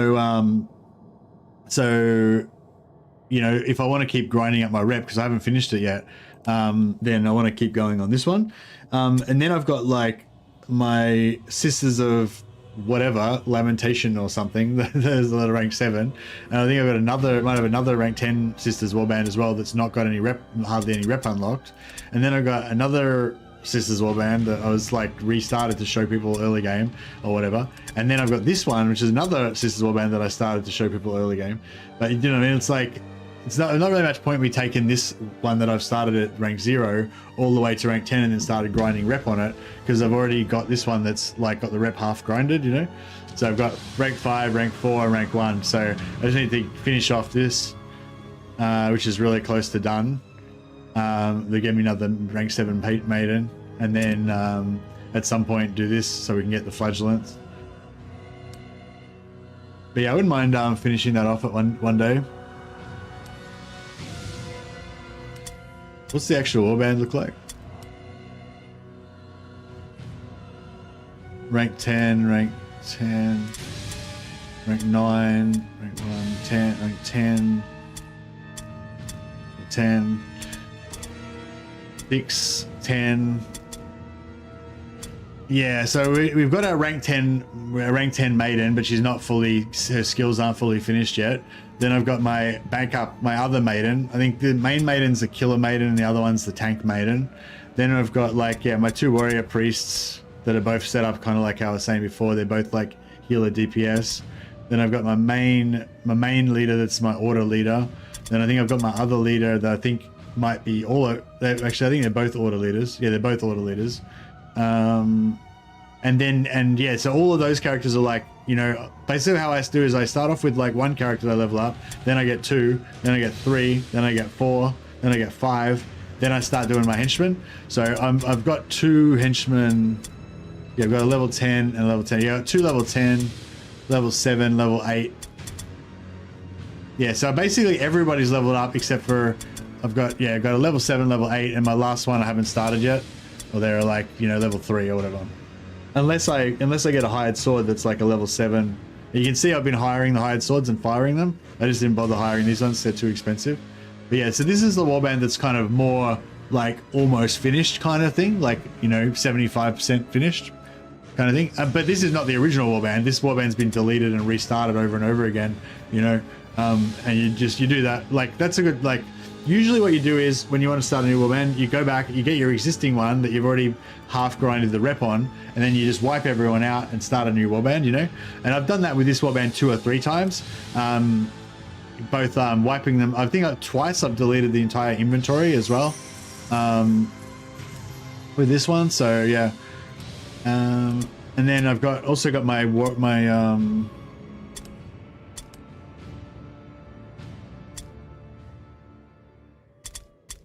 and I've also got my Mercs warband, which is my original first warband I ever made. I don't know which one it is. There's 2 Caribou Greatswords. But yeah, one of these is my original one that's been restarted, that's been wiped and redone a few times. Like, none of the original members remain, you know, because the whole warband's been wiped. They were originally called the Black and Golds, and they were an all gunpowder unit based on like a Empire regiment of handgunners. Yeah, I think this is the original one. Maybe. Yeah, I think this might be the original one. And they've been wiped and redone a few times. But currently they're my Caribou Greatswords that are everyone's a greatsword. I've got to say, just take a moment to appreciate how fucking good they look with like just everyone in the warband all with greatswords, except for my Sister Superior and my Warrior Priest. Where our roleplay mission is that their job is to escort this holy entourage of a Warrior Priest and Sister of Sigmar through Mordheim. So what was that one? 541. 540, yeah.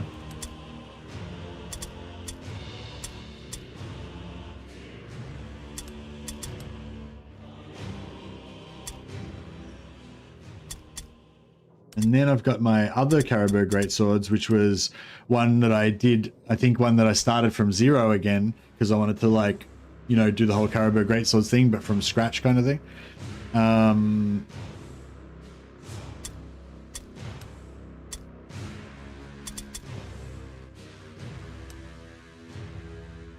Oh. They're also 540. So they're both the same now.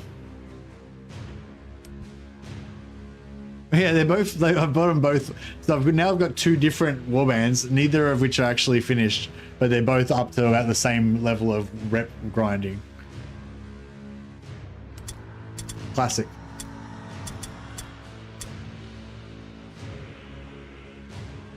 So I could have had one of them fully finished by now if I had have stuck with the one. But it is like more fun. Like I definitely recommend if you want to finish grinding your warband, but you feel like the warband's a bit stale, just kill everybody and just start it fresh again. But still keep repping, like still keep the same warbands, keep grinding up, like later on, you know.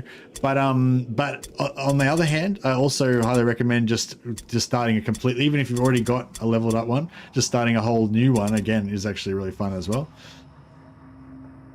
The Nuln 13th is a new gunpowder one. New Sisters of Iron, Clan Cult of the Big Rat. I haven't actually got any high ranked Skaven warbands. I only kind of recently got into the Skaven. The Grey Hunters is my new Witch Hunter warband. Question is my original Witch Hunter warband. Brotherhood of the Iron Wolf is another Empire Mercs one, but this one's a Middenheim Ulrich themed warband.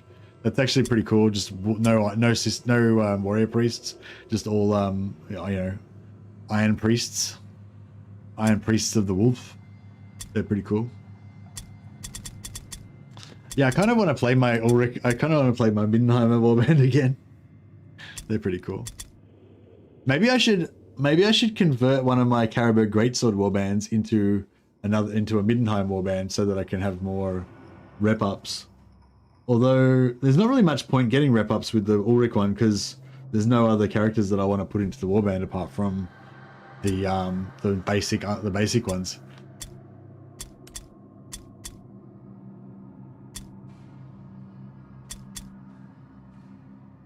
I don't know. Maybe we should pause the sisters and just yeah, like I was saying, because maybe I should switch back to like my original sisters warband and just carry on with them so that we can kind of fast forward to the end kind of thing. Because I think I do a lot of early game stuff and then, you know, you never get to see any end game stuff. So I could like, so how many sisters warbands do I got? Sisters of Iron's up to rank, that's another one I started from 0, they got to rank 4.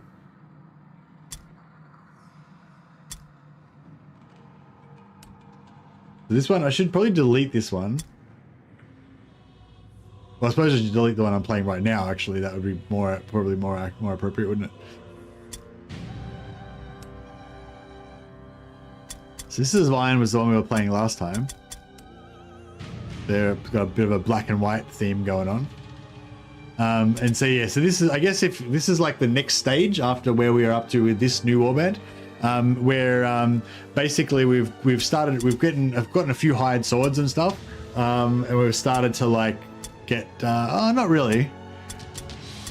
We might have had our original characters die, and we had to do a bit of a rebuild.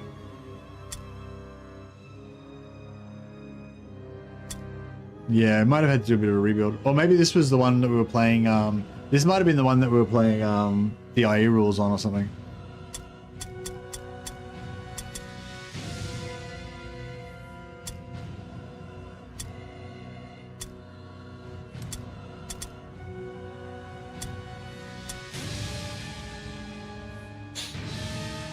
Excuse me.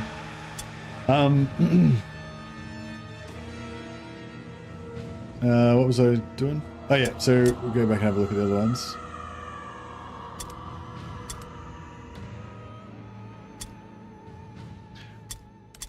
So Sisters of Iron, other Sisters of Iron. Oh, that's my main one that's got renamed Sisters of Iron, yeah. This is the Merciful Redeemer. There's another one. That was the previous campaign that we did, that I think we started from 0. So this one might be a better one to show you. So the current warband we started the other day, yesterday or whatever, they're like kind of brand new, right? These guys are a bit more like partly developed. So yeah, so she's rank 5 and she's got the order skill. So I would have bought her, she would have been a hired sword that I bought. And so I've given her the order skill. This one, she's level 6. She's probably somebody that I leveled up from 0. And she's got...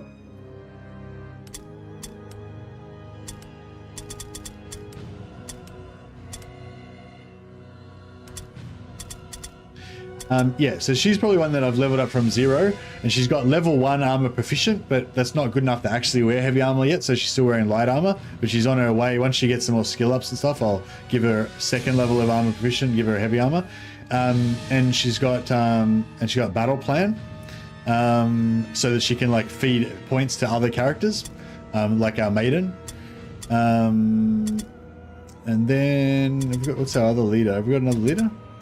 Oh, we actually don't even have another leader at the moment. Okay, yeah, so we've got a sister that's actually leveled up. I'm not sure if she was a hired sword, if we actually leveled her up from 0, but she's got armor proficient, so she can wear heavy armor, and she's got weak spot. So that's the start of a killer build for her. So she's going to eventually be a killer, but they get most of their skills are kind of more loaded towards the end. So even though she's level 5, like halfway to level 10, she hasn't got anywhere near half of her skills yet. She's only got like a couple of them. So she's still got heaps more skills to get. Although she has got most of her stat points at this stage. You know, she got a lot of her stat points, but she has got hardly any of her skills. But yeah, she's on the way to becoming a killer. Weak spot makes her bypass enemy dodge. Makes her more reliable at killing people. And this one's a frenzier, but she's just started out. She needs level 2 frenzy for it to be worth using. She's only got level 1, so she's just sort of starting. And yeah, they're all like, it's all like you know, this is like a very much in progress, like, and they haven't really gotten anywhere yet, right? They're like not really there yet. This one is this one's one that we bought, probably one that I bought as a hired sword. So I had enough points to give her armor proficient, but I didn't have enough points to give her like have toughness 9 and give her resilient as well. So like normally I would go armor proficient level 2 and give her resilient as well, but I didn't have enough points. So it costs 2 points to get the skill initially, and then 4 more to get the master level. So it'd be 6 points for that, then another 2 for that and 2 for that. So she obviously only had 10 points. So I probably got her at level 5 and she only had 10 points. That's why level 5 kind of sucks, because you don't have enough points to, yeah, or maybe level 6, whatever. Yeah, you don't have quite enough points. But yeah, if you get her at level 7, then you got enough to do master in like more than one skill or whatever. But yeah, and she hasn't got resilient yet. Yeah. But anyway, yeah, so that's kind of like an early sister of Sigmar.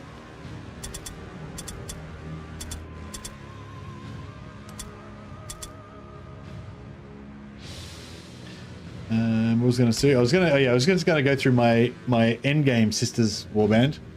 I'm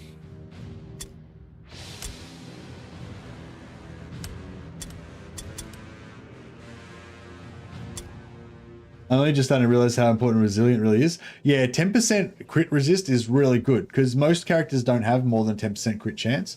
Or, you know, well, don't have more than 15% crit chance, mostly. So if you've got like 4 or 5 crit resist and you get plus 10, then you basically hardly ever get critted then. As you get later into the game and characters get more and more crit, you'll start to get critted more, but you'd even want it even more then, right? You definitely want it then. So yeah, resilient is my number one go-to most taken skill on all warbands, across all warbands, all different factions. The only characters I don't take resilient on really are undead, who have the same skill, but it's easier to get. And my novice heavy armor dodge melee resist guys. They just don't have quite enough stat points to get it. So they all have a luck enchant on their weapons. Actually, I might be able to show one of them on here. So yeah, so for the people who on my recommendation started a new sisters warband, that, you know, because I was saying that they're a good one to start with. If you just can take that all the way through to the end game kind of brawler sisters warband, you might end up with something a bit like this. So this is a fully maxed out shield, fully maxed out heavy. So dodge, normally dodge goes with cloth armor because cloth armor gives you extra dodge chance, and light armor and dodge is okay, but heavy armor gives you a big penalty to your dodge. So she's got heavy armor. Actually, no, she hasn't quite got her heavy armor yet. She's got light armor. Have I got a heavy armor one? Actually, I don't actually have a heavy armor one.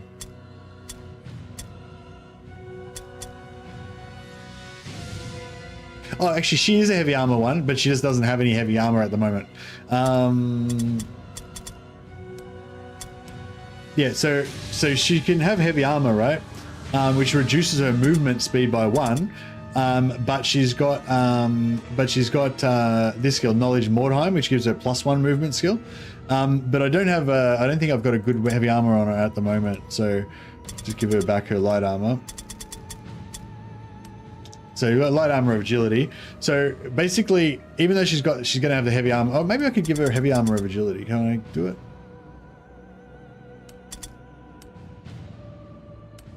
Go enchanting, agility. Oh yeah, cool. Okay, now she's perfect, right? She's finished. So she didn't have enough points to get resilient, but she's got luck, a rune of luck on her mace. I could, if she was damage dealer, I could put something damagey on there, but her whole job is just be a tank, right? So basically, instead of resilient, she's got a rune of luck on there. On her shield, she's got melee resistance, plus 12% melee resistance, which means 12% less chance for them to hit.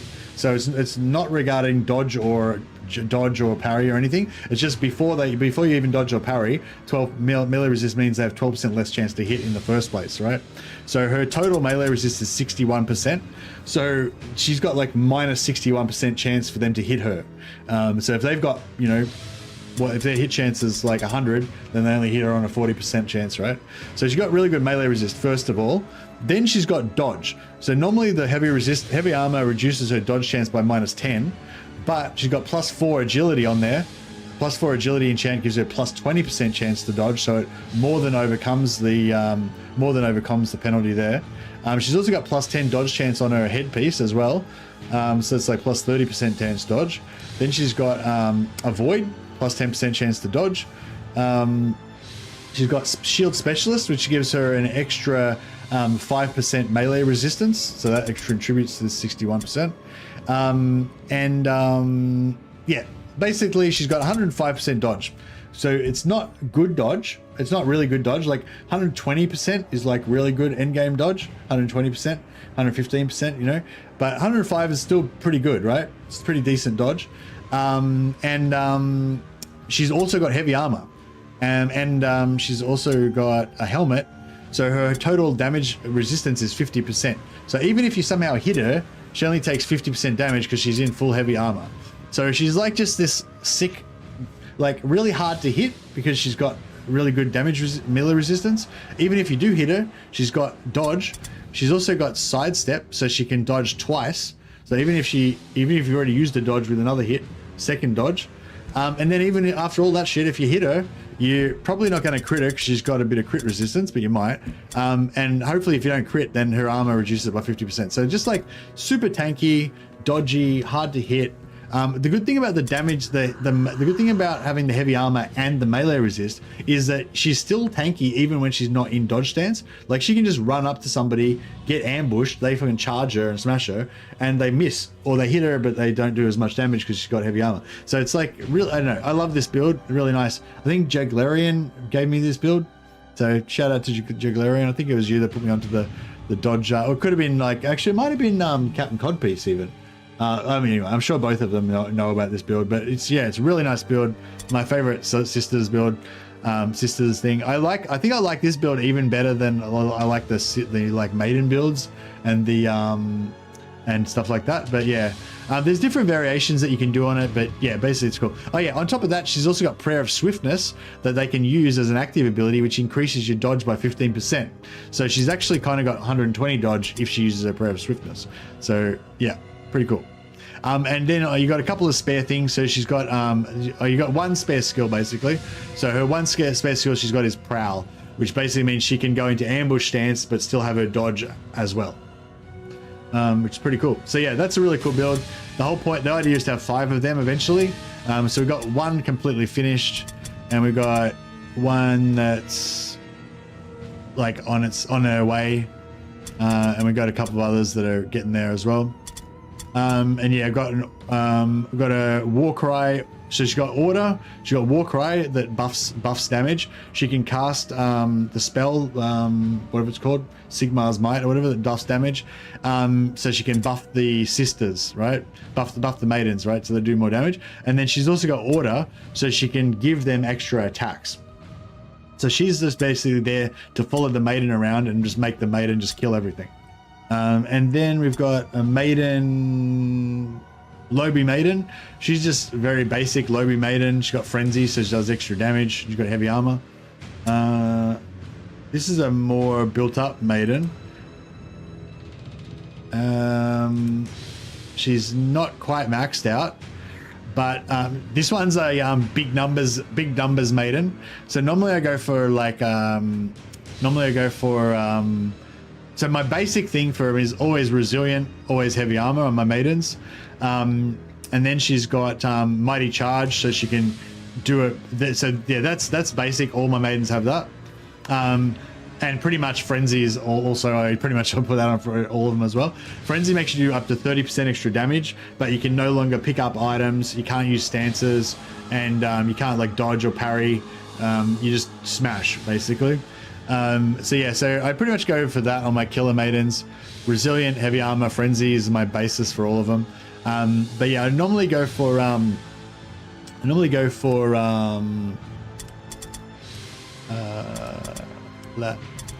weak spot means you can bypass dodge, and then I give her weapons that let her bypass dodge as well. The Sigmar hammer has a speed dodge bypass, and they have built-in dodge bypass anyway.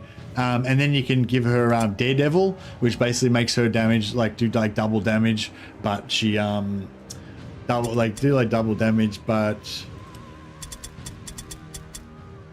where's Daredevil? Is it active? Strength. Yeah. You do 225% damage, 125 extra, but the enemies get to dodge every attack. So yeah, but so yeah, basically you have heaps of dodge bypass and Daredevil, and then you just can smash everything. It works extra good if you've got an order leader giving you extra attacks as well. But yeah, but this one I'm not going for bypass and Daredevil. This one's just going for deep wounds. So when she does a crit, the crit damage is more. She has more crit damage. Basically I'm giving her I don't think we're going for more crit. We're not heaps going for crit chance, just going for more crit damage. Frenzy, 30% extra damage, extra damage if you get a crit. And then on her weapons, I think we're going to give her, brutal hammers do extra crit damage. So it's going to go like twin hammers, and then give them, I think there's a rune I think that you can get that does extra crit damage or something, or maybe it just does extra damage. Anyway, so she was going to be just like a big damage guy, but basically her job is to just kill everything, and the other guys protect her. So I usually have her with like one sister superior tank that I don't have running at the moment, or a warrior priest tank / healer that kind of follows her around. So you can see he's got armor proficient, shield specialist, so a little bit of light tanky stuff, and heavy armor, and he just follows her around and heals her, and he uses battle plan to give her extra attacks. And same with this guy, he's a bit more tanky, but same deal, follow around, heal her, use battle plan to give her some extra attacks. And yeah, that's what this whole warband is about, basically just using the maiden to kill people.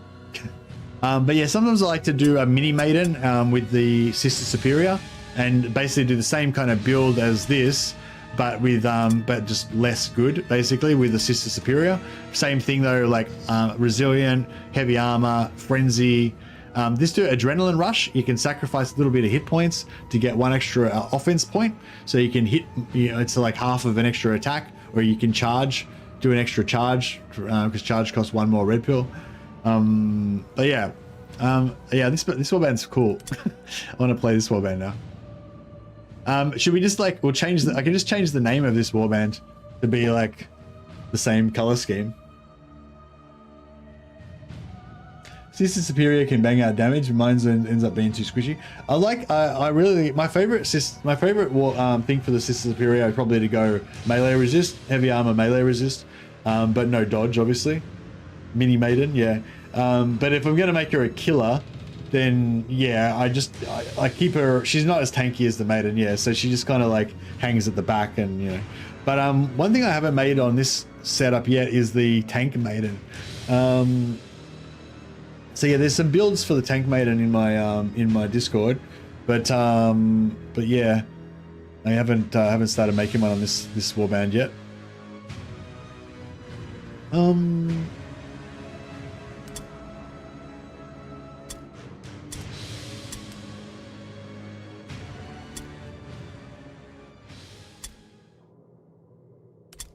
So how many sisters have we got? So we've got Sisters of Iron.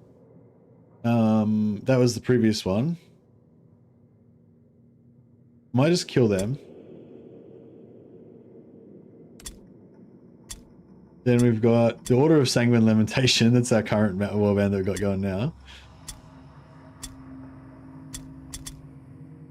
That's one of my vampires. That's my original vampire warband.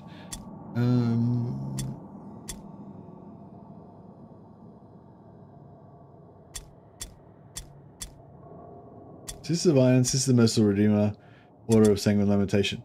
So yeah, I feel like I should kill this warband as well.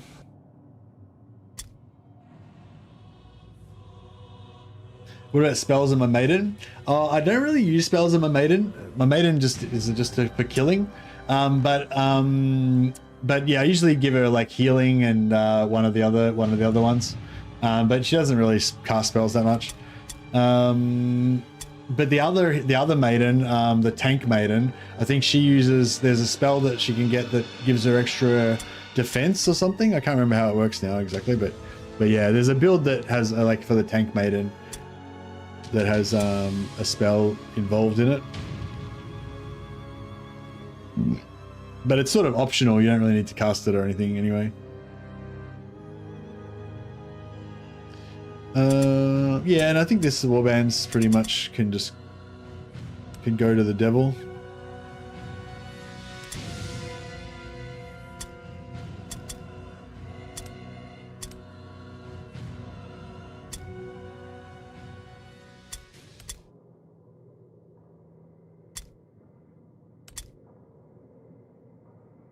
Okay, I've got two fucking I've got two Empire warbands that are both equally leveled up. Neither are quite finished, but they're both equally leveled up.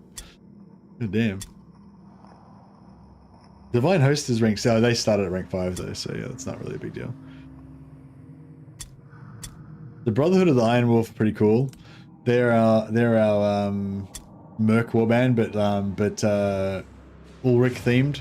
So we don't use any Sigmarite characters basically. And we've got a wizard, but they're like lightning themed. Yeah, these guys are pretty cool. We're trying to get our wizard leveled up. That's not him. Where is he? There he is.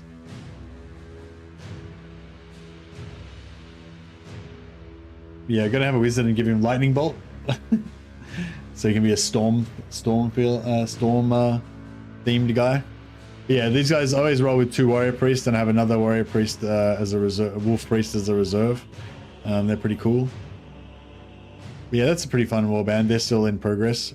I might just go back and continue playing with them at some point, because they're pretty fun.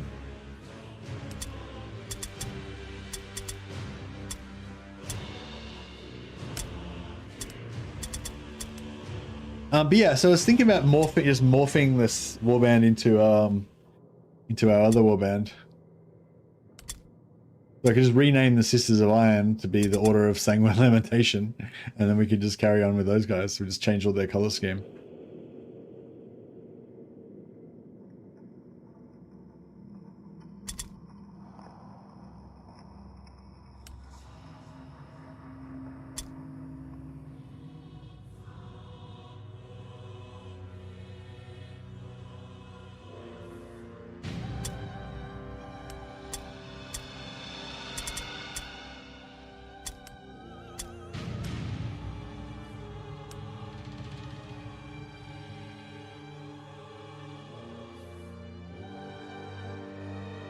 Order of Sanguine Lamentation.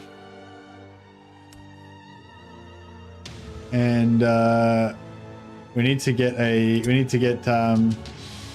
Justicar Avalin in there. I think we're looking for a Sister Superior, but we haven't currently got one. I'll just hire a Lobby one just as a placeholder.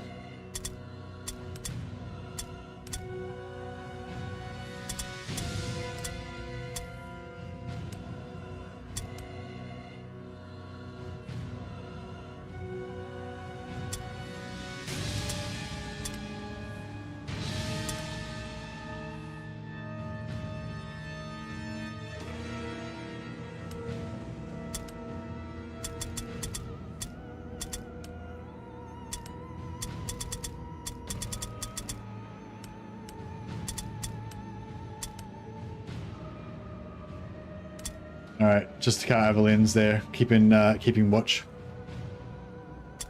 And we have to change all our characters. Agnes von Thorn. All right, we're going for preset 6.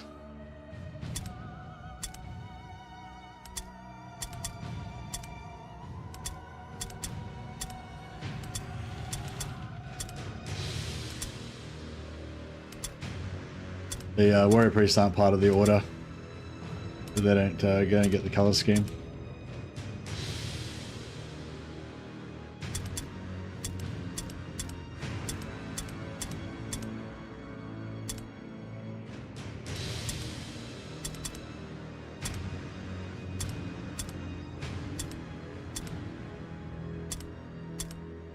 Isn't there a red one?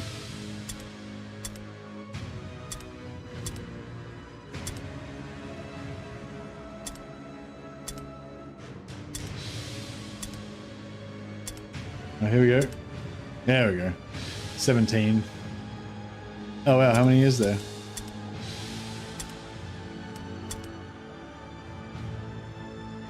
$22.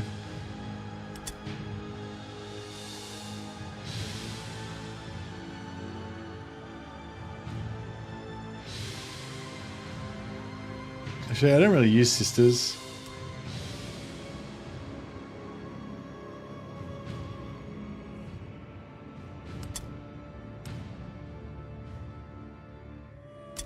Not sure why I was recruiting sisters anyway, just for variety maybe. I don't usually use them.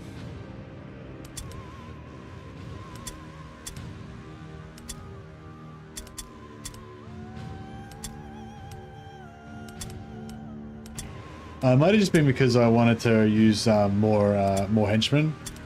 I didn't have enough novices.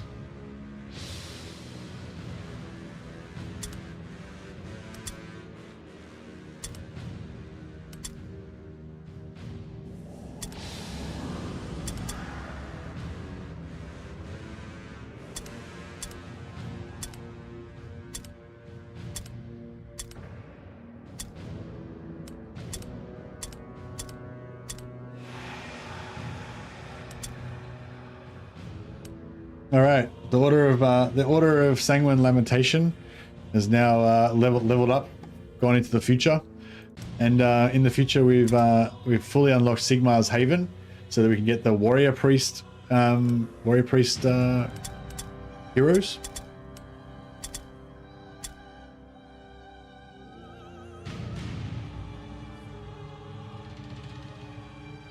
But I don't think I'm going to use. I'm not going to use them just yet.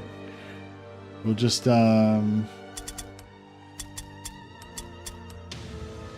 them out for a minute.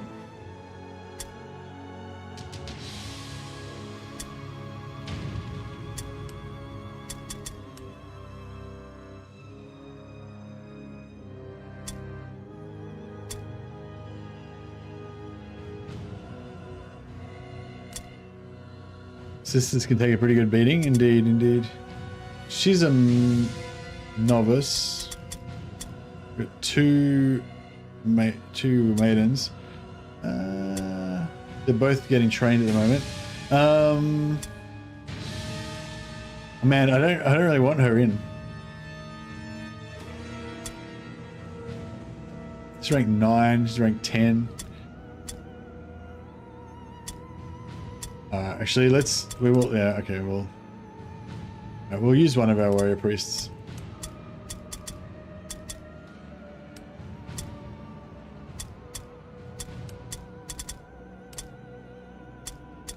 Okay, what's this guy doing? He needs to learn some skills.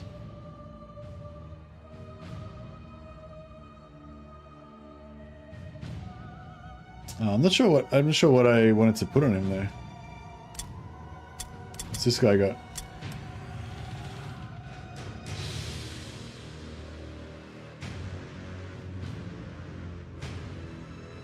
Well, I know what he wants. He wants shield specialist. Level 2.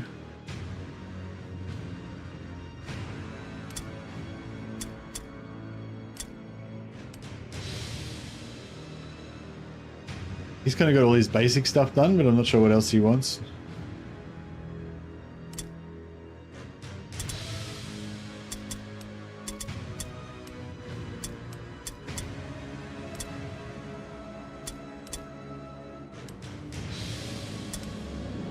$270. Oh, I can't afford it. Let me sell some crap.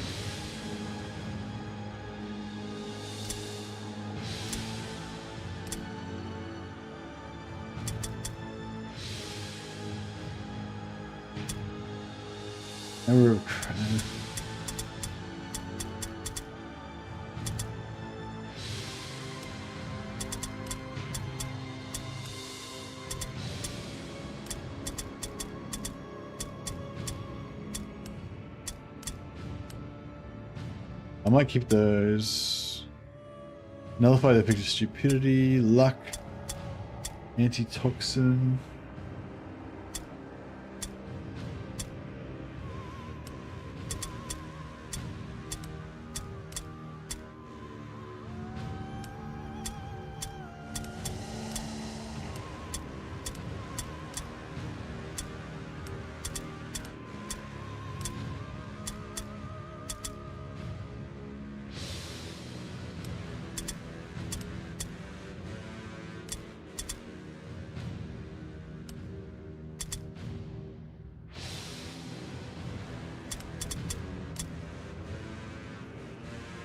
Oh, Megalomania increases the chance to roll. We got all these light armors of most. That's fine. Whatever. Let's yeah. So we'll train our warrior priest in shield specialist.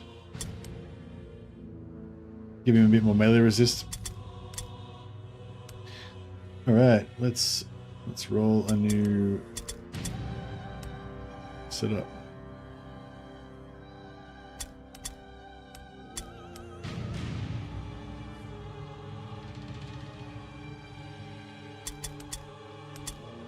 Now here we go. Where is it? Oh, there. Both warbands tied around a wagon, the others scattered, deadly. Alright, okay, let's go. Alright, still a random deadly mission. Warned of an enemy in the area, you have prepared an ambush for them. Oh, we ambushed attack, them. However, did not succeed as planned, and shit. the enemy has managed to slip inside a group of buildings and establish a defensive position. Okay, we still get the ambush though, right? Oh wait up, did we get ambushed or did they get ambushed? When you get ambushed, round has started. you don't get to oh, and we've got a Zeech demon as well.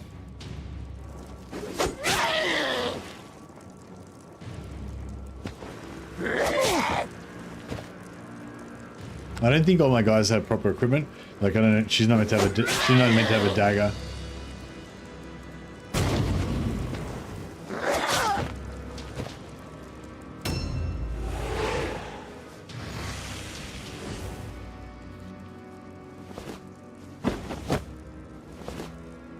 I got the ambush in my favor, yeah. Pretty lucky. It never happens. But yeah, see how they're, like, because we're at a much higher level now, the AI's got all these different skills and stuff, like all their characters have got all special things.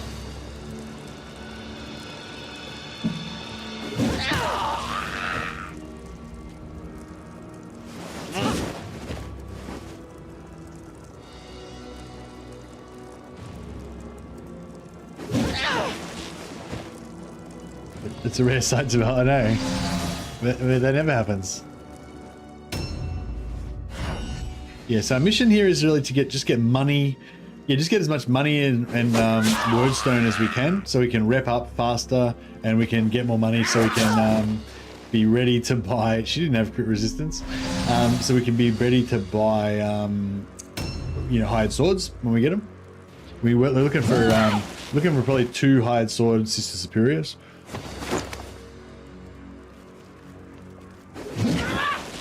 But yeah, I just don't want to level one up from level 1.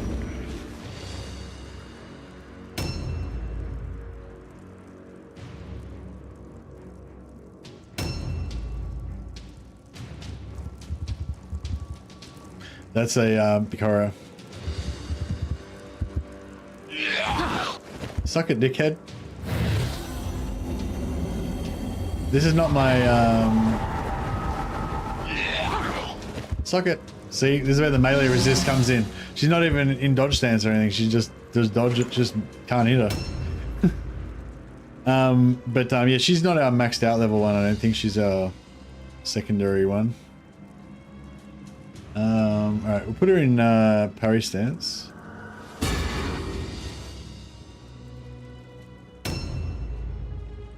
Yeah, I don't care too much about the sisters. You can dodge without being in a stance? No. She's got melee resistance, which means he missed. Like, she never had to dodge because he couldn't hit her. Yeah, sorry, I misspoke. I didn't mean to say dodge. It just means that she's got high melee resistance, so he just can't hit her.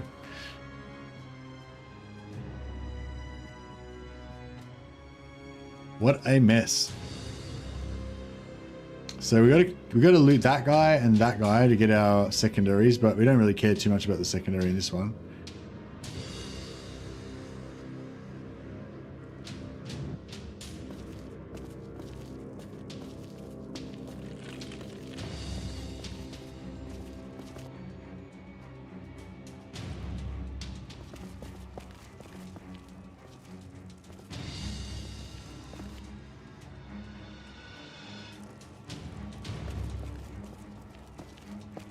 Went the wrong way.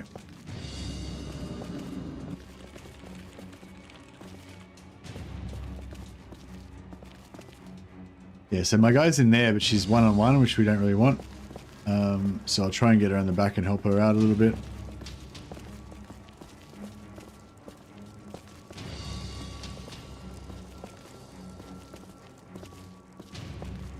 Crap.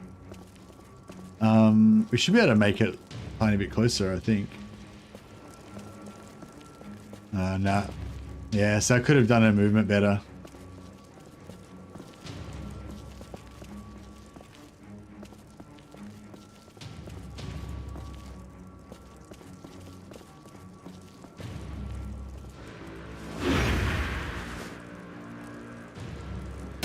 I can't think of an English word that covers not being hit because of melee resistance. Yeah, there you go, Clock Monkey.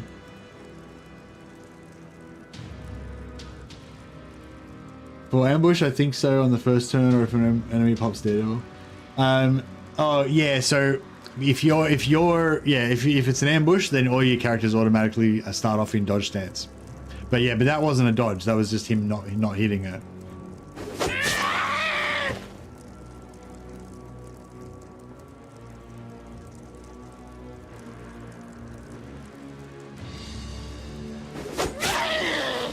Yeah, matriarchs are pretty beefy.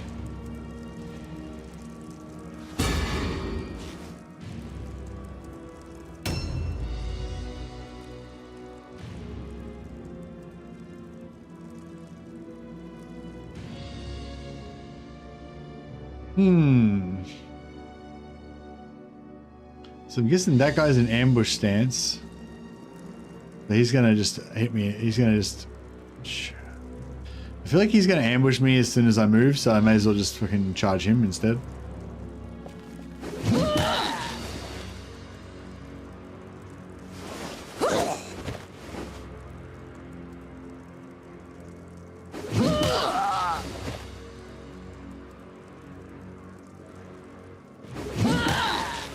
I love like a purple hammer, one-hander and shield with purple hammer, and like you don't do as much damage, but you still do a lot of damage and you just keep pounding them. Yeah, it's like attacking four times with a hammer.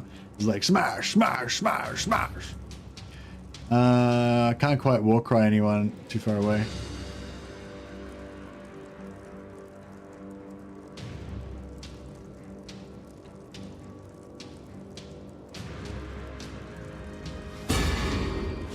Oh, I probably should have gone Web of Steel. I probably had Web of Steel, but I don't know. I didn't check.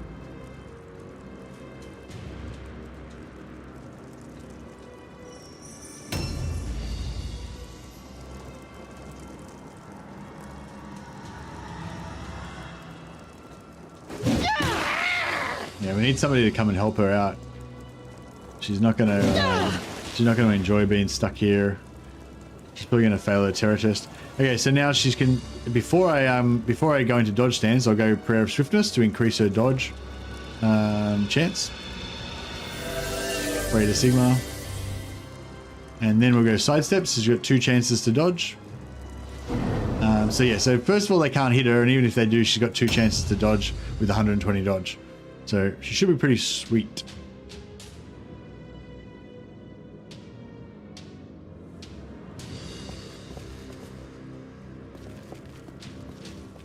Is that their leader?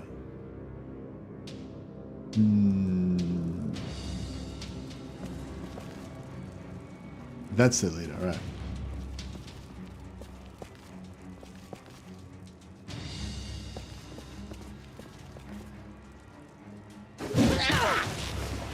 Pin him in there.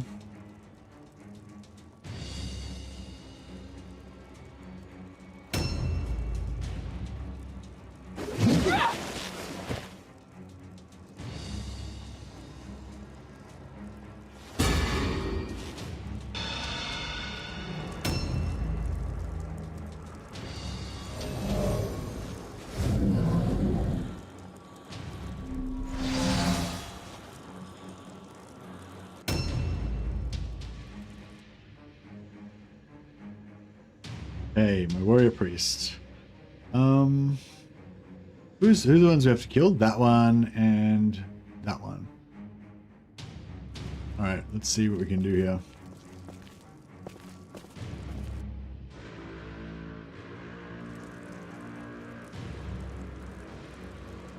All right, I might just pop a heal on this guy. 80 hit point heal. Warrior priests are pretty sweet.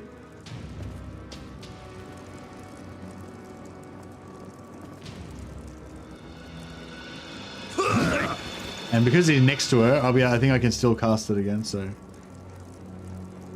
My warrior priest has a big ass epic sword and can attack 3 times, and I love it. Nice.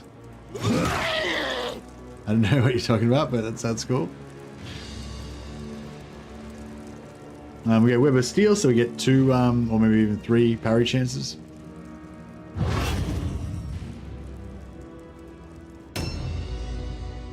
Warrior Priest can't use swords. Salmon, are you talking about? Sorry, you mean your Warrior Priest of Ulrich. Right, now I'm with you. Yep.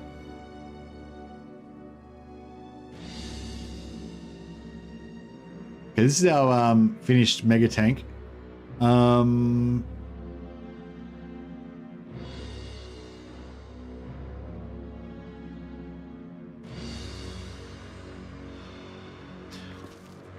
She needs to try to get in there and help out with our help out with this guy.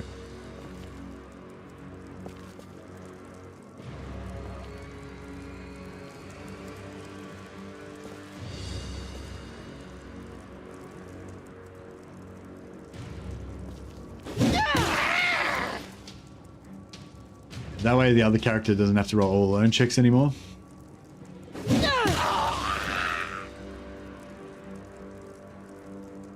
One of my opponents had a nasty crit champion that was cleaning me up with his crits on his Chaos Warband. Yeah, crits are nasty. Bypassing your armor and stuff. Mashing.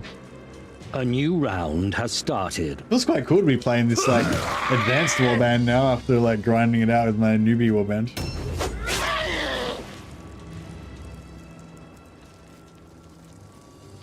So he ran away and got I get 2 free hits on him. Parry fail. Parry fail. Oh no, I only have one parry.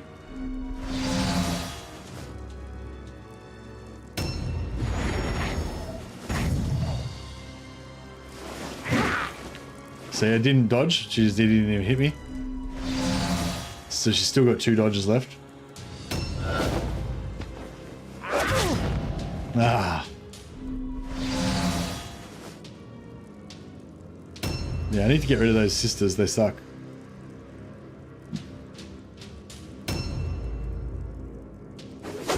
Especially when they have crappy... I have not equipped them with a weapon. I think they just have like white daggers or something. They're not even like equipped with actual weapons.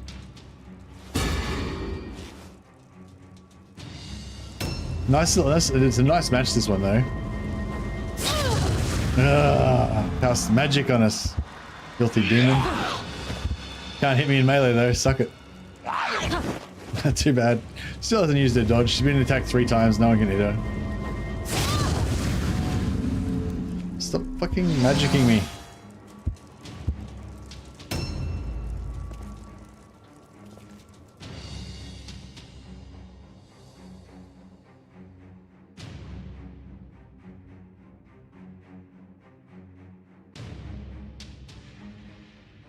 Okay,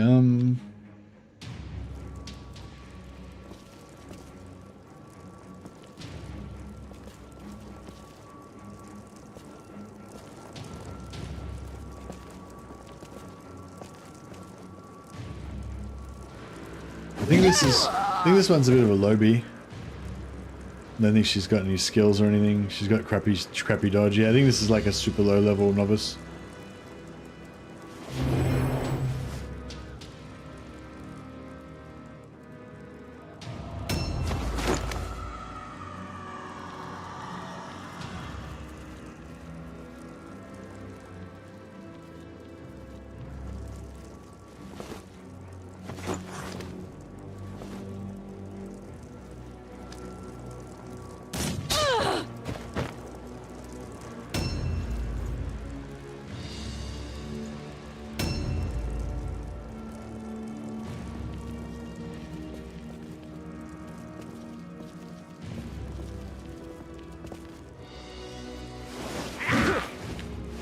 Crap.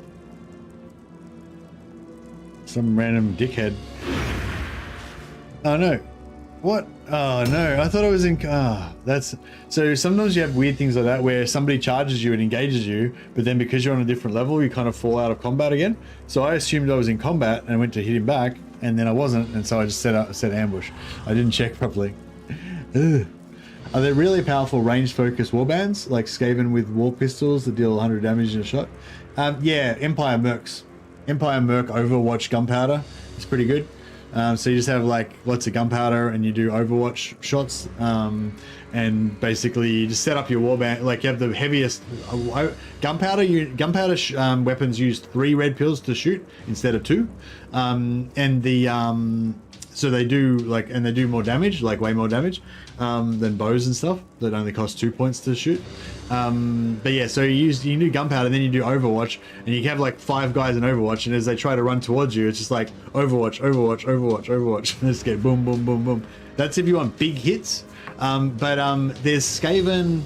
Skaven can get some of the Skaven characters can get warp lock pistols and stuff that I think do pretty good damage, but they also have lots of like ranged attacks they can do with like their shuriken or whatever that are like weaker, but they have like debuffs and stuff.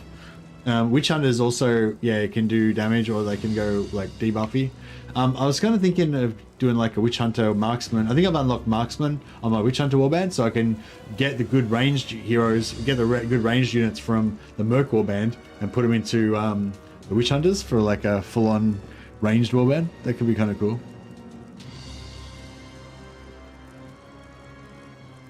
But yeah, if you want the biggest damage in a single shot, then it's like gunpowder weapons, yeah. But there's only like 2 or 3 characters. Only some of the characters in the Skaven can go gunpowder.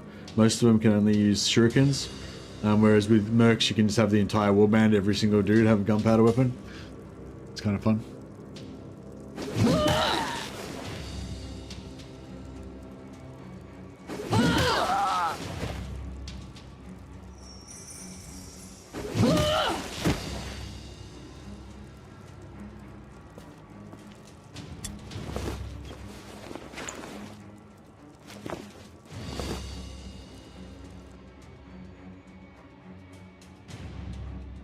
Where's the other guy we got to kill? Oh, this guy here.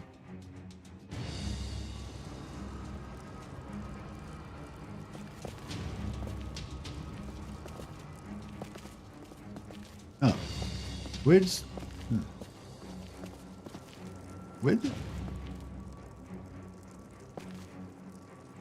Where was he shooting us from?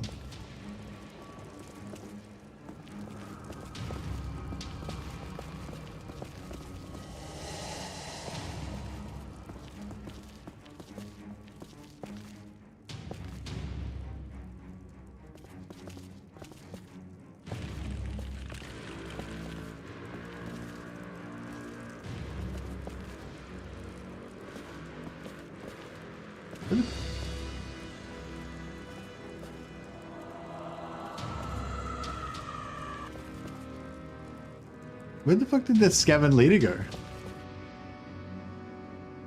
Oh, he's there. So he's behind, he's right, yeah, okay.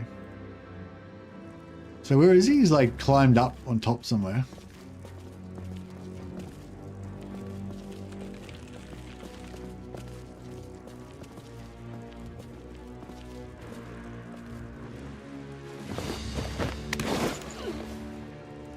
Ah.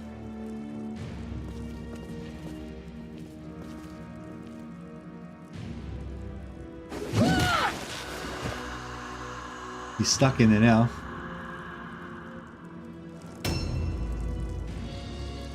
This guy's been a stupidity check. He just keeps been standing there failing his check every day. Now he's getting into the action. Yeah, it's unfortunate that we got pinned with the demon. So we're like a man down, basically tanking the demon. Plus he's like doing AoE damage to us.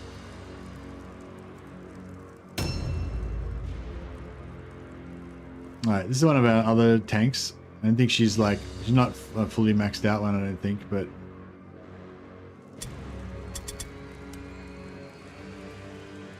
Oh no, she's a lowbie. Oh, she's only got 137 hit points. Yeah, she's a lowbie.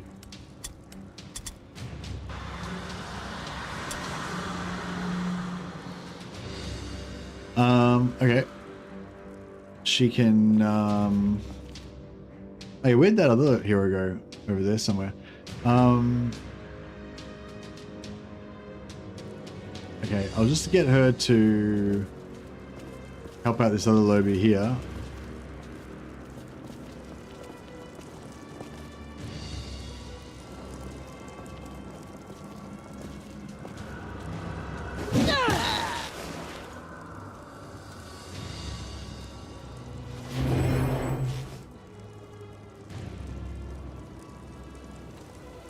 She just keeps succeeding her terror tests. What an absolute Chad.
I don't even know.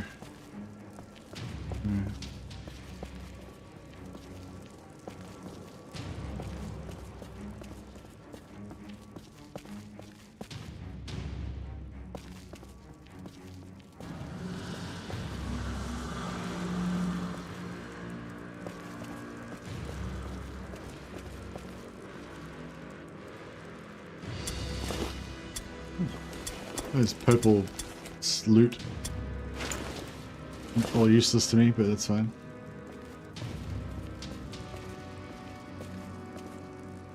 I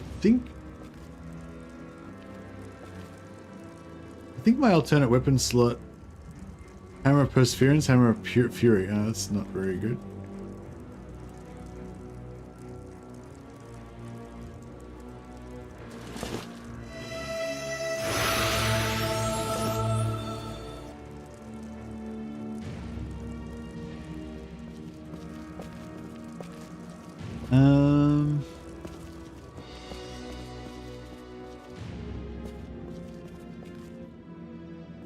Yeah, the guy that we need to kill is trapped in there behind her. Really sucks. Right, I might delay and see if she can flee or something.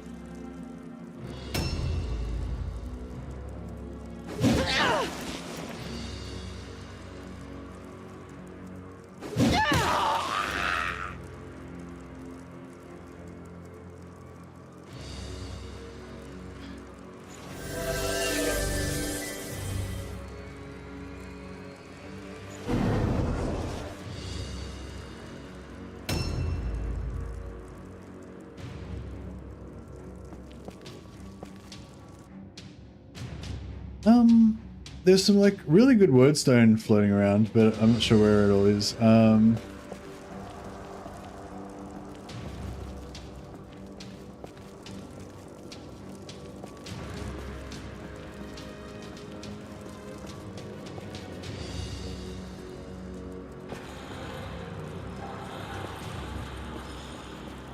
A new round has started.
He stole my kill.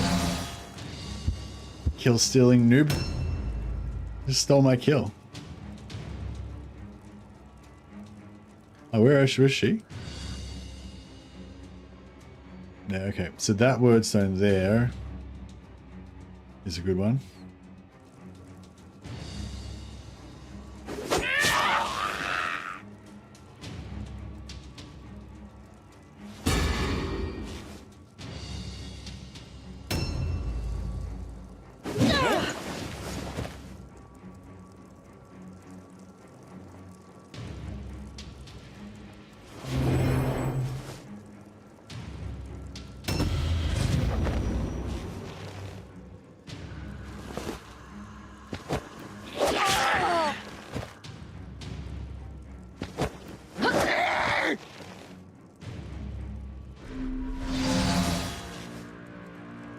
She should be able to bash him.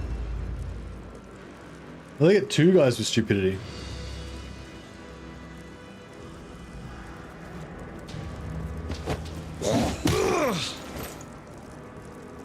Heavy armor for the win.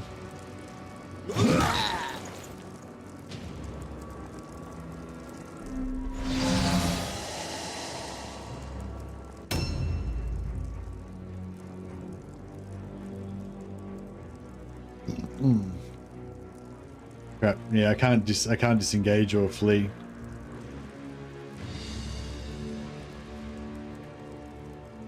Oh, I can just walk away. Because, yeah. Cool.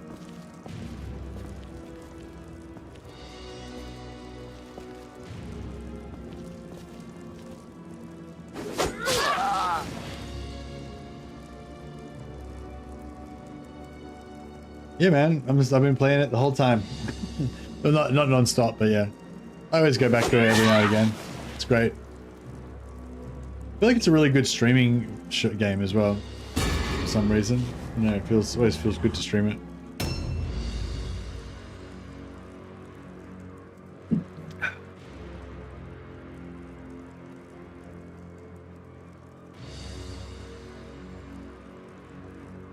Does healing circle heal yourself? I can't remember.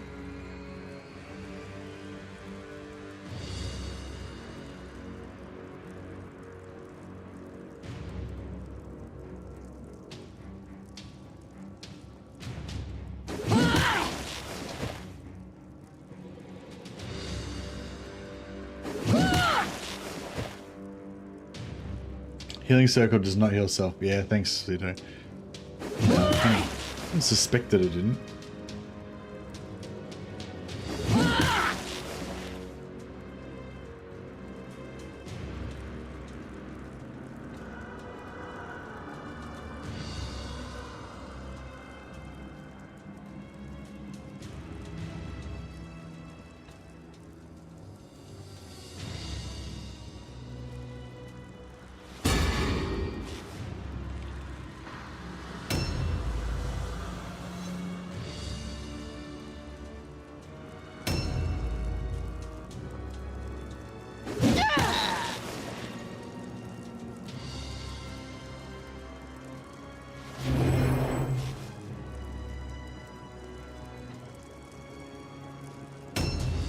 Hasn't failed a terror test yet. Beast. You kill these pink horrors, you get I think you get 10 is it 5 experience you get for killing a demon? You get 5 experience if you're the one that gets the last kill, whereas normally you just get 1. Normally you get 1 experience for killing somebody, but I think if you get the last hit on these guys, you get 5 experience. If you kill a pink horror, it turns into 2 blue horrors. But you don't get any experience for killing the blue horrors. It's 5 XP, yeah.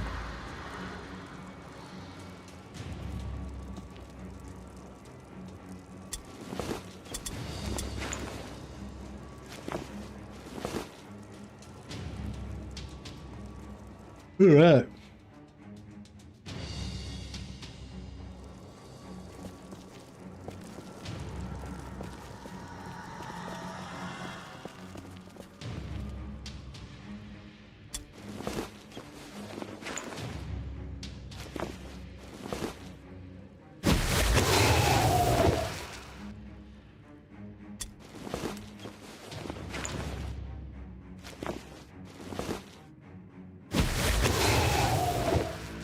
If you totally surround the pink horror, 5 units in a star formation around it, the pink horror will only split into 1 blue, I think.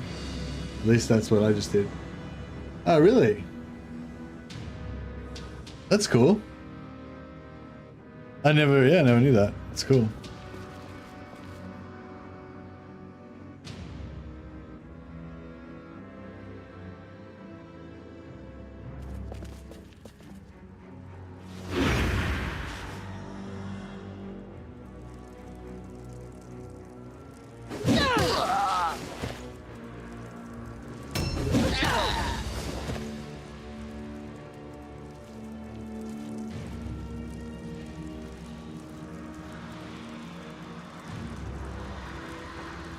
I feel like you should get XP for killing the blue horrors as well. It feels so unfair.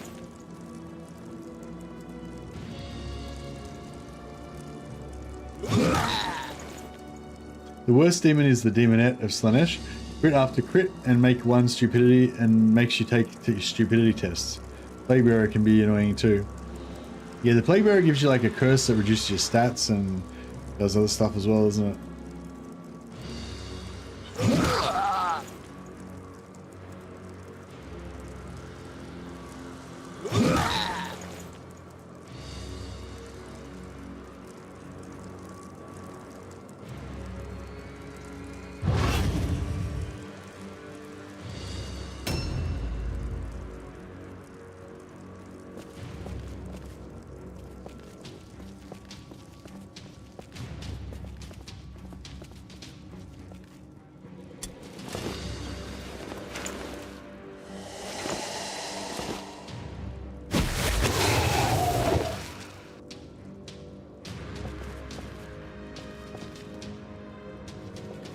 Yeah.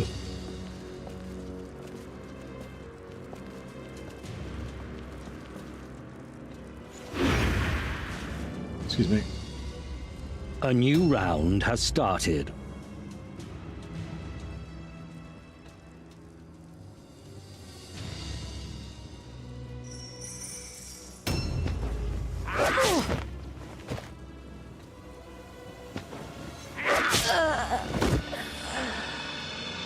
Oh well. Sisters are just temporary anyway.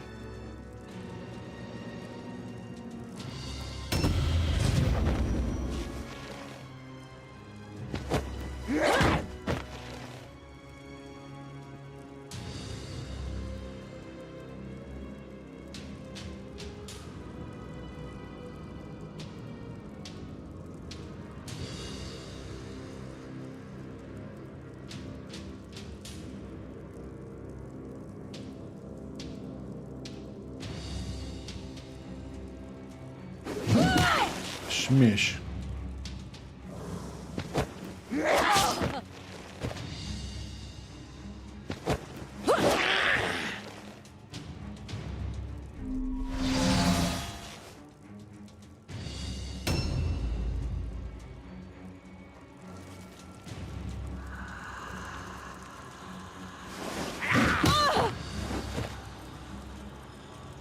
These are our lobies.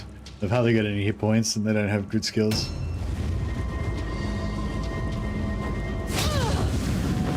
Resist failed. The power of Sigmar. Oh, he actually hit me then. Oh, he actually, yeah. Well, he actually succeeded in his attack roll.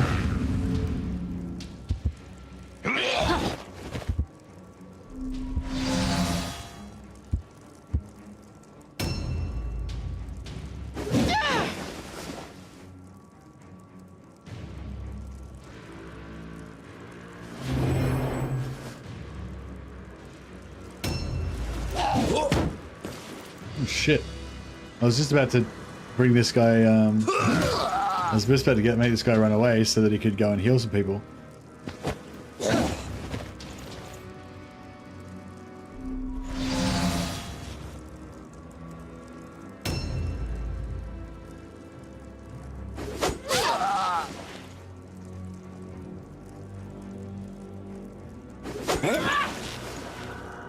Yeah, really wish I had given her a proper weapon.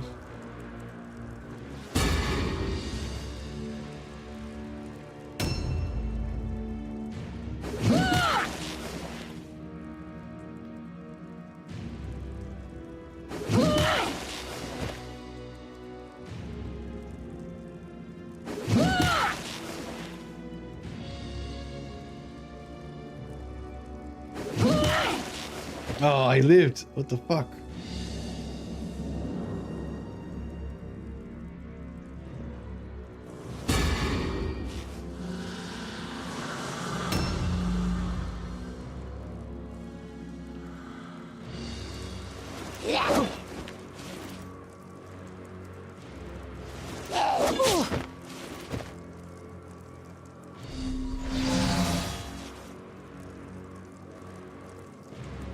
Failed. No.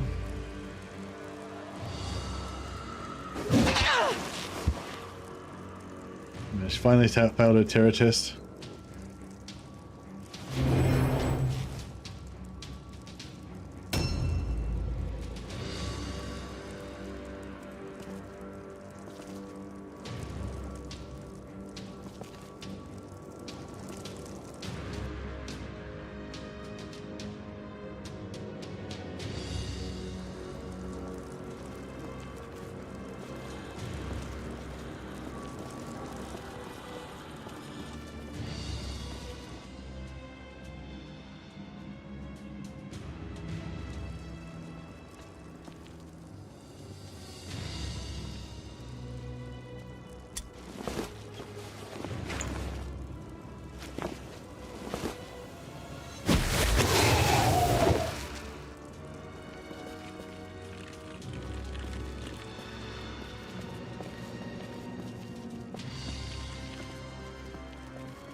Um.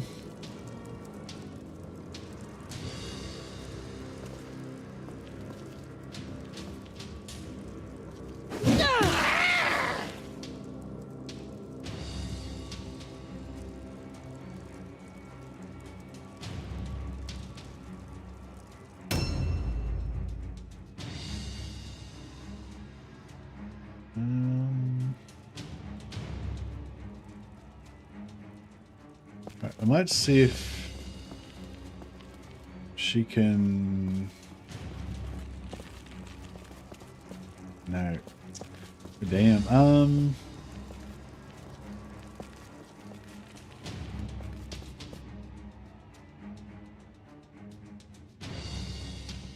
Where's that other fuck that we need to get out there?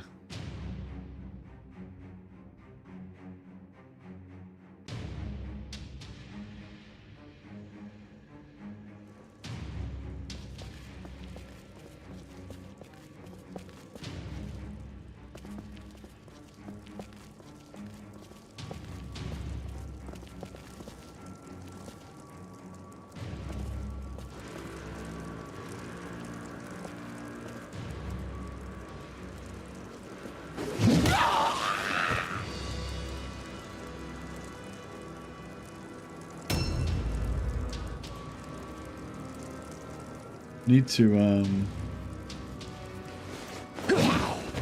that would have been a big charge.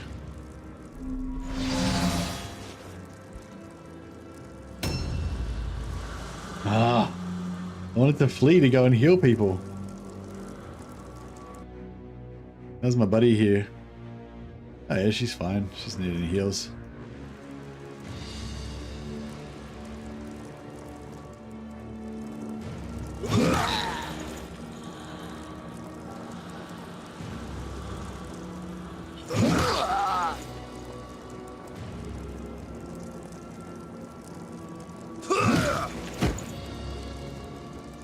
Is good.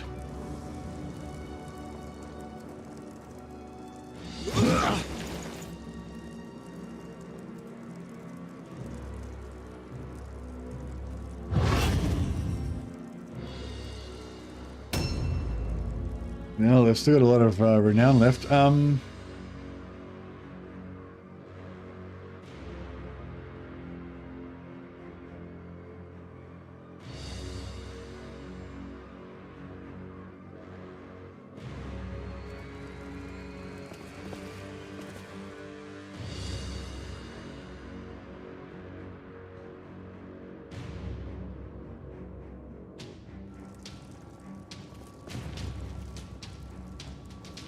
I don't know if I should.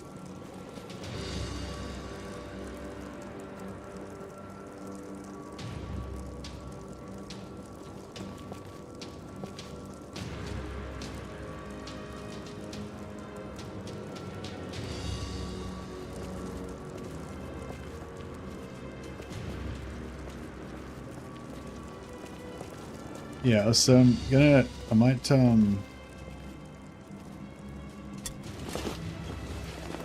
engage this guy, but from this side, so that hopefully he can run away. No, he probably won't run away from there. Want him to fail his route test and flee so that my warrior priest can get out and heal some people.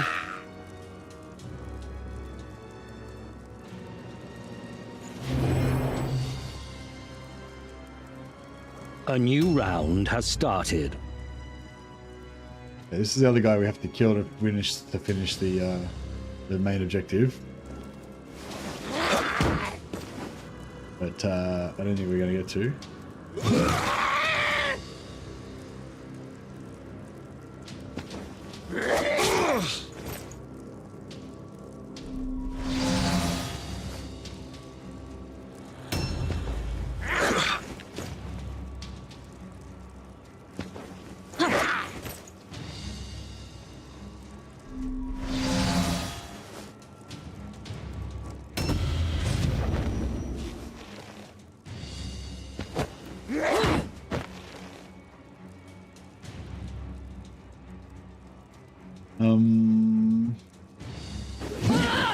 Oh.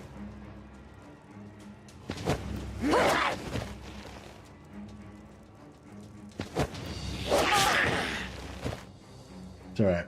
Should we get him next time?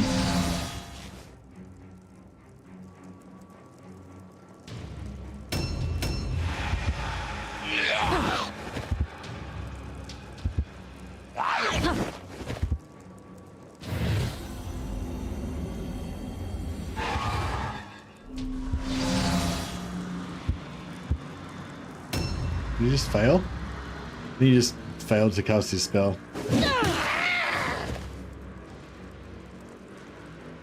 He's not good at spells.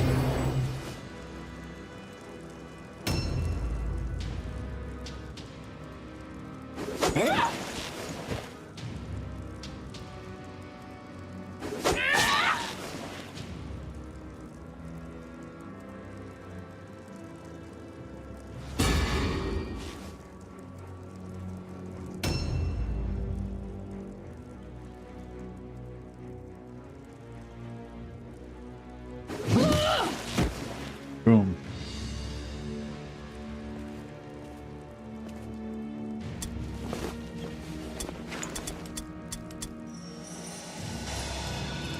Objective completed. Objectives updated.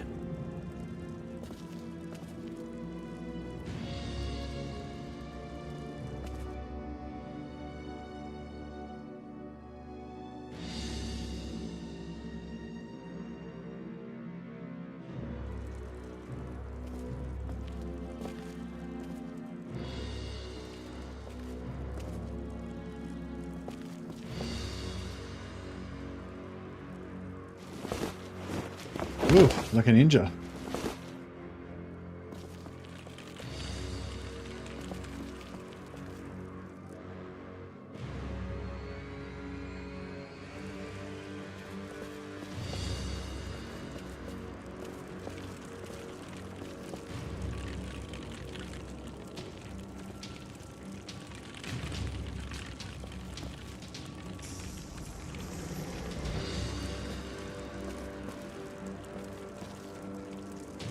Yeah, I don't think we're going to get the secondary.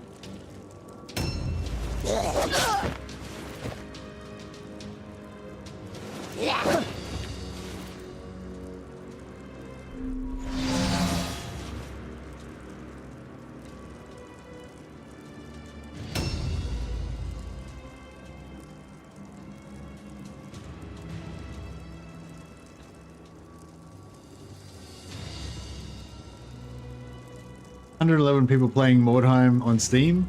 Tabletop's hard to say, but prices on eBay suggest that there's interest. £15 or thereabouts for old figures. Yeah, nice. I don't know, do you reckon, would you use the old figures? I probably do. I probably use modern figure, like more modern back figures probably. And oh, actually I don't know. Yeah, actually I don't know, I'd have to have a look. Maybe the old ones are fine. The quality of miniatures has kind of gotten better and better over time, I think, mostly. Although, I don't know, some of the old artists were pretty good. I think Jez Goodwin was my favorite. Did a lot of the Eldar stuff and oh yeah, I don't know, did lots of different things, I guess.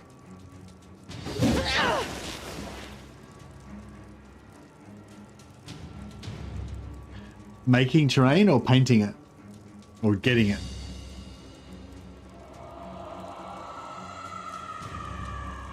Am I a parry stance just so in case they a parry, I can hit him back?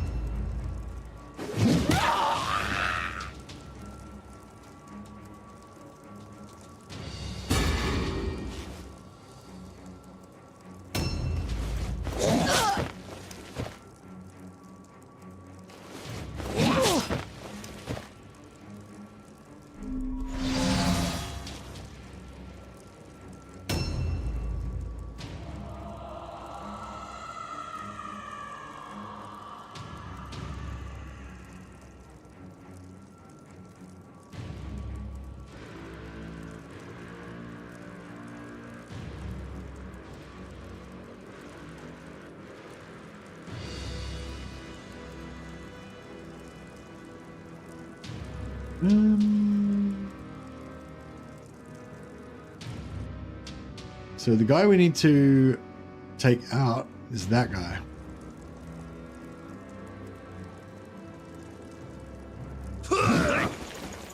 Didn't work. Making, painting, getting, all hard work if you don't particularly want to do it. Yeah, it's one of those things where you have to like enjoy doing it, and then you also get that satisfaction of making the thing, and then later on you also get the enjoyment of playing with it. But like if you just want to play with it and you don't care about the satisfaction of making it and you don't enjoy doing it, then it's like, yeah, it's not as cool.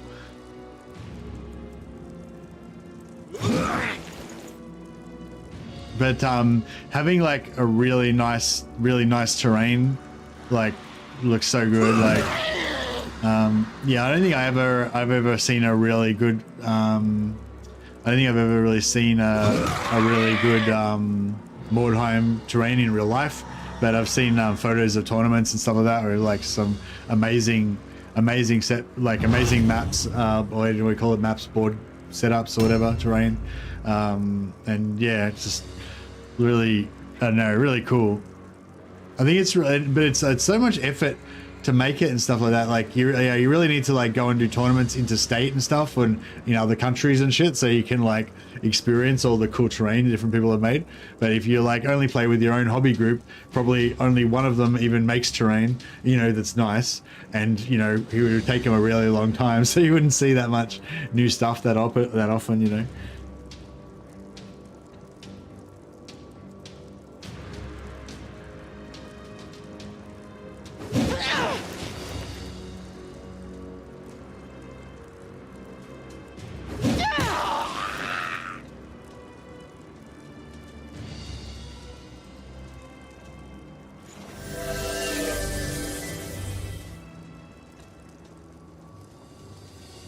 It's 3D terrain and you end up fighting with hammers on the ground floor. Yeah, that's another thing about my particular gameplay style, I guess. I pretty much always avoid the buildings and I always avoid going up high. But yeah, and that's to do with the builds, both the builds I play and also just the A new round has started. the way I like to play, I guess. But yeah, you can build more towards, you know, climbing and jumping and all that kind of stuff.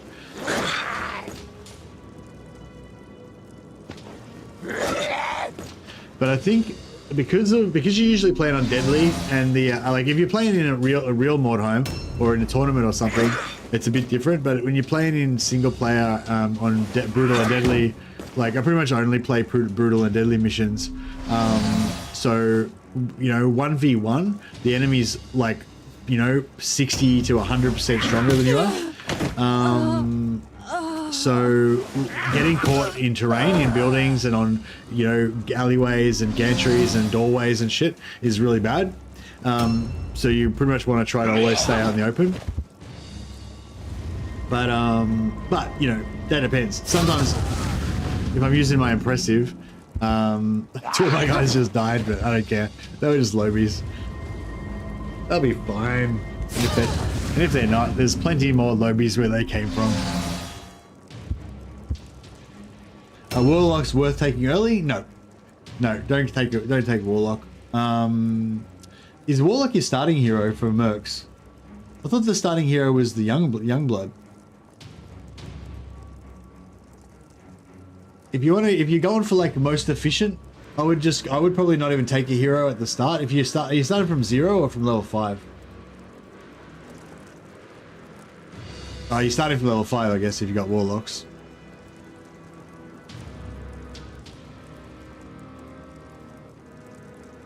Yeah, if you started from level 5, personally, I would go with one hero and one champion. The champions are really good. I'd aim to have 2 champions eventually. I'd probably go, yeah, one cap. Just take the leader and one champion, or the leader and one wolf priest. But I think the champions are better. But the Ulrich priests are pretty cool as well, especially if you like them. You know what I mean? Excuse me. And then I just try to level up the hero, you know, or even just go for the leader and you know, 4 or 5 henchmen, something like that. Yeah, I'd probably go for the leader and 1 champion and just fill out the rest with all henchmen if you want to go for a full 10 squad.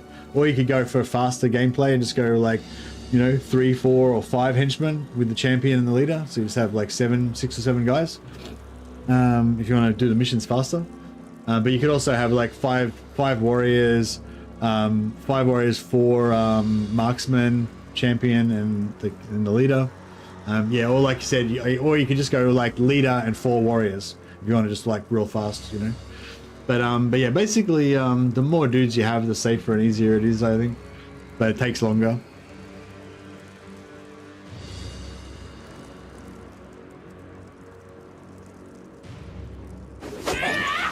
Yeah, it depends what you're trying to do. If you're trying to level up your warband faster, then probably going smaller squads is quicker because you get quicker matches, you know. But yeah, all level 5 warbands can recruit the impressive. If your sisters are level 5, they can recruit impressives as well. Mercs get an ogre, yeah, they sure do. The ogre can't go through doors or climb up stuff though.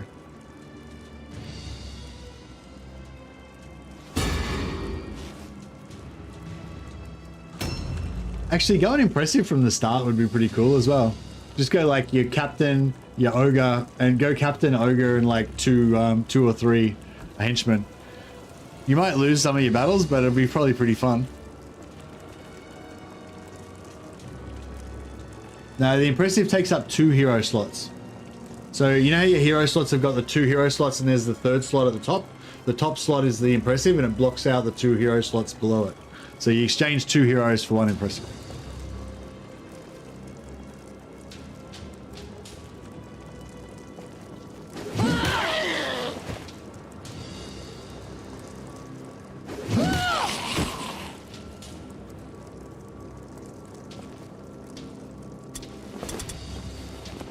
Objective completed. Objective completed.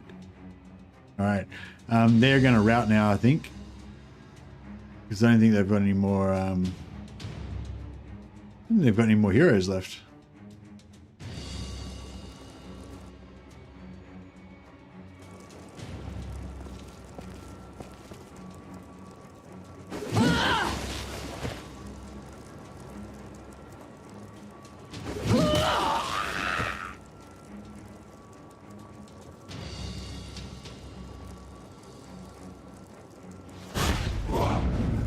Buff everyone's damage.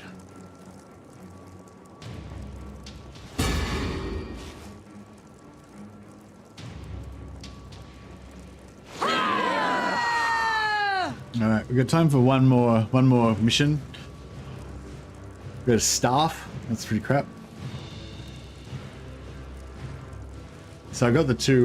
That's right. I got the 2 clusters for 15 each. And we got 7 shards for another 35. So that's pretty good. 95 total wordstone. The faithful need never fear defeat, for great Sigmar's strength lives within them.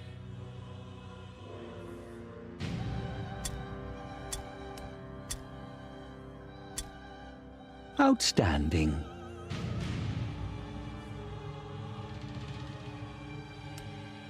Nice progress. This warrior has developed a maniacal belief in their own might and power. From now on, cannot use ranged weapons or spells. Huzzah! She's actually better now. I feel like she's stronger now than she was before because she's a psychopath. Deep wound. Grievous wound, but miraculous recovery over time. Okay, so she'll be back in 5 turns. Oh, she's dead. She was level 0, so Another one bites the dust. we got her. We got her equipment back though, so that's the main thing. The equipment's worth more than she was.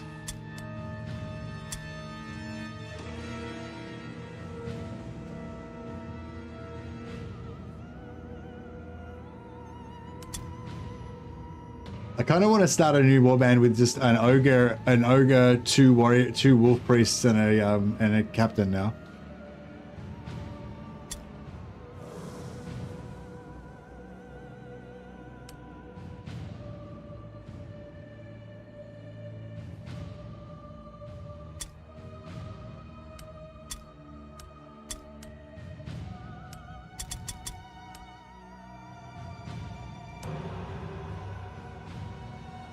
All right. Yeah, we need some more. Need more gold.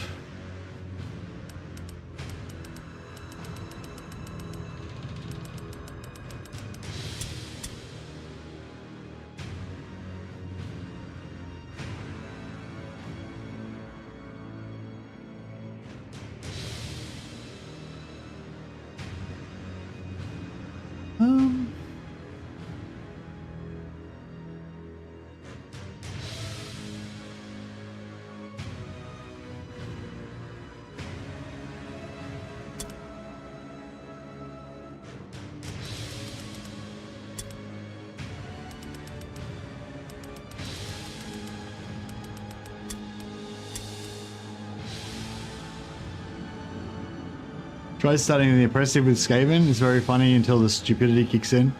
Yeah, you gotta with the so if you want to start with the impressive on like straight away, you gotta take the Skaven, take the Radog obviously, and then you got to take the Greyseer as well. The Greyseer starts off with guidance, and then you give the Greyseer like a dagger or whatever, so their initiative is really fast, and you want them to go before the Radoga if you can. I'm not sure if you can actually do it at the start, but eventually you might be able to.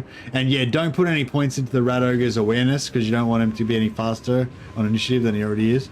Because normally the Radoga goes first, but I think if you set it up right, you might be able to get the Greyseer to go first. You just gotta yeah. You can do it from the start? Oh, okay, cool, yeah. But yeah, Skaven in stupidity is not very much fun. The only thing is I don't really like the Greyseers very much. So I think what I want to do is maybe take the leader, like the normal leader that you get, and give the normal leader guidance. And then yeah, have normal leader on guidance, then have two plague what do you call it? You know, plague throwers and the Rat Ogre, and then 5 Warp Guard. I think that would be my like ideal warband.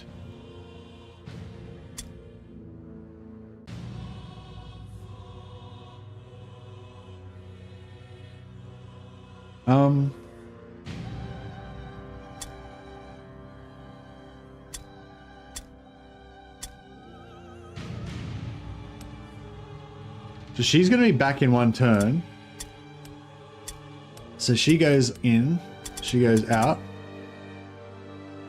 She goes in. And she goes out.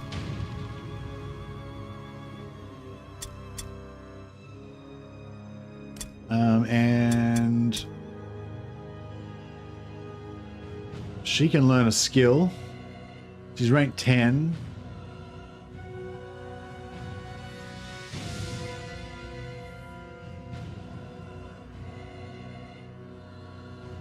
Oh, she's got no. Yeah, no, she's not got a. She's got to save. No. Oh yeah. She's got 2 points, and then she's got to get a book. She needs a book of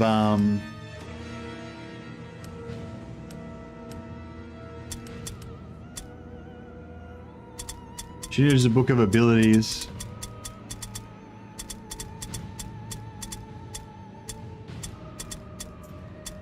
Yeah, she needs a book of abilities so she can get master level Warcry.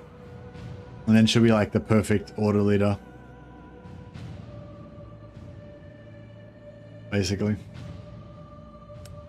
Got 8 spell points.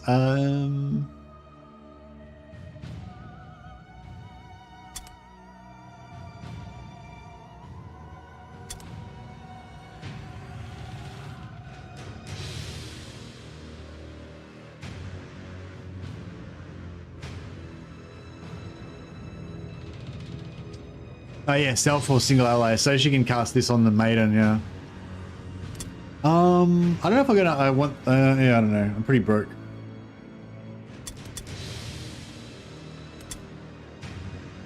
Hey, Willspell. Yeah, maybe I won't train her or anything just yet. What's this one rocking? She's got order, got battle tongue, she's getting resilient, so she wants like light armor.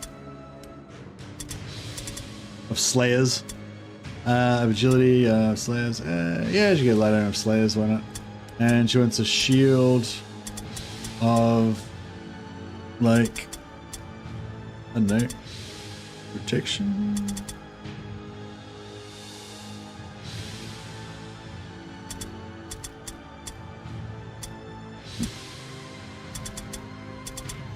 Yeah, that'll do.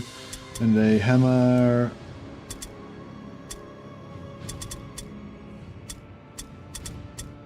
Hammer of Carnage. No,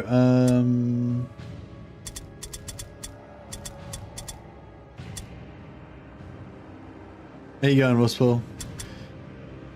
Plus 10 crown. Nah. I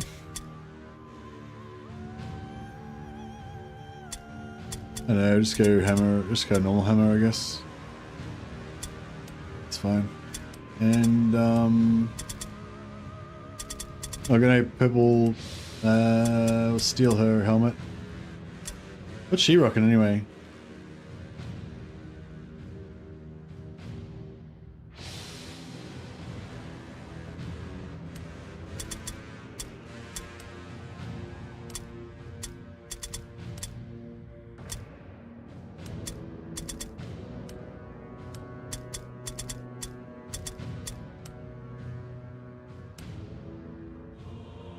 Alright, that should work.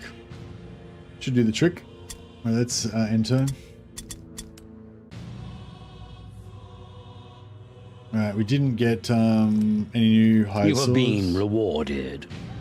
Oh, we have to do our, we did our quest last time.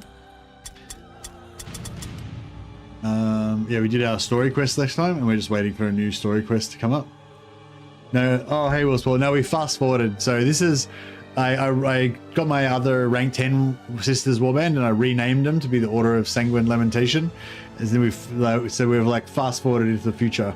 It's no longer early game warband, now it's late game warband.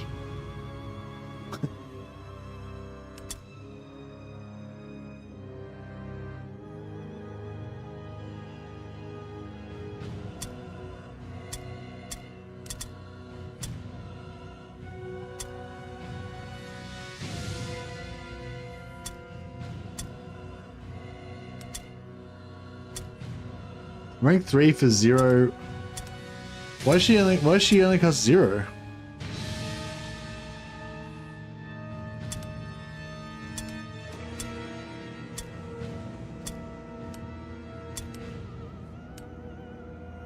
Oh, she comes with 2 free skills. That's weird.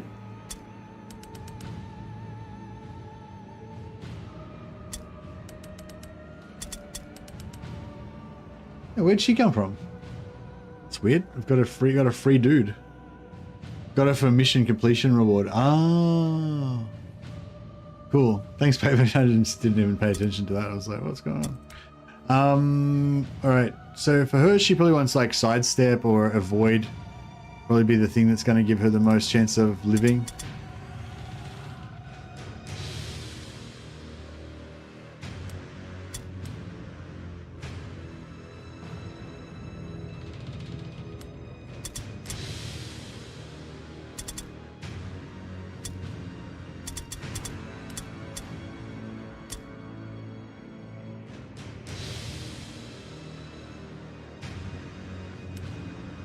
Reset number 6. Roll.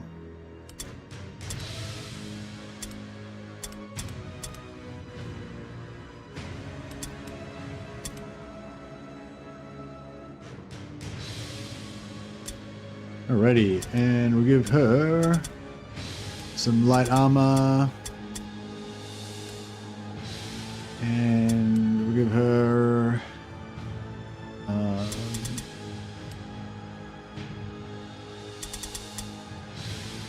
so these guys, it's a little bit different with the late game warband.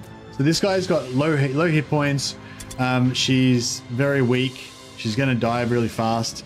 So I'm going to give her a shield of shielding and just blue items because she's probably going to die anyway. So I don't want her to waste any of my good shit. And we'll probably give her just a mace so she can like basically hit people to strip their dodges off them so that you know, other more valuable characters can hit them. And yeah, we'll give her a helmet. Evasion. Oh no, give her a courage. Oh no, go evasion. There we go. Cool. So she's ready to go into the front lines. Actually, I might give her a white skirt just so we can know that she's a newbie.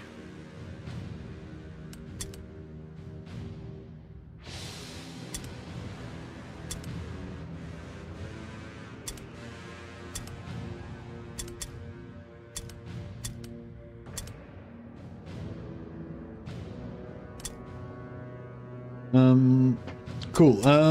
Now a bunch of these guys were not equipped with weapons, proper weapons. So we probably should fix that up. So she's good.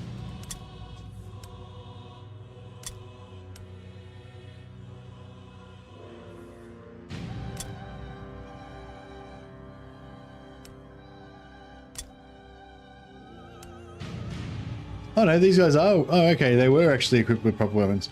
She's got this crit resistance dagger, just so that she doesn't get you know, critted as much.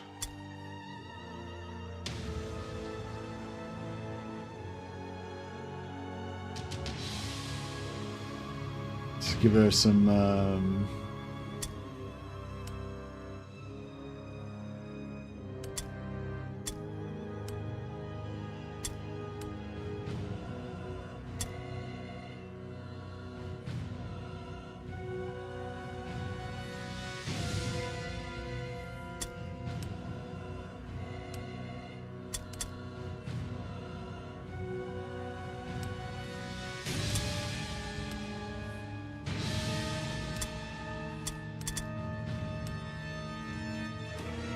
Which one's this one? So she's the Frenzy Heavy Armor basic one.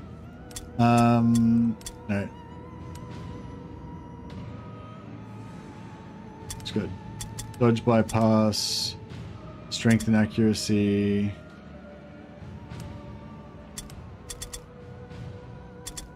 Dodge bypass.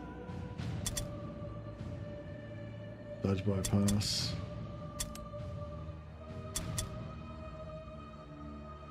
Critical hit. Okay, cool. And then we'll gear her up.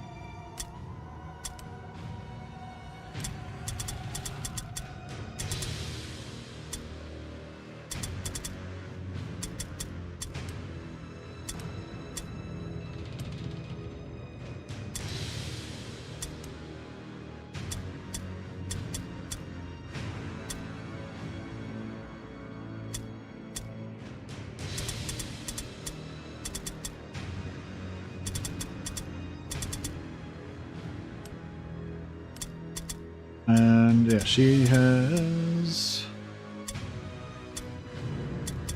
What's her crit resistance? 19. I'll give her even more crit resistance. And shield of...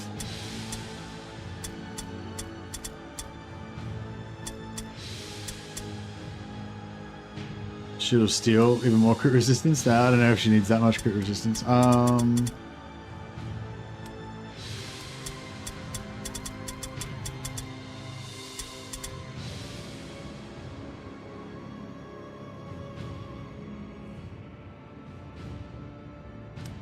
cool.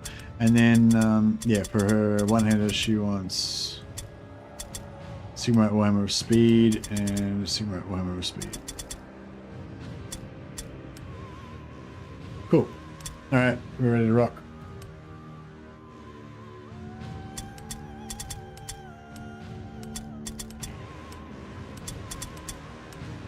Fuck. There's not even any hard missions there at all. Alright, this one's Wordstone Rush, so it's good.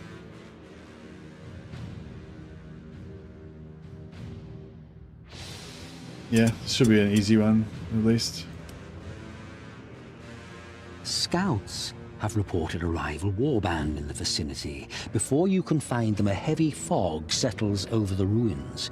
Unable to pick up the enemy's trail, your warriors deploy from their wagon and spread out to sweep the area in search.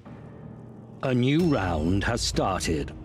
Okay, so we're up against vampires, and they've got a cryptora because we brought our maiden, so they've brought their cryptora.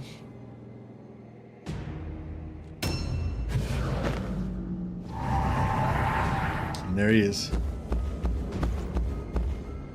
Oh, we got stuck.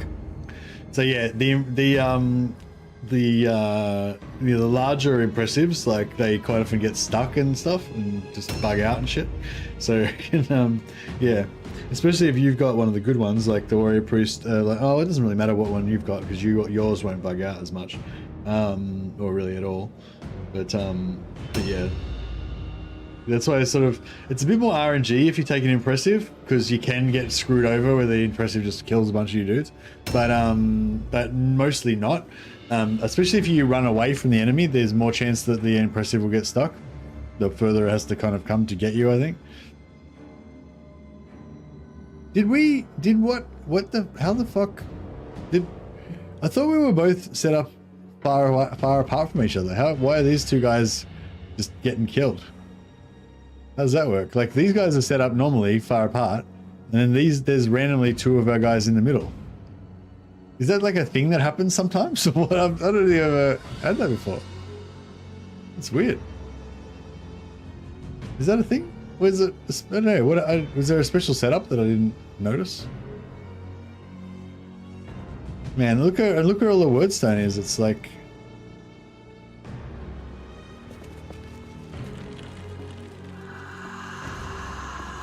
Would have been nice if it was one of our tanks that got.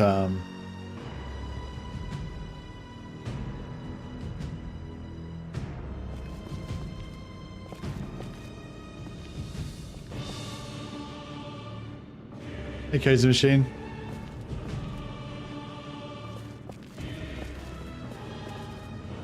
It is the thing, you reckon?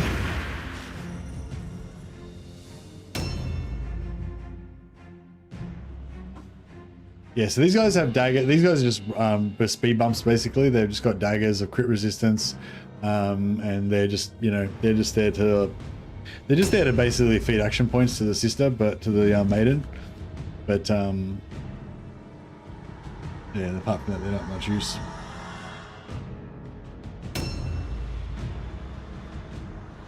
Okay, so the impressive is kind of stuck there. So I'm just gonna try and like cruise off.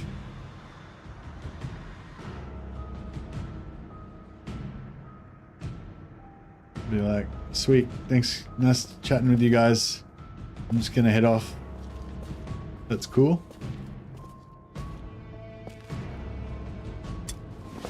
Objectives updated.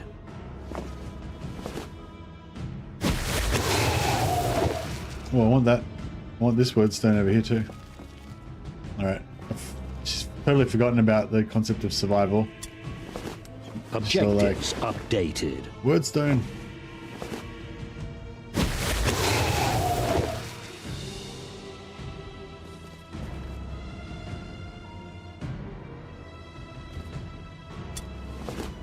Objectives updated. She's almost certainly going to die. Right over there is their leader as well, with the two-handed sword. In heavy armor.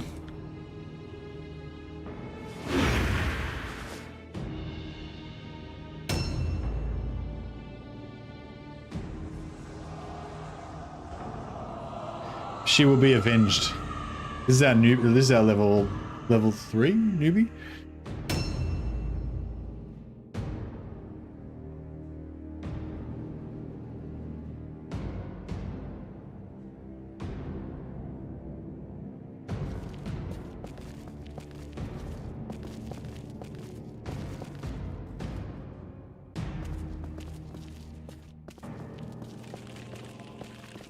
Well, there's some nice wordstone over there as well. Crap.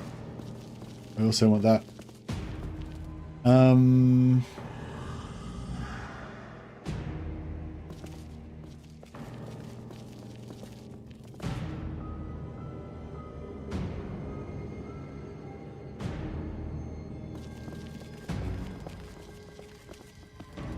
I'm gonna go run over here and try and get this other whetstone. Yeah, these guys are all gonna die, so it's all fine. Here she is. This is what it's all about.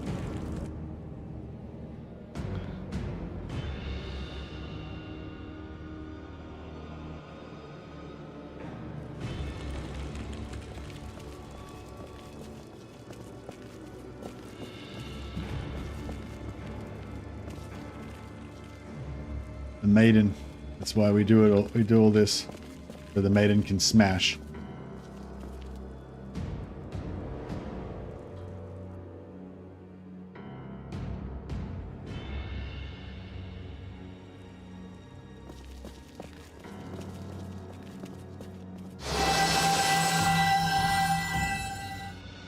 %15 extra melee damage. More smash.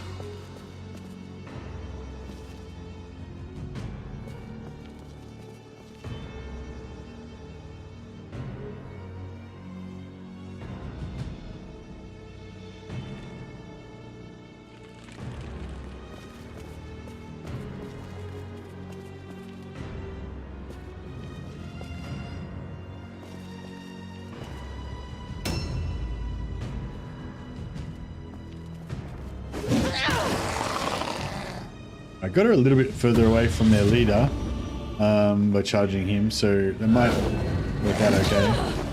Jesus, that sucked.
Oh yeah, there's a way down here.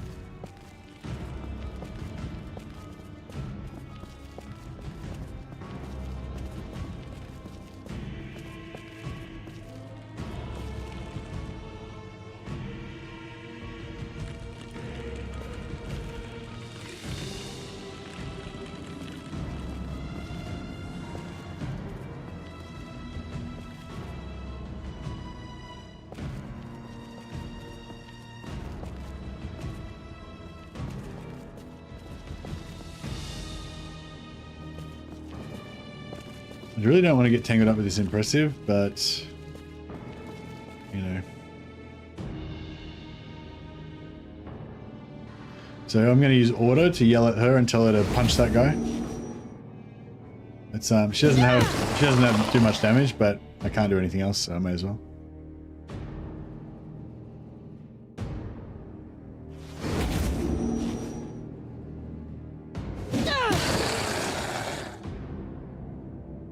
I hope their impressive stays stuck because, yeah, otherwise it's going to be not much fun.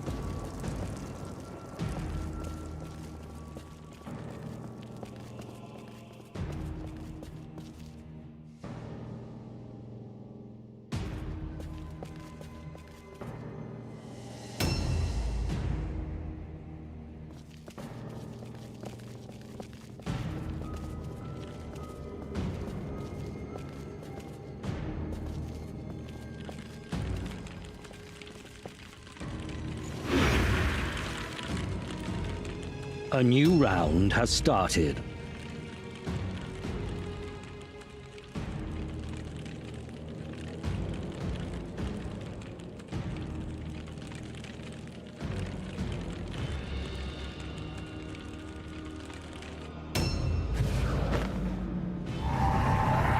Can he get out of there? Is he? Oh no, he got out. Oh shit, she's dead. She's so dead. Oh. Objectives updated. She had a good life. You know, she lived for a quarter of a mission. That's more than many people can say. At least she went on a mission, you know? At least she lived.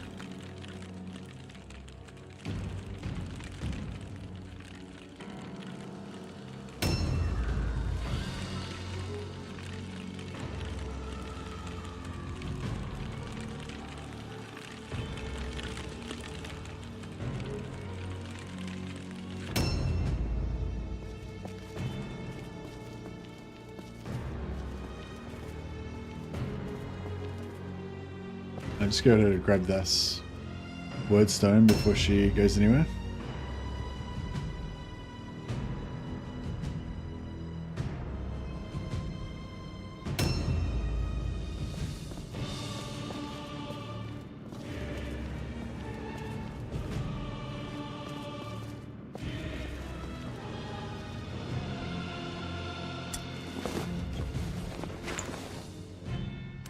Objectives updated. She did survive one full turn, so pretty good. It's more than most people can say.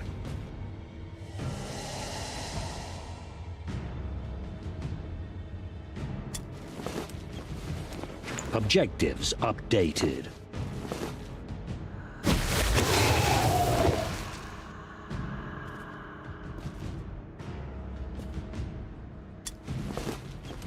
Objectives updated. Yeah, at least she died. At least she like gathered the wordstone and moved it slightly closer to our end. If it was a game of football, she like moved the ball slightly towards the goal before like tripping over and breaking her ankle.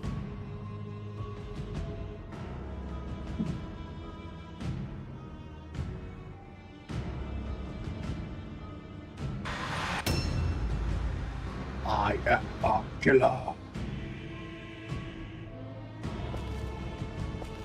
Can he just jump off here?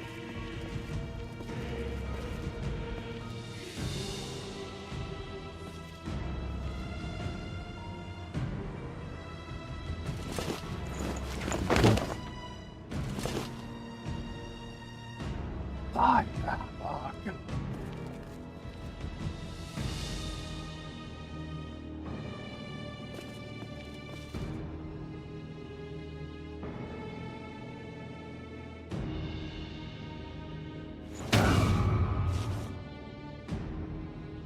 So I put her in Frenzy, she does 30% extra damage.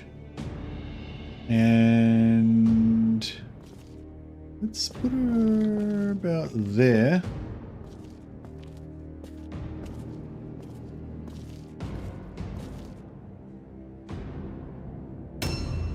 Oh shit, I just realized I can't ambush. Wait, no, I can ambush, can't I? Can I? No, I can charge, but I can't ambush. I think that's right.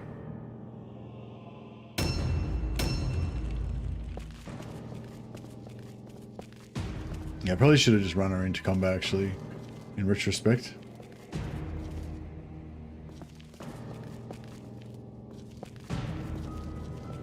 Fuck.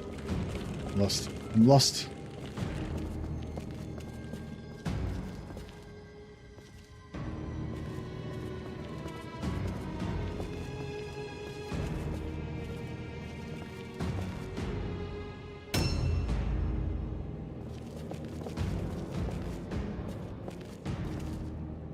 Here you go, Super Tramp. The Vagabond Butcher.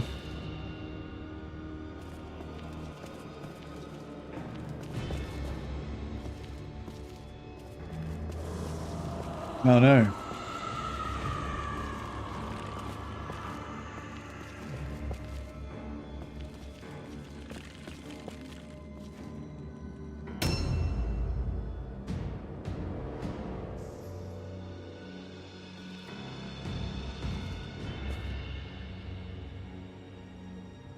%, Divine Wrath. Like, that's a bit excessive, isn't it?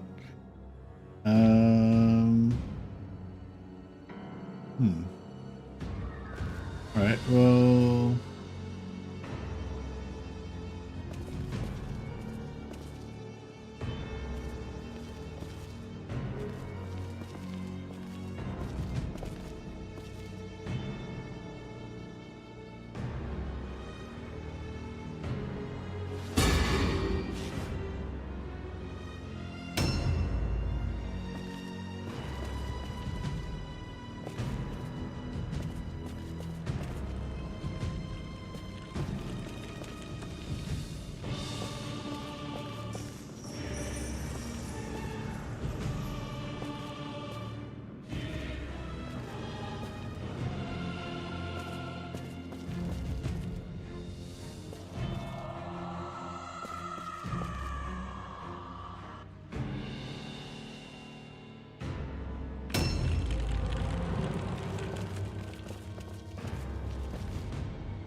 Yeah, so we have Prayer of Swiftness.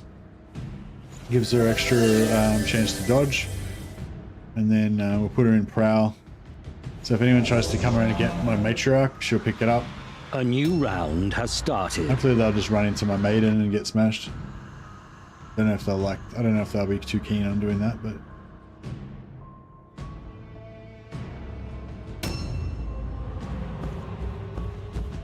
Come on. Ah.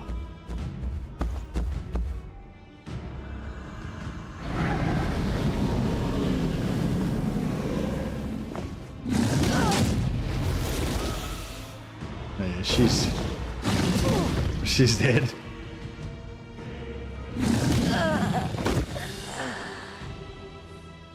Objectives updated.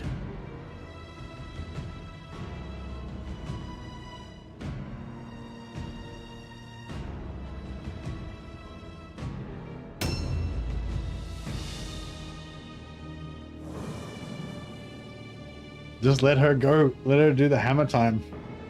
I haven't got I haven't got it fully geared out yet. I think I want to go 2 hammers just for the not on this one, on the other one, the big numbers one. I just want to give her like 2 big hammers for maximum damage, with both with runes of carnage. I think is the one, or is that? Yeah, whichever one is that give you like just the most top end damage, like, you know, the most potential. Not even like crit chance, just like if she does a crit, like she just does like huge damage. That's what I want. Just so that you, every now and again you're just like shocked and appalled by the insane damage that she does. I don't care about reliability or like practicality. I just want those big numbers.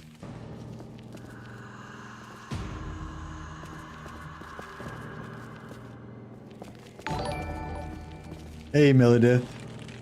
I don't really have anything to say. Cheers. No worries, man. You said it all. Thanks so much for the month's membership. I appreciate it, man. I'll put you on the roll of glory.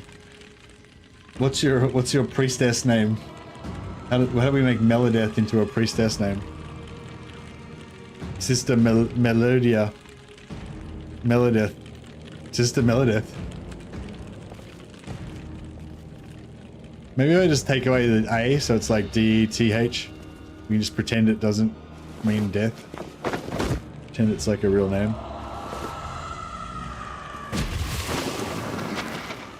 Cool.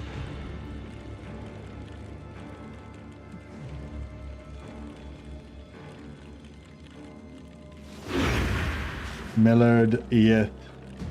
Melodieth. That sounds, yeah, so Sister Melody Dieth. That works.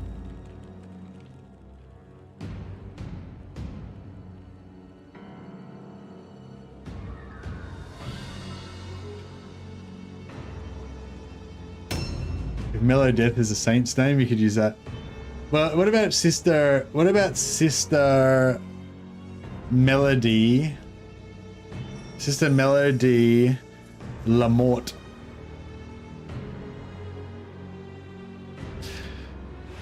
She's already frenzied up. She's like, I am fucking die, miscreant.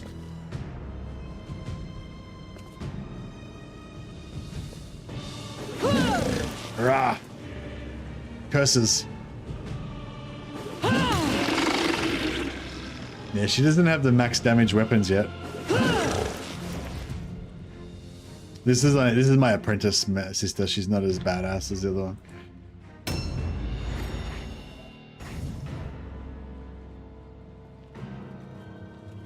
Deaf Sister Melody. She's not actually deaf, but she just ignores orders in battle. I like it. Melody the Berserker.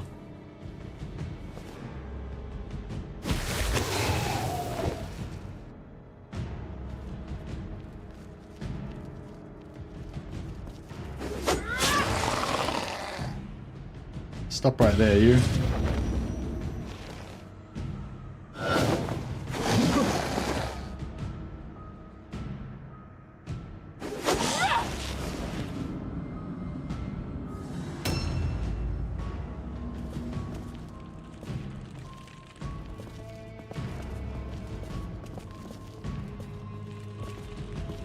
This one's a lobby.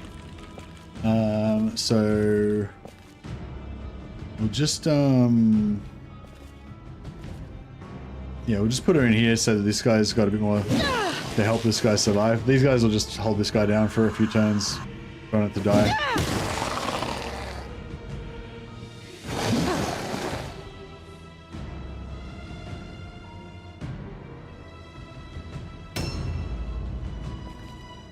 No, this one's one of Sister Solvig.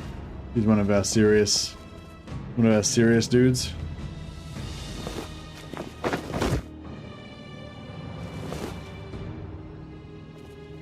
Does not mess around.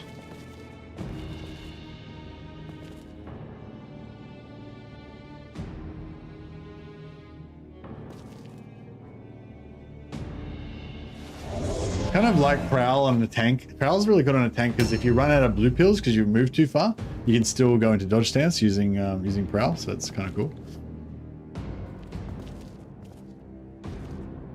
Just shivel over a little bit.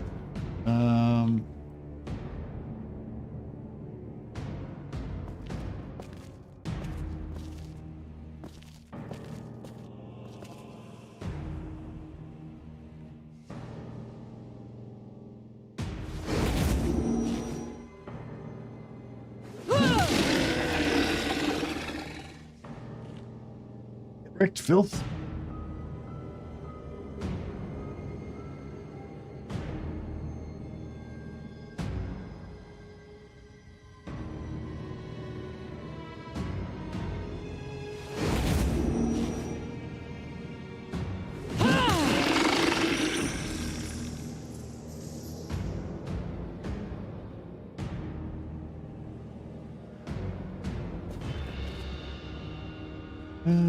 Yeah, we'll just leave it here for now.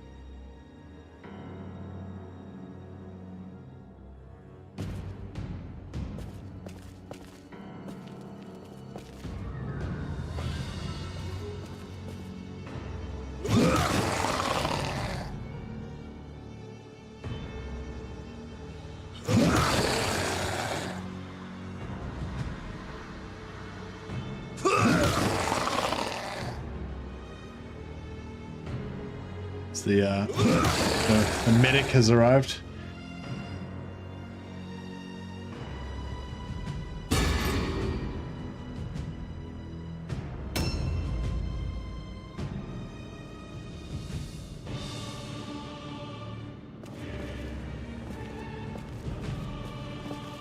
Oh, this is Sam's character, Samara.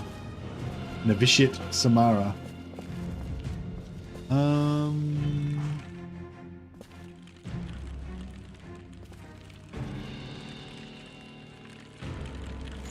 She'll pick up the Vampire Lord when he comes around. A new round has started.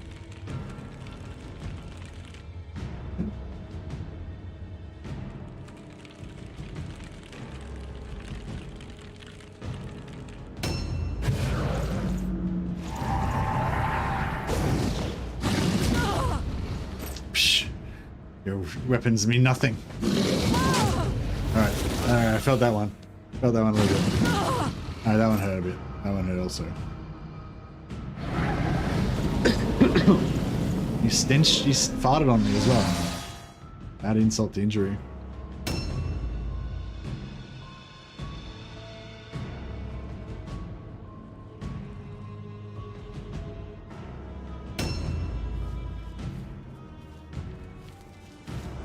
Well, that sucks. I wanted him free so he could heal.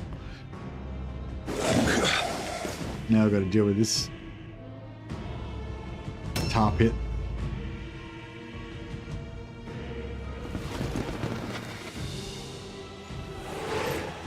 Uh-oh.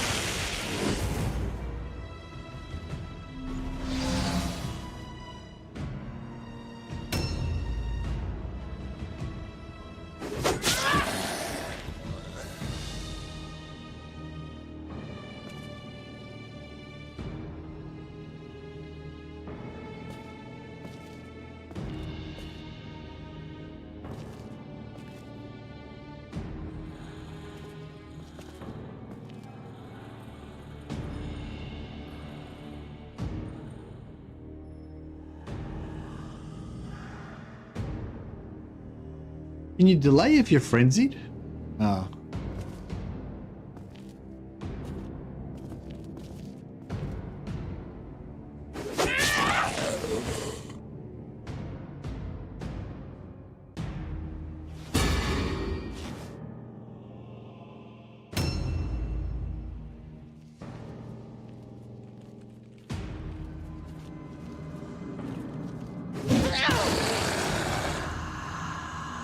I think they just blocked this entryway so they can't get through.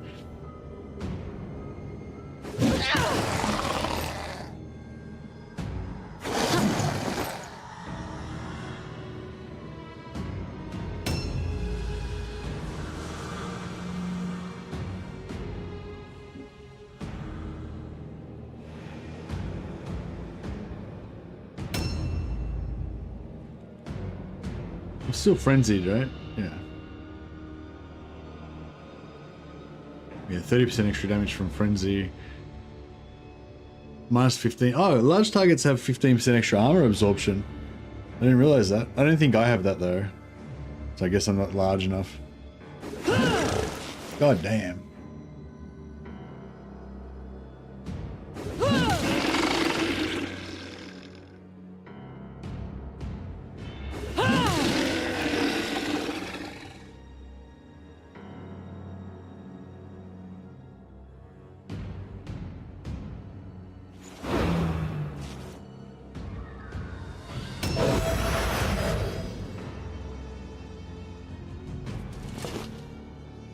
You're stealing my wordstone. Oh, damn.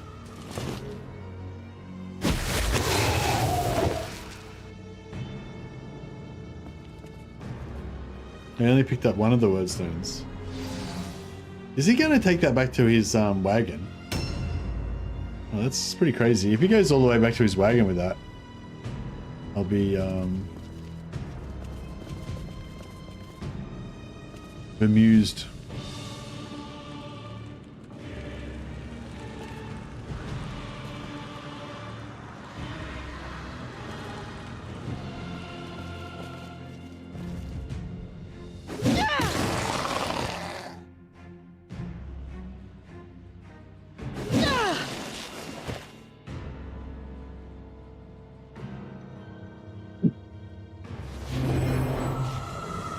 Alright, this area is blocked off, so they're going to waste their movement with their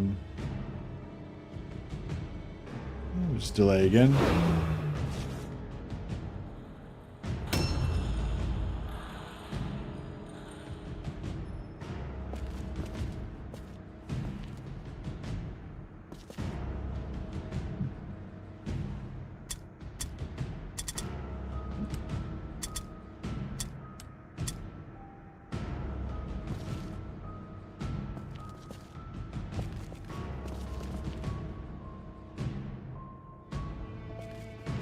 Let's try and kill this fuck before... Kill this fuck as fast as possible, I guess.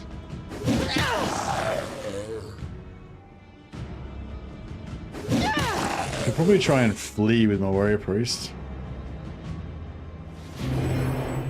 If he can get out of there. I don't think... he probably won't be able to get out because the wall will be in his way.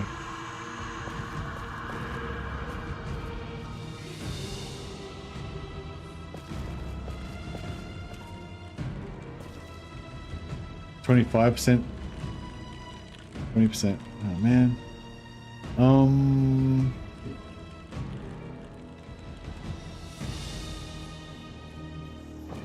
Can I just...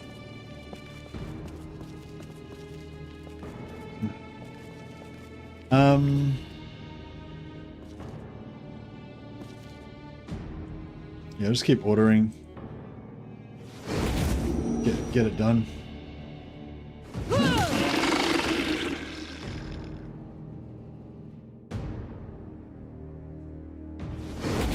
Yeah, it's kind of like our B team maiden, our B team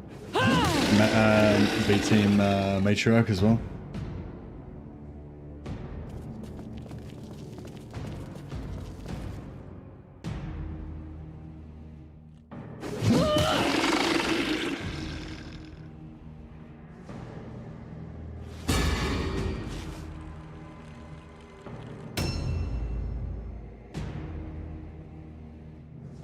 Oh yeah, I can flee. Take a little bit of damage, but that's fine. It only costs 1 blue pill, and then you run off in like a random direction. And that was perfect.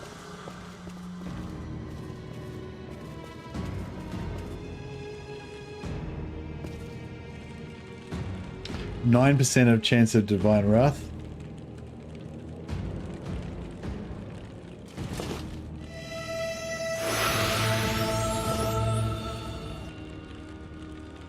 No divine wrath. Very good.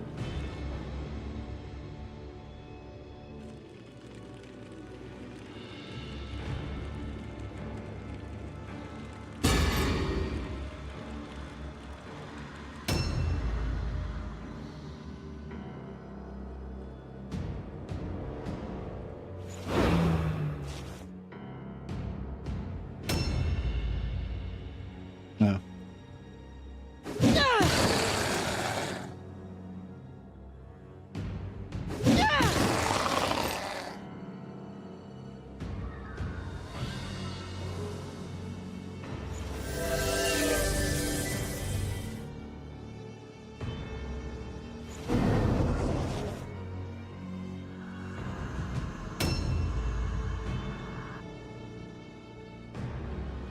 A new round has started.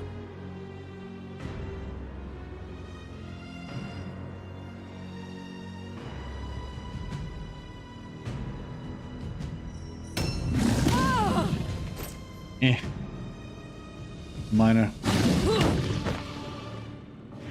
Feeble. Weak. Shh.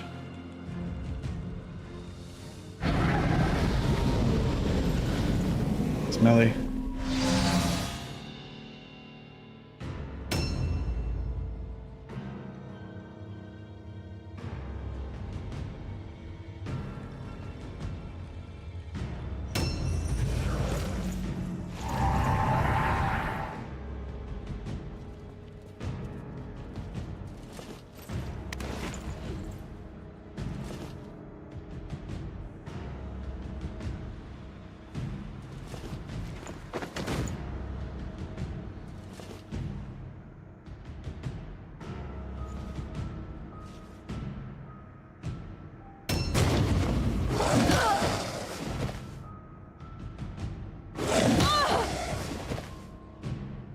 Zombie just going berserk.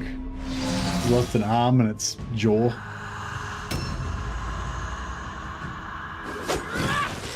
Yeah, zombies are pretty tough. Well, they can be pretty tough.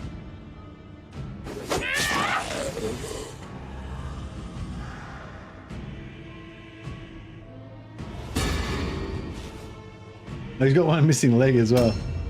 Missing leg, missing arm, and missing jaw.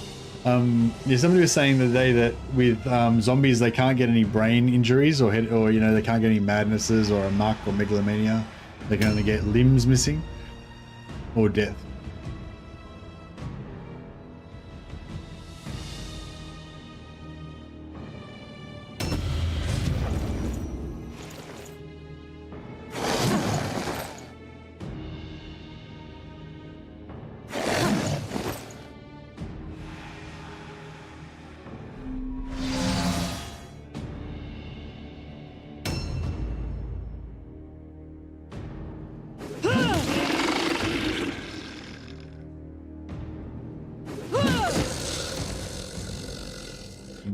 Like walk over his body onto the next dude.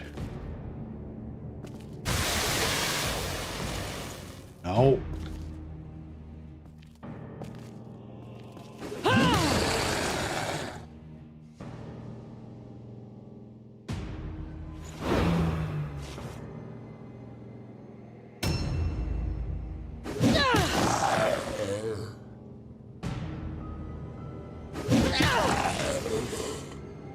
We need to get that word stone.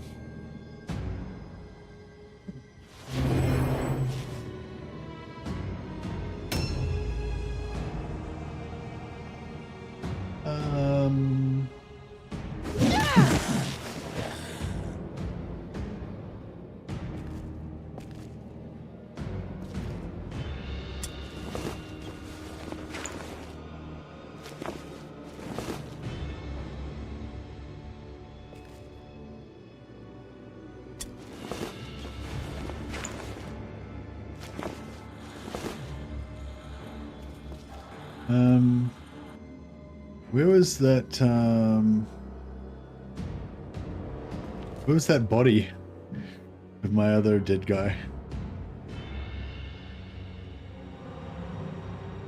Oh, didn't one of my guys die around here somewhere?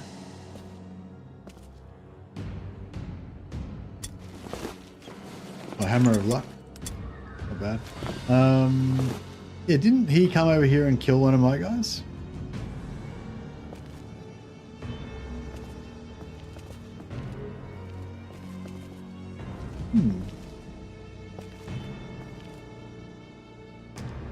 That's weird. Their body seems to be like just gone.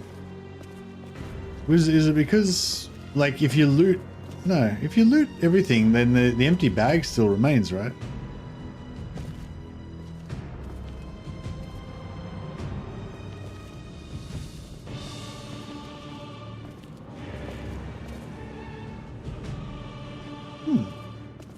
I don't know.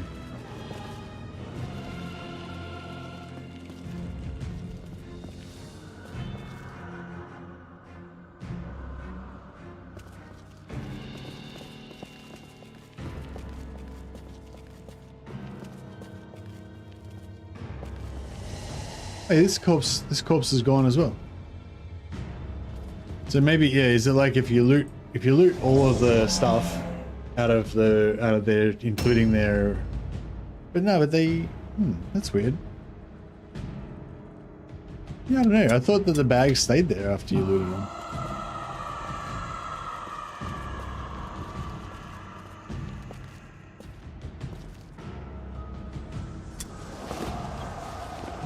So the body's cleared between turns. The bodies do, but the bag with their icon in it, you know how they have their icon or their dog tags or whatever, they still stay there. I thought.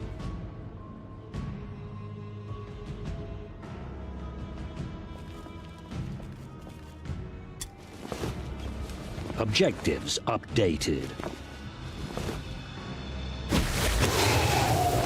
I don't know. Maybe if they loot every single item, including your dog tags, then it disappears.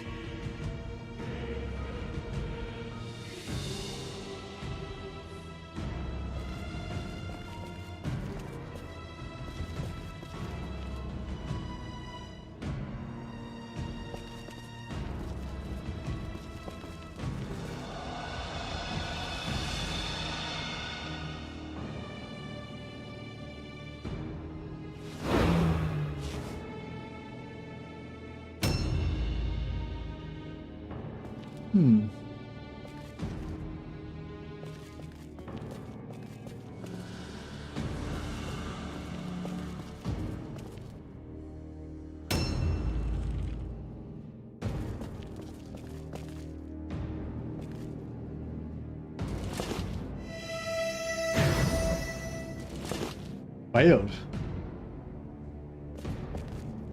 It's a failure.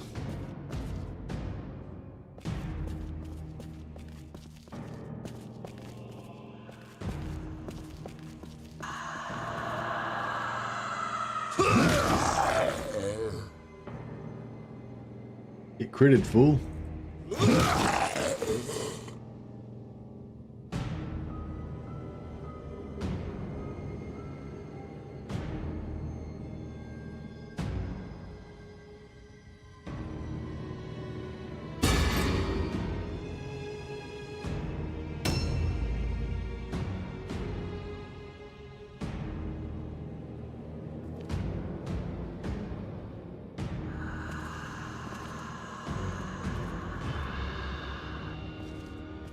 Yeah, it's, yeah. I guess they must clear, if, I don't know, confused. But,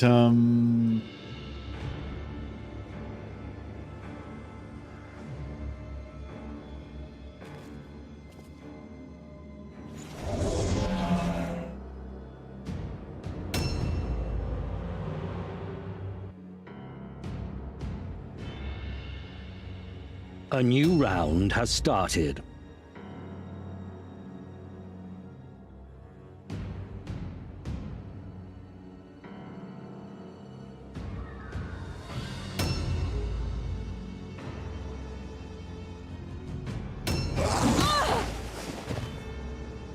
What was that silkworm under the porch? It's just terrain, I would think.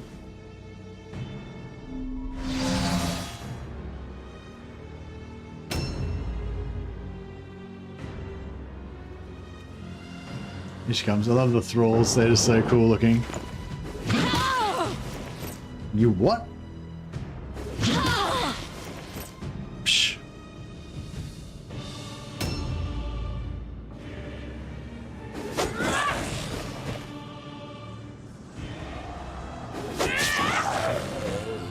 Hands.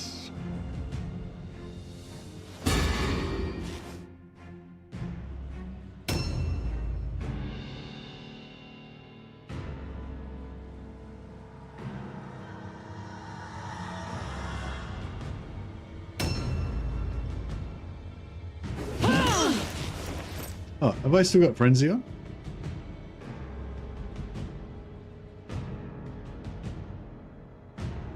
Yes. She's got heavy armor on, which is ruining everything.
So I could have done I could have used the 4 blue pills for sidestep, but I'd rather do two to increase my dodge chance and just to have a single dodge, because I probably miss her most of the time anyway.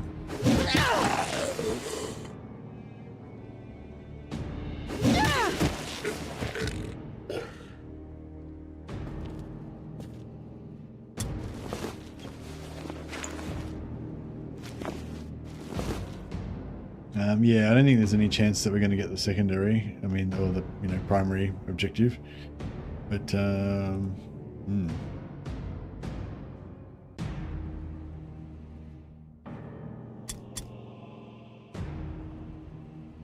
I guess I could try and run over there.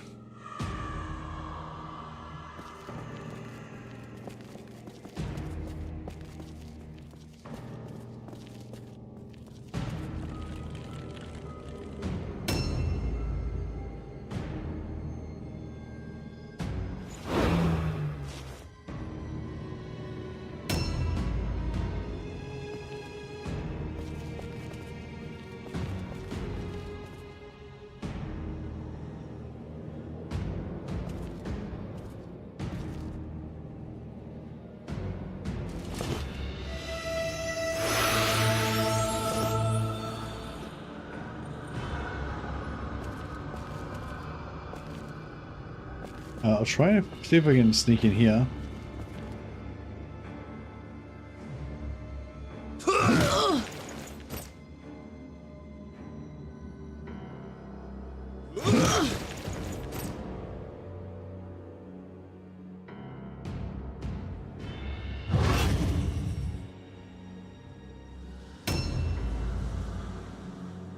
I'll try and get her to just go and pick up their leader. Wherever he is. Oh, there he is. I didn't even see it. I didn't even see he was there. Well, he nailed me.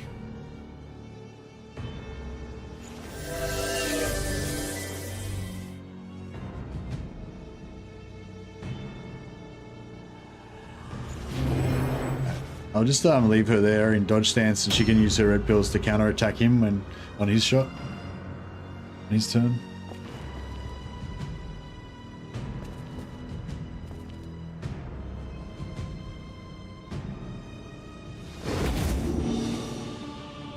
Strike her.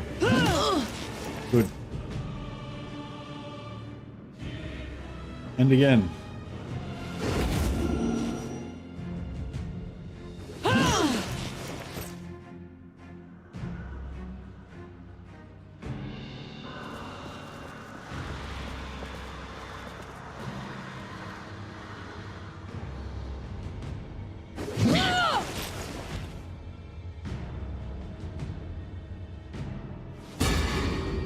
Fear makes us clumsy.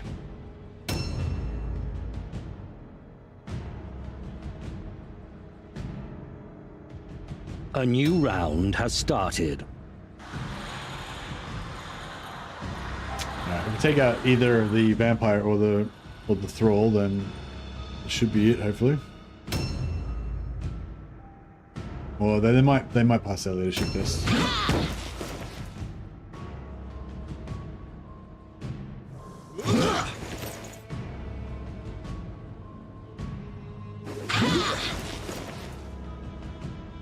Yeah, vampires are pretty cool. Thralls, it's all about the thralls. They look really cool.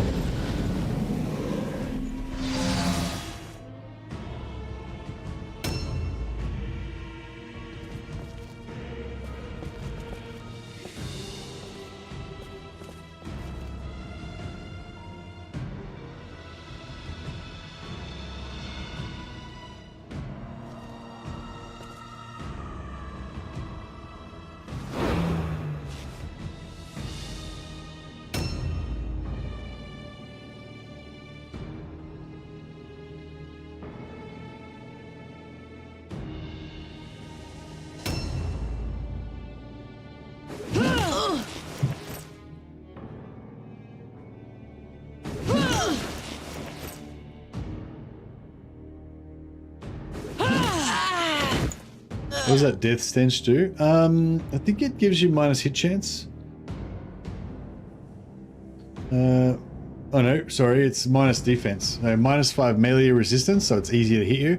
And if you dodge or parry, you got -5 to those as well. So yeah, it just makes it easier to hit you. I think that's normal death stench. I think you can get a master death stench, which is like minus 10% or something.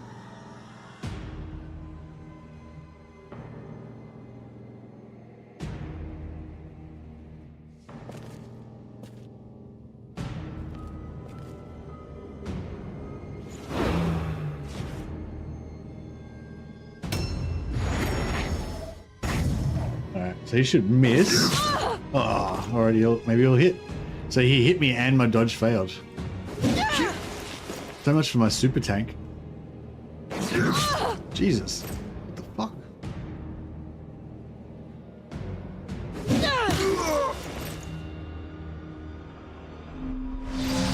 I guess that death stench is working. Right, oh, I don't have enough points. Crap.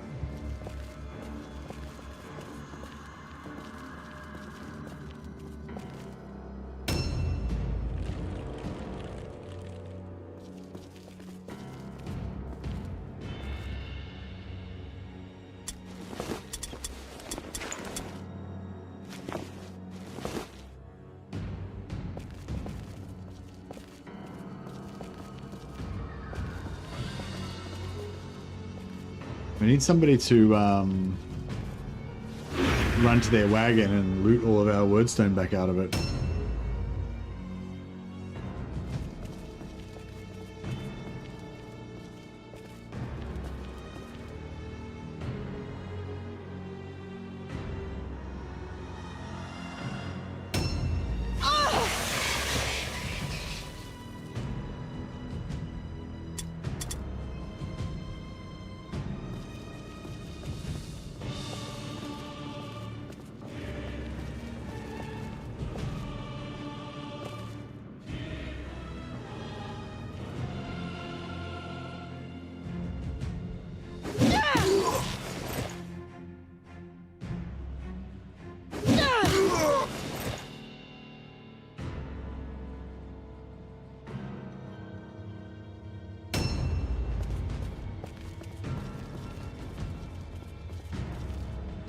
Alright, who needs a heal? Probably...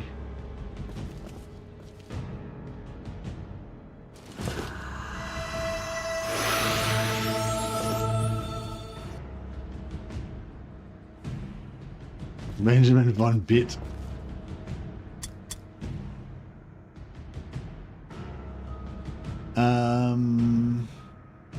Where's their wagon? Fuck, their wagon's ages away. Oh well, fuck it. We just won't bother with their we won't worry about the objective. We'll just finish it. Bitte, yeah. I probably don't pronounce it correctly. Yeah, my wife's a German translator. Mrs. Messi's a German translator, so she's told me that before.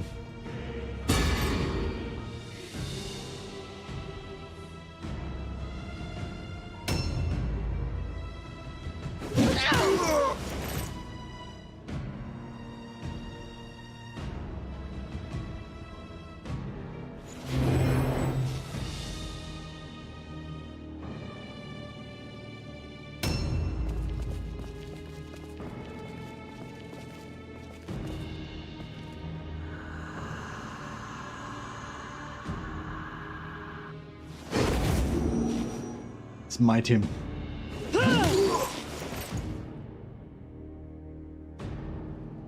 Again.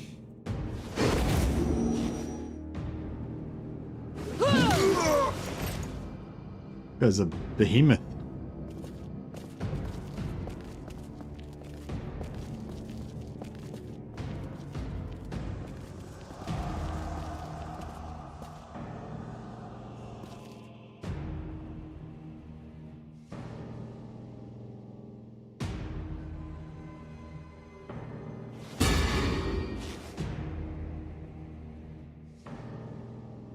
A new round has started.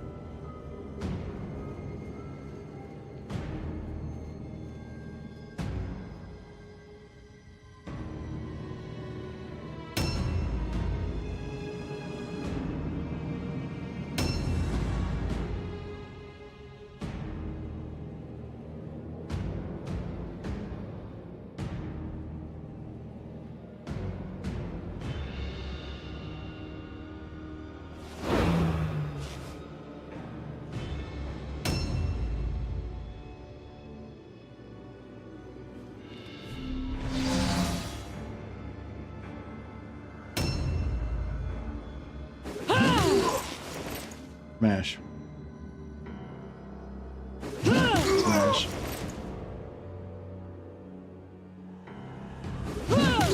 Smash. He's coming, he's getting there. It took him a while to get there, but he's in there now. Okay.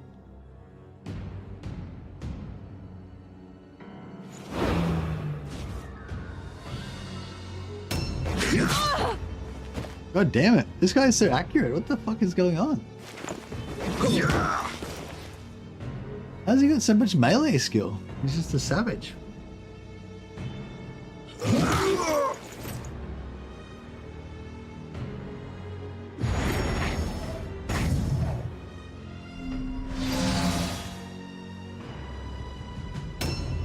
Alright. Xanthia Marie, this character, has been waiting for like 10 missions to do this. She's had her battle plan ready to give her, you know, pour her soul into the maiden, the holy maiden, the power of Sigmar. She's going to give one extra red pill to the maiden. Boom. Been waiting for ages to do that.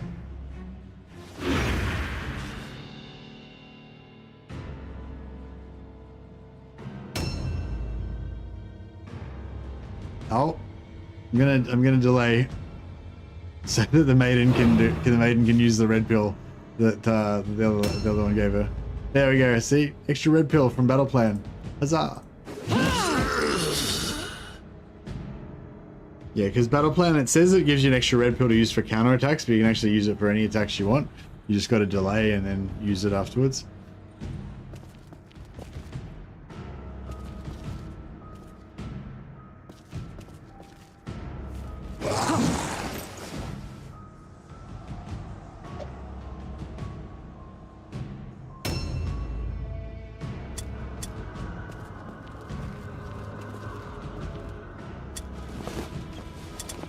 Great sort of retribution. Hello. Yeah, so maybe because they stole Objectives the... updated. Maybe because they stole the tome. Maybe because they stole the tomes. That's what made them disappear. Because I never really noticed it before. But yeah, I'm guessing it's like if you steal every single thing out of their backpack, then the backpack disappears.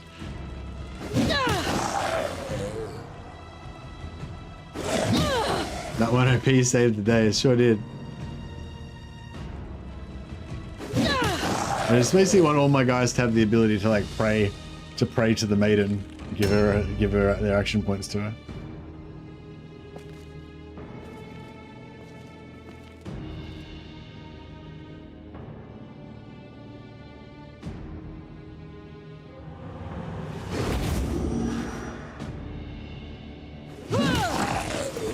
Smash. It'd be neat to see a post-level film of the turns in real time. Yeah, I'm not sure how you would do that. It'd be pretty hard.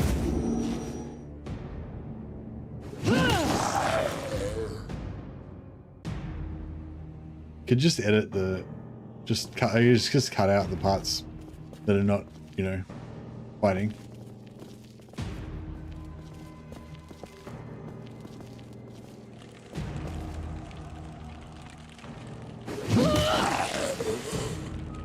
I'd have to like not talk during the not talk during the battle there as well, because it would like, you know, go over the top of it.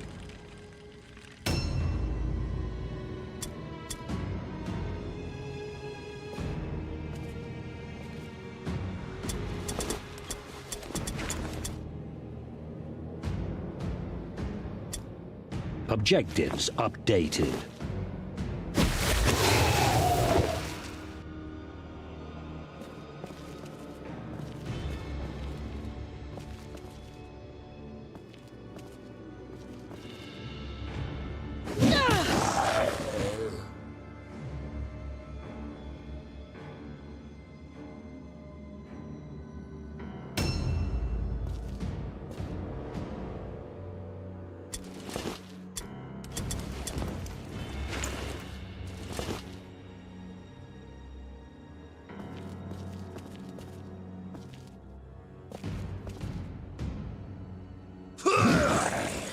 Zombie has an axe in his head.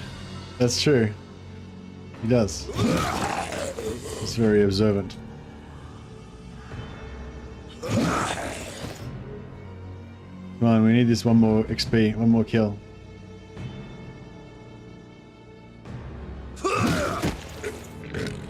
Well, we didn't actually need it, but, you know, it's nice to have anyway.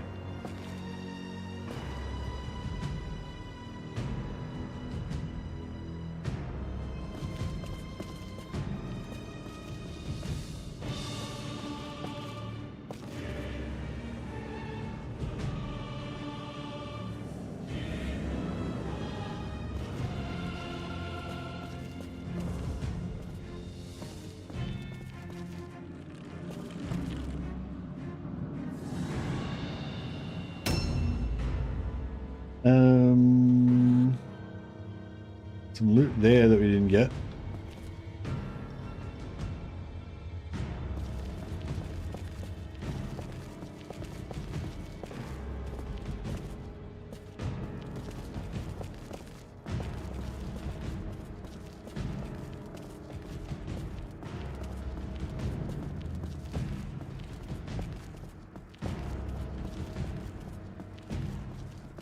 Oh well.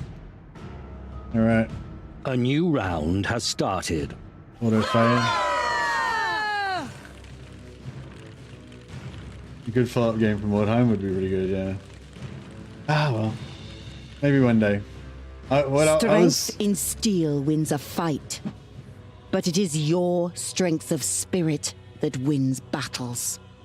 I've been hoping recently that they'd be they'd do a you know, like a rework of it or whatever, like they did with Dawn of War 1 recently, and you know, with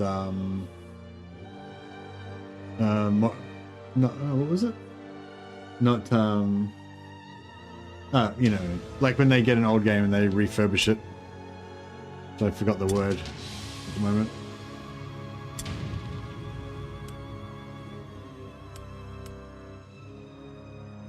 Elena Moshe got a severed arm, mysterious ailment, and amnesia. She's in the wars. At least she didn't drop that dagger I gave her. Oh, maybe that's a different dagger. Remaster. Yeah. Sorry. Yeah. So my latest hope for Warhammer is that they do a remaster of it and they release like one new gang, like maybe one new warband. Maybe the yeah, that's right. That's the word I was trying to find. Thanks, sir. Yeah, maybe orcs, or maybe do orcs or dwarves and a remaster, and that would be really cool. Just basically touch up the game a little bit. Don't even really need to improve the graphics or anything too much, really. Just, you know, reincarnated, reinvented. Fantastic. She's a muck. You never again disengage or flee from the enemy. You should always fight to the very end. Huzzah! So I feel like a muck is actually like not even like a bad thing. It's actually a good thing. You guys like, you know, unbreakable. Actually, I'm not sure if they are unbreakable. Can you still route if you've got a muck? I'm not sure. Purple armband. My chaos warband would love that. She's become a slayer. Yeah.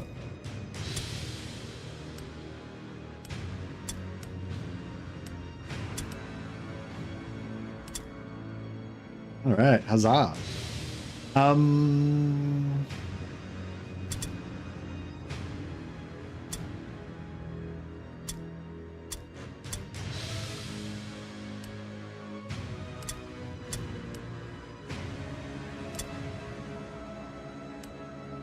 So this one's out for one turn, can go back in.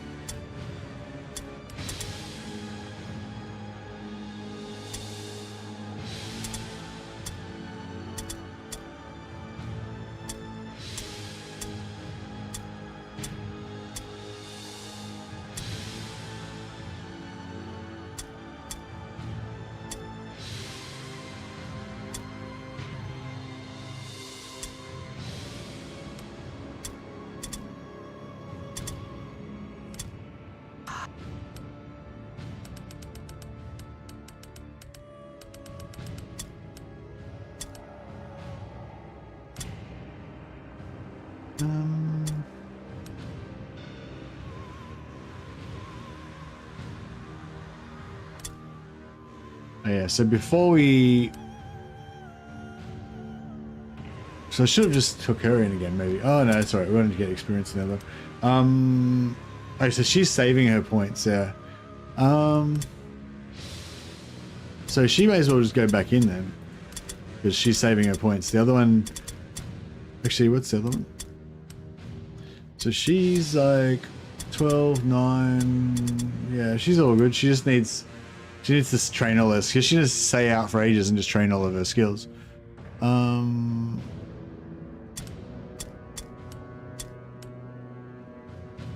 actually, I probably should have gone devotion first, not heavy armor. Oh well. Well, she's still got 6 points left, so I could go... Yeah, I could go devotion as well.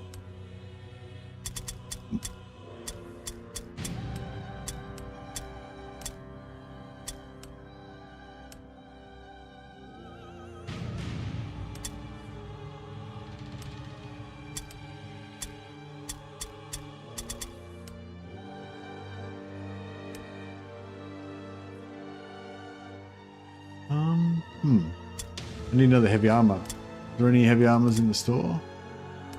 Nope.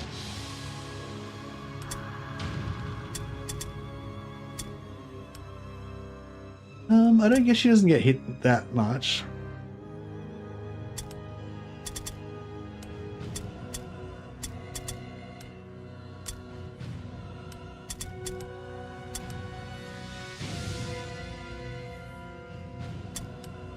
Shield protection, no, that's fine. Yeah, that's fine. Yeah, no, she's cool. She just needs a helmet.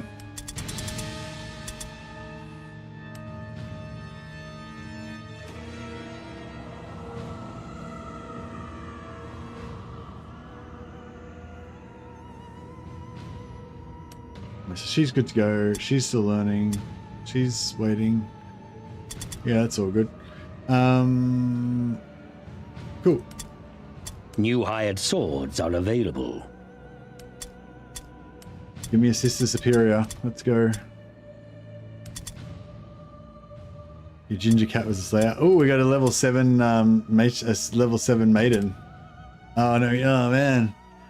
Yeah, I want that. I want that. I want it.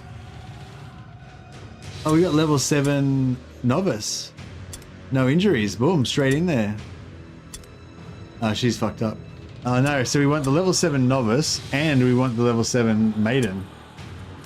So that way if we get the level 7 maiden, then we can get rid of this level 7 maiden, because this level 7 maiden is like, oh no, she's pretty good actually. Yeah, if I got the other one, she wouldn't be as good. This one's level 10. Yeah, she's better. Yeah, okay. We don't actually need that level 7 maiden, but we need that level 7 novice though.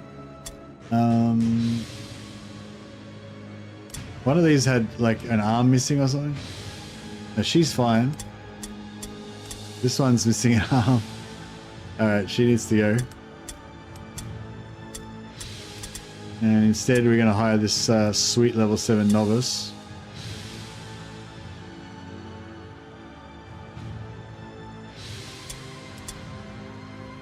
Definitely no injuries? No injuries. Alright, beautiful.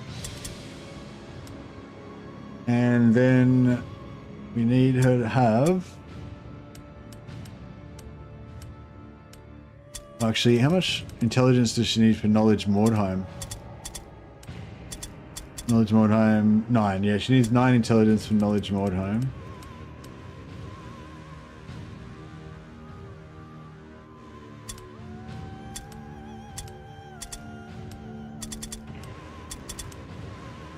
She needs...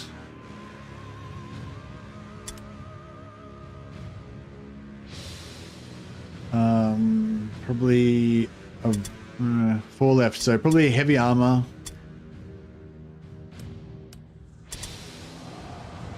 Six strength.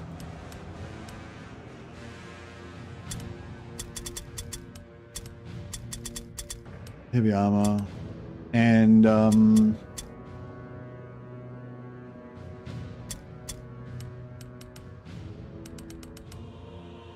lots of agility and probably avoid.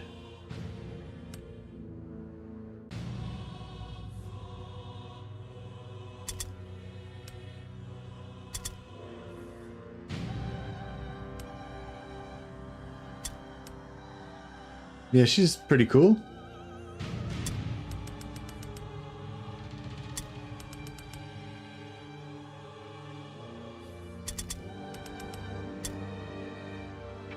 Yeah, it's pretty cool. Pretty cool novice. We just need more heavy armors. We don't have enough heavy armors.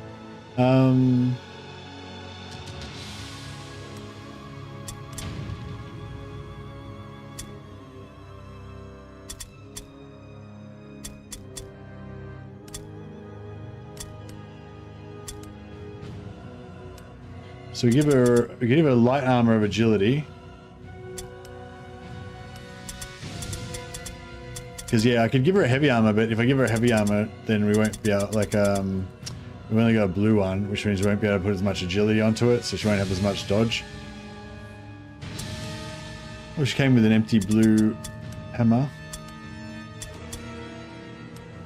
Shield of health, tenacity, bravery, empowering. Just give her an empty shield. What we got? We need...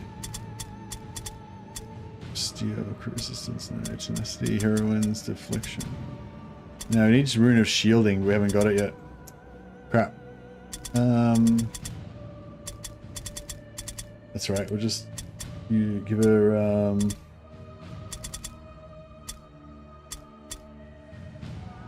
Yeah, deflection. It's got 3% melee resistance. Not as good as 12, but it's better than nothing. And then we need a something of luck. Give it a crit resistance. Dagger of luck. Mace of luck. Perfect. And we need a purple helmet. Boom. Alright. She's in there.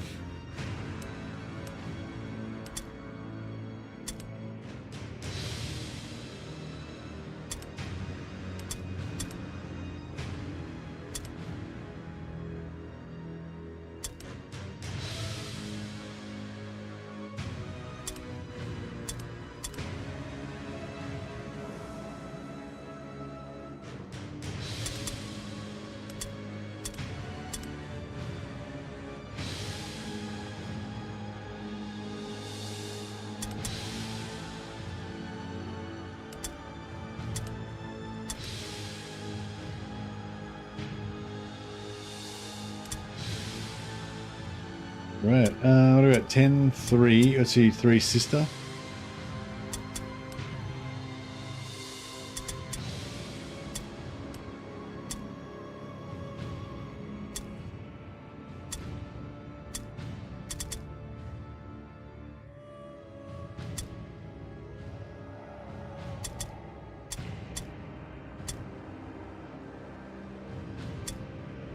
Yeah, can't switch out the sisters.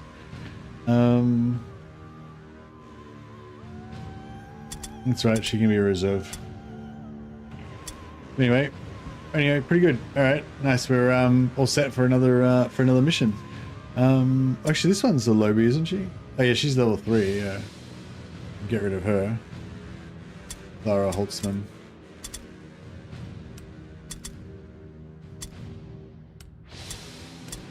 Yeah, there we go. Now we're pretty geared. So everyone's at least level 7, except for this level 3 sister.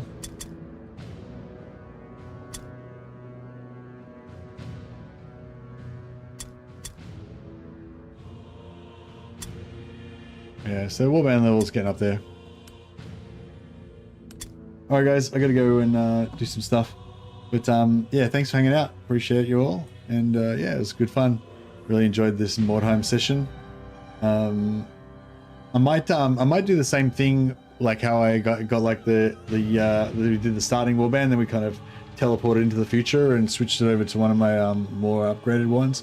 I might do the same thing with some of my other ones. Maybe like our Ulrich warband. I could because I've got 2 Caribou Greatsword warbands that are both around the same. So maybe we can turn one of them into a gunpowder warband or into an Ulrich warband. But yeah, we'll see how we go. All right, guys. Thanks a lot. Have a good one.